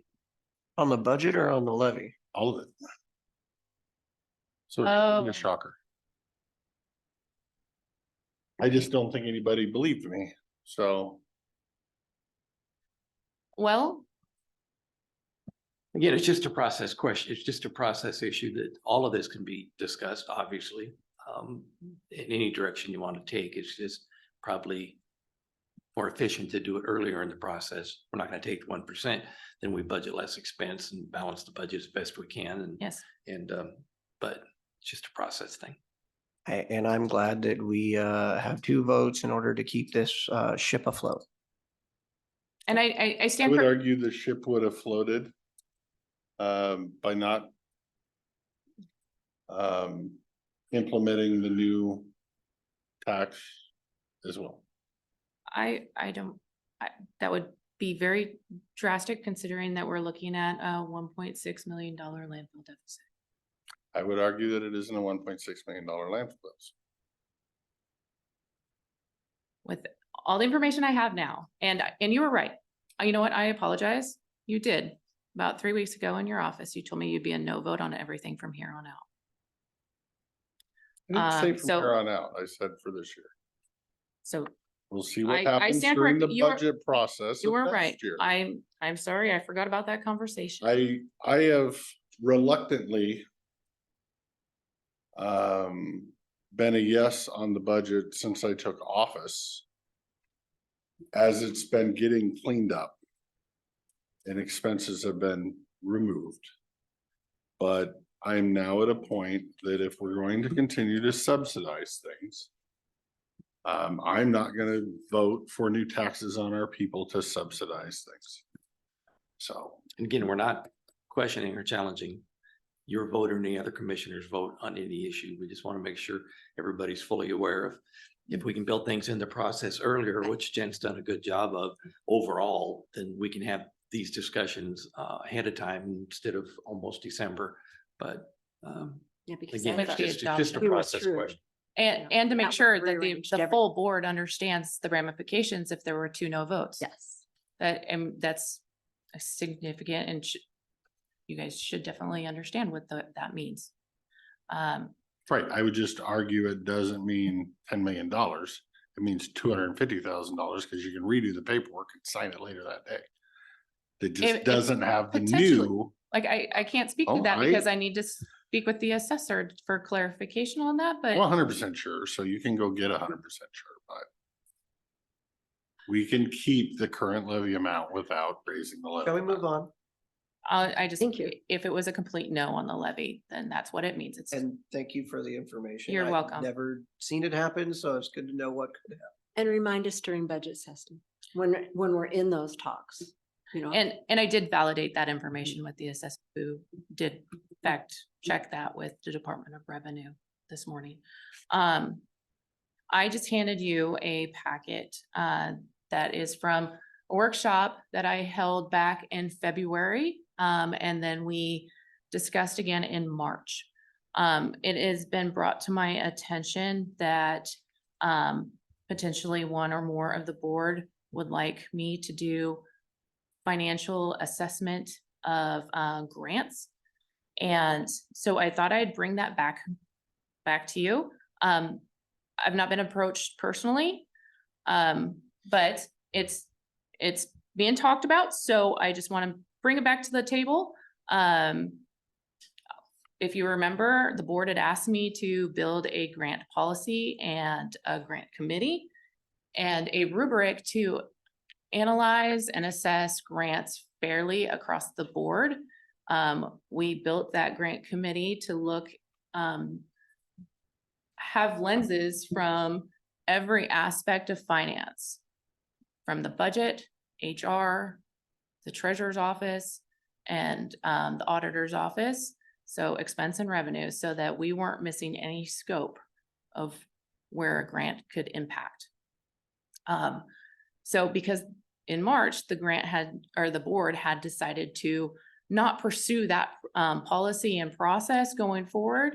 I just want to bring it back to the table so I can get direction if the board would like me to go back and pursue that, or if there's another direction the board would like me to go. I think where I was not wanting to approve the way you had set it up, but it doesn't mean the idea or the plan isn't sound. So for new grants that not existing, we get them every single year. kind of scenario, it would be nice to be able to go through this type of a procedure. But in the same regard, you get, say, Courtney's grant that has to be applied for within 2 weeks. There's no way it can jump through all the hurdles that are in this one or half the public work stuff. And that's where I was having issues with this procedure. I think it started with you, Commissioner, when you were first elected, which we agreed with, was that was the problem. I'm not talking about Courtney's grant. I mean, you can't even call it a grant. There's no match. It's good money. But it's a grant, so. Right. But was the concern of directors coming in on Tuesday saying, I have to sign this by Friday, and there's no background, the commissioners kind of were in the corner, and it wasn't the annual grants. I mean, even some of the departments and offices get annual funding from the state that's called a grant, and really. But it's really an appropriation or an entitlement. It's not really a grant. So had We you set up understand the that. process, we would have went through those. I know there was concern in Public Works about the gas tax. It's not really a grant. I mean, so you go through the ones we get on a regular basis, year after year. It's just a different dollar amount over But I time. kind of want it as grant / legislative appropriation. Right. So I think even though Courtney came in the last 2 weeks and she had no choice, I mean, it wasn't something she planned to do. That's what your intent originally was, to try and weed those out. So that became the exception, not the rule, because it appeared to be more the rule in many cases.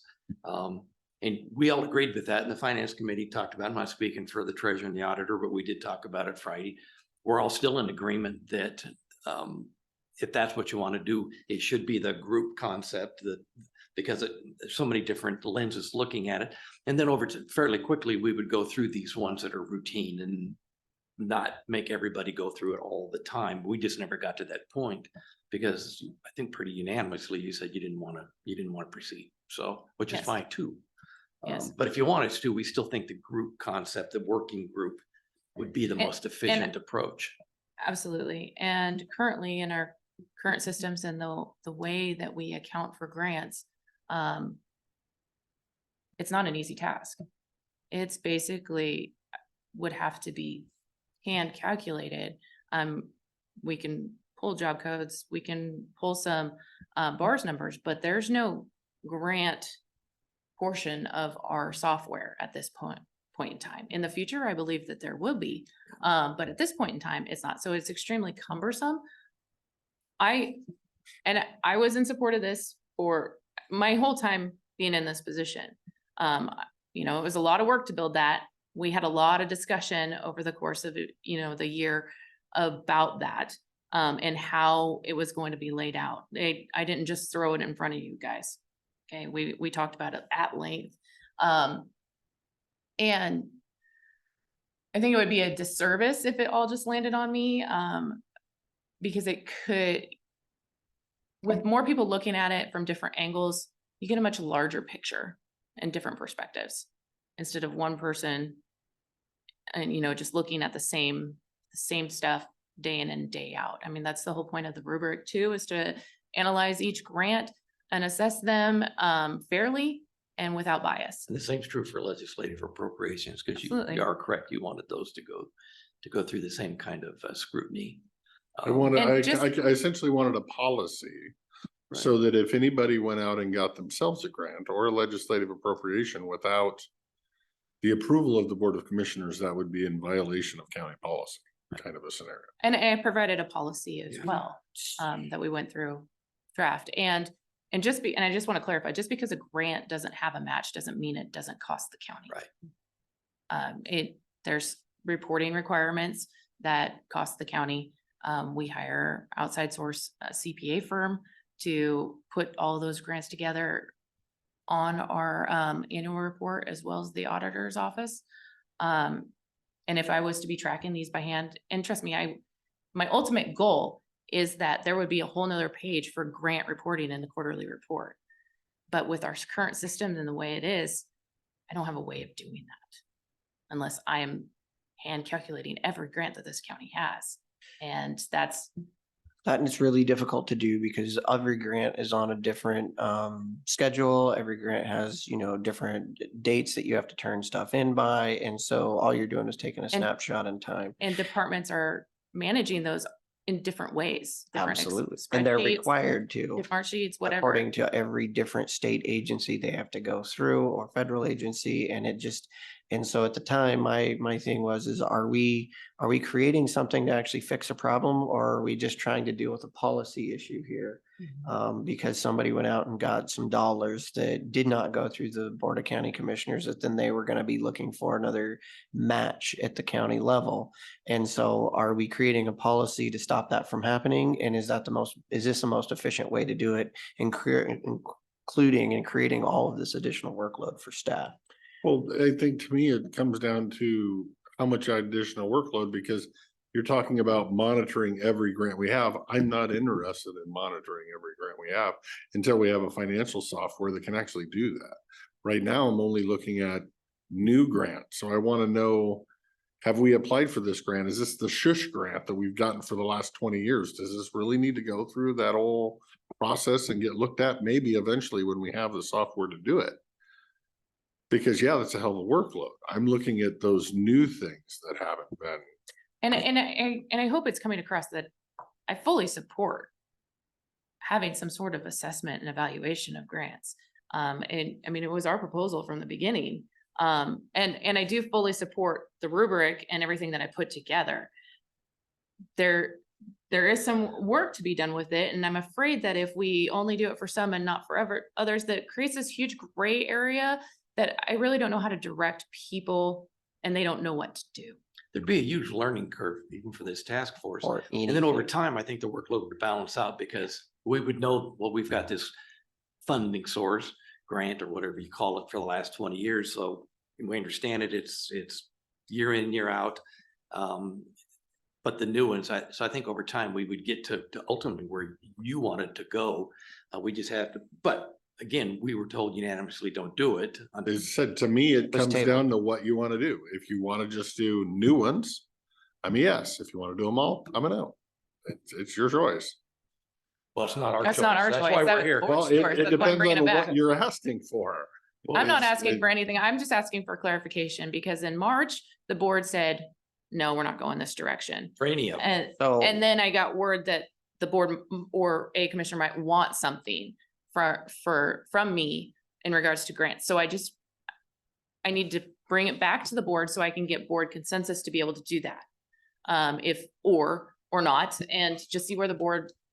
I believe it was tabled and it was set on the table, and there hasn't been a motion to bring it off the table. So technically it would sit where it's been in its own little purgatory without a motion by the board. I don't know that it was ever officially tabled. I would have to relook at that. I don't know that anything's been ever officially tabled according to parliamentary procedure from this board since the day I've sat on it. Well, there may not have been a motion to not do it, but there wasn't a motion to do it. There was just no action. So Right. Yes. So we didn't. It's been indirectly tabled. Took no action because There was no action and direction from the board. which is, again, can change at any moment. That's what we're asking. If it's something that should come back up in the future, under some different scenario, or I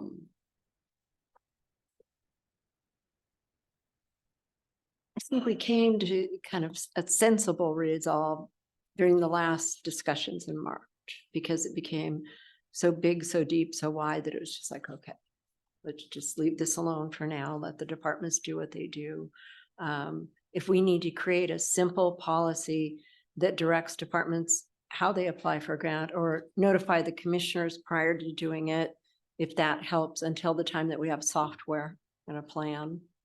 I don't want to create a huge amount of work for staff or one staff to try to manage something like this. You know, I don't know if it's so much grants, but it's legislative appropriations. We only have so many shots in front of the legislature. There's only so much dollars that either state or federal legislature that gets brought back to each individual.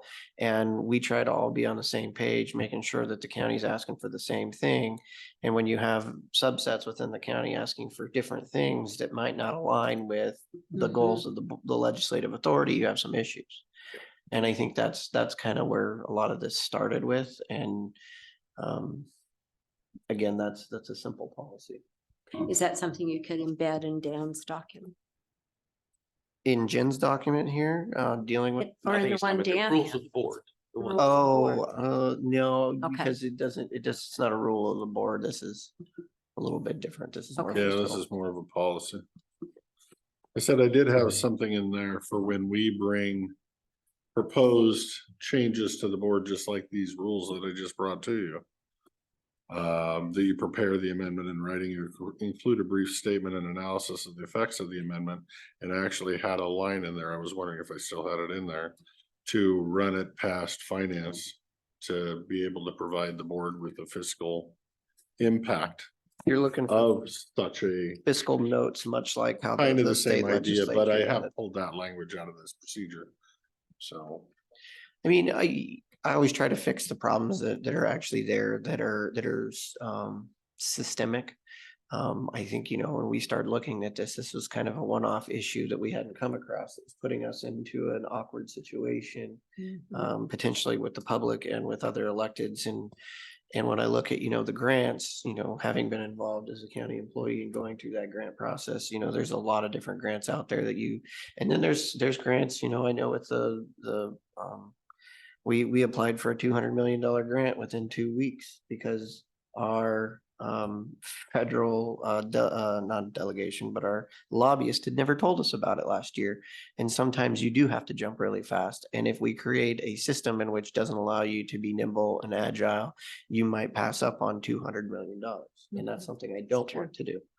Well, and we as staff would rather always check back in with you. I mean, you're all individually always telling us, hey, if you have any questions or concerns or if the things are shifting, come back to the commission and talk about it during a workshop or during an open session to see if something has changed. You want us to do something different.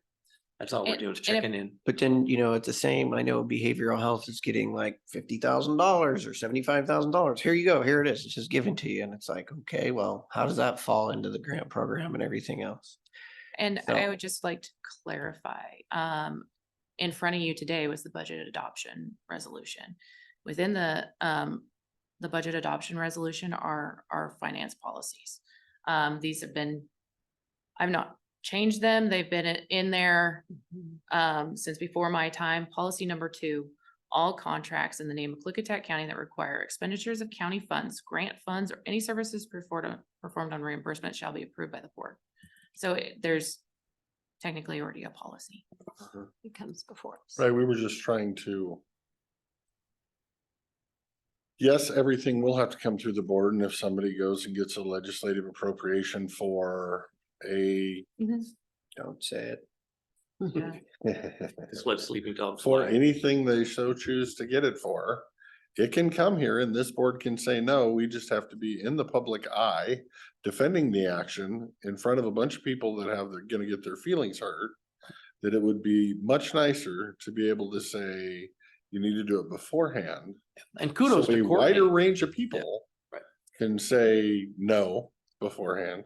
And in terms of real grants, kudos to Courtney. She came to you and asked if she could apply for the funding. She didn't come to Yes. you and say, I applied for the funding and I've got a letter saying I can get the funding. Right. I need to turn in the document. So, Well, so the and- train has backed up a bit. This so- isn't necessarily about Courtney either. I No, mean, no. we have policies and procedures that we have that I looked at one of the grants in the agenda packet today that was body cameras. The body camera, Yeah. yearly user cost. agreement or whatever. And under budget notes, it said not applicable. Can we not give a better description? And I'm sure the board kick that back and say we'd like more detail. Technically, yes, we probably should have, and we should have in our packet those lines that we need to make choices. And if in literally direct staff, if it's not filled out, it goes back before we even see it. Yeah. But then like this issue, when we see it, literally pull that item for failure to comply with board policy and send it back. Not that we're opposed to it or anything else, but you didn't fill it out. Send it back. Yeah, and I think, if the board did that and said, we need more information here because you didn't fill this out, then it would start to. Probably only happen Right, once. I guess, right. Once but or twice, That's my right? problem though. It- If we don't set up a policy that that's what's going to happen, and we don't sign such a policy, personally, I feel if I point that out, I'm gonna get, oh no, we're just gonna sign it and then I'm the bad guy. Because I'm trying to go by the verbal policy of the board. So yeah, no, I would like things memorialized on a piece of paper so that people will have to be actually held to what they sign. And then I don't get to be the bad guy every time. And I suspect most people would like to have the process as their, we say that all the time with new folks, new directors. How do I do this? Where do I find that? That's a different form than this, even just submitting stuff. So having that kind of policy or directions. The Most gray- people would. The gray area is frustrating for staff.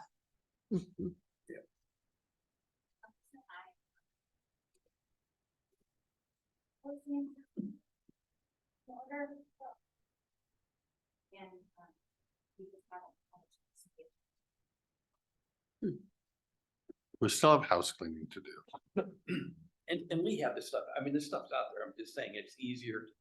Because just every time we bring somebody new on, they ask, like we all did, the same questions and having, I know ahead of time, you want me to expand on the budget implications, not just put no impact. You want to know how's it getting paid for. Right, but that's the kicker. But me, unless we have a policy on the dang thing, and I pull that and I send it back, then I'm the bad guy that pulled it. Now I'm anti-body cam or something. I don't want it to get there. It isn't worth my effort to have to go through that fight. I'm not an anti-body cam. I just need to know what the fiduciary impact is. But you've already designed that and you built it into the budget and you've authorized that already for. Have we? We. It's NA. No, it was designed and built into the 2024 budget. It was Then write it designed on the sheet Built into the 2023 budget. and It's- write it it's on the part sheet. of Another electeds of their department, as long as they live within their. And budget. this is why I didn't pull it. Because then this argument would have had, and so technically I've got to get the document. I've got to go look in a budget binder, to do my homework to make an educated decision. Because they didn't want to, and it's not just this one, it's happened on multiple, it's happened in public health. And it's like, why have the line if you're just gonna be able to just leave it blank?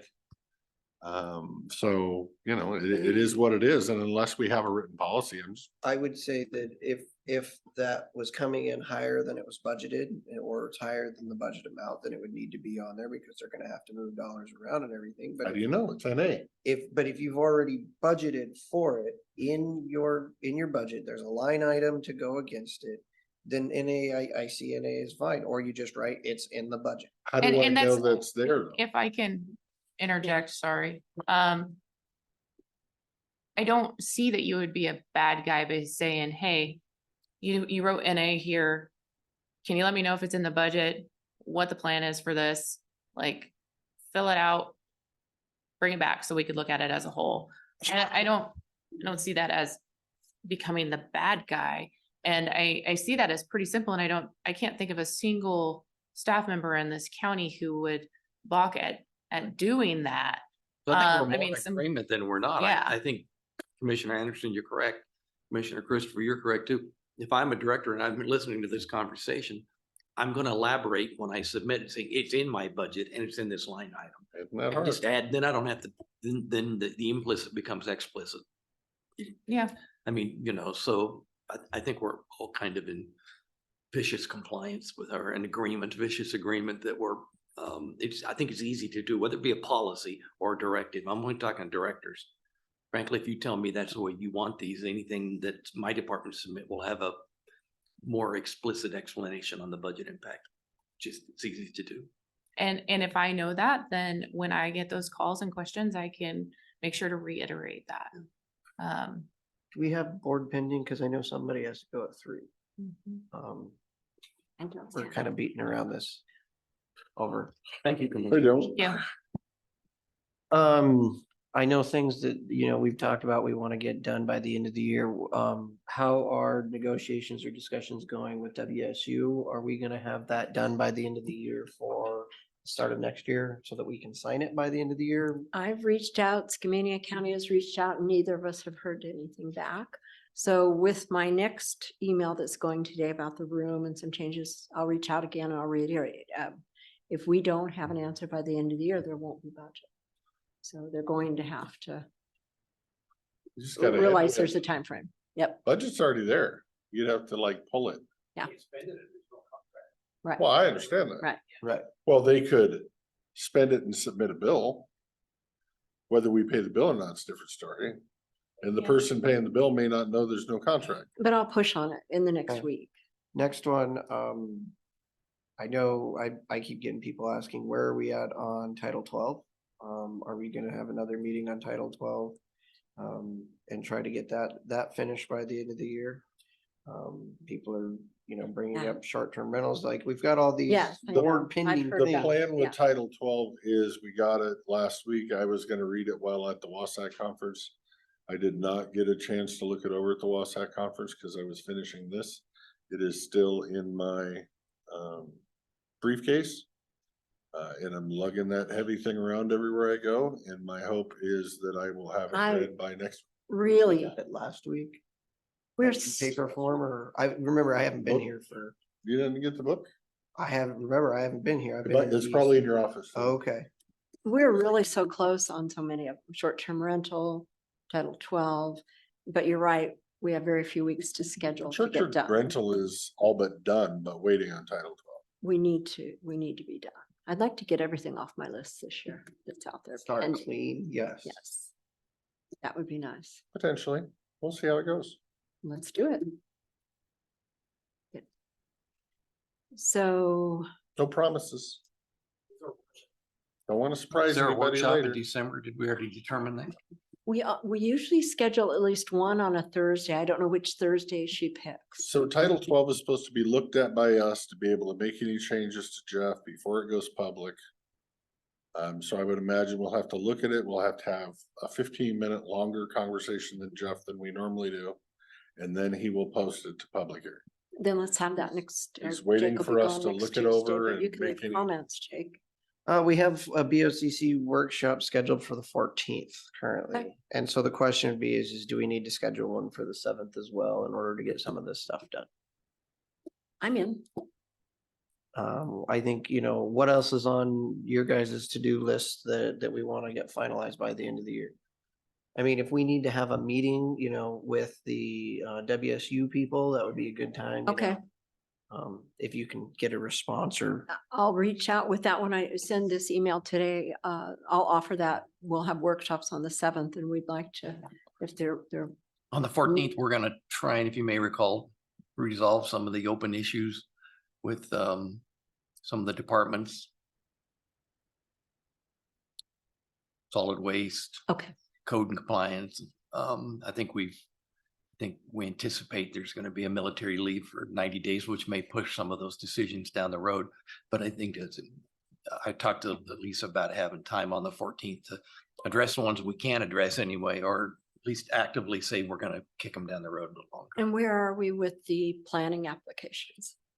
The first review is on the 8th. I think we've got 7 or 8. 2, maybe 3 that I would suggest. I'll send them to you today. Suggest that you may want to interview before the first review. And then if any others come in that you want to interview, you can interview those and just hold off on your decision till the first review date. But it's a highly competitive market. And I think there's ways we can do it and still be fair and honor the first review. what about natural resources and how that went while I was gone? The interviews and everything. His Salary question, negotiations. Could the salary negotiations qualify for executive session? I do not believe so. I'm not. The It's not potential my area, but- hiring does, but in the interview process, but not salary. I do not believe that salary discussions can be an executive session. Well, then I guess you're gonna have to talk to each commissioner and get each commissioner's opinion and. And I think I've done that. Not, I said I was headed out the door. I'd like to give you a more crystal Okay. clear opinion. okay. But there are some really, what I think, you're the ultimate judge, qualified planning director. Yeah, I would like to look at those applications sooner rather than later. I'll get them to you today or And tomorrow morning. I would kind of actually like to see them all. You can, No, I'm gonna send them all to you. can- There's a couple in there that like I said, you are can. you frequent can- flyers, you but can we'll s- let you know. Right, you can sticky note the 4 you would like to think we have interviews. And I think it's pretty clear some of them are Or very qualified. So, That's and again, awesome. we may get more. This has been kind of surprising and good news Mhm. to get that. So. okay. Very good news. Anything else? Oh, we're running out of time. People got places to be.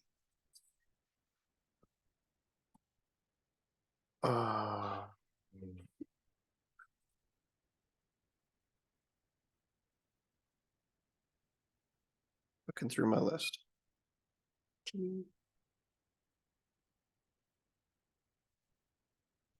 As far as your workshops, I know George and I are still gathering information about the nuisance ordinance, particularly on the review committee, and I'm just drawing a blank on the, you know what I'm talking about? Nuisance Board of Appeals. Thank you. If we're having workshop on the 7th and the 14th, do we have to give you items for an agenda? Okay. When do those have to be to you by? A Wednesday before the meeting. Yeah. Sorry, what? The Wednesday before the meeting. By 11, right? That's our new If you're policy, actually, right? yes, if Just say yes. It always. works. honestly, if you're trying to actually put them on the printed agenda that goes to the public, it's the Wednesday, the week before the meeting. If you're trying to add it the day before the meeting, you're gonna have to hold off and adjust the business agenda of the day. Or the workshop agenda of the day. But we're okay for next week. You We- can add on and change That's right. anything you want. Okay. It's just always transparent to make sure you have a title there in case somebody wanted to show up. So everybody just have ideas for next week so we can get those agendas. Mr. Chairman, I would make a motion to adjourn the meeting, 2:55 PM. And I will second. Okay, motion is second to adjourn. Any discussion? Hearing none, all those in favor of adjourning, say aye. Aye. Aye, motion passes. Thank you. Same deal. I don't know why we do that. You should go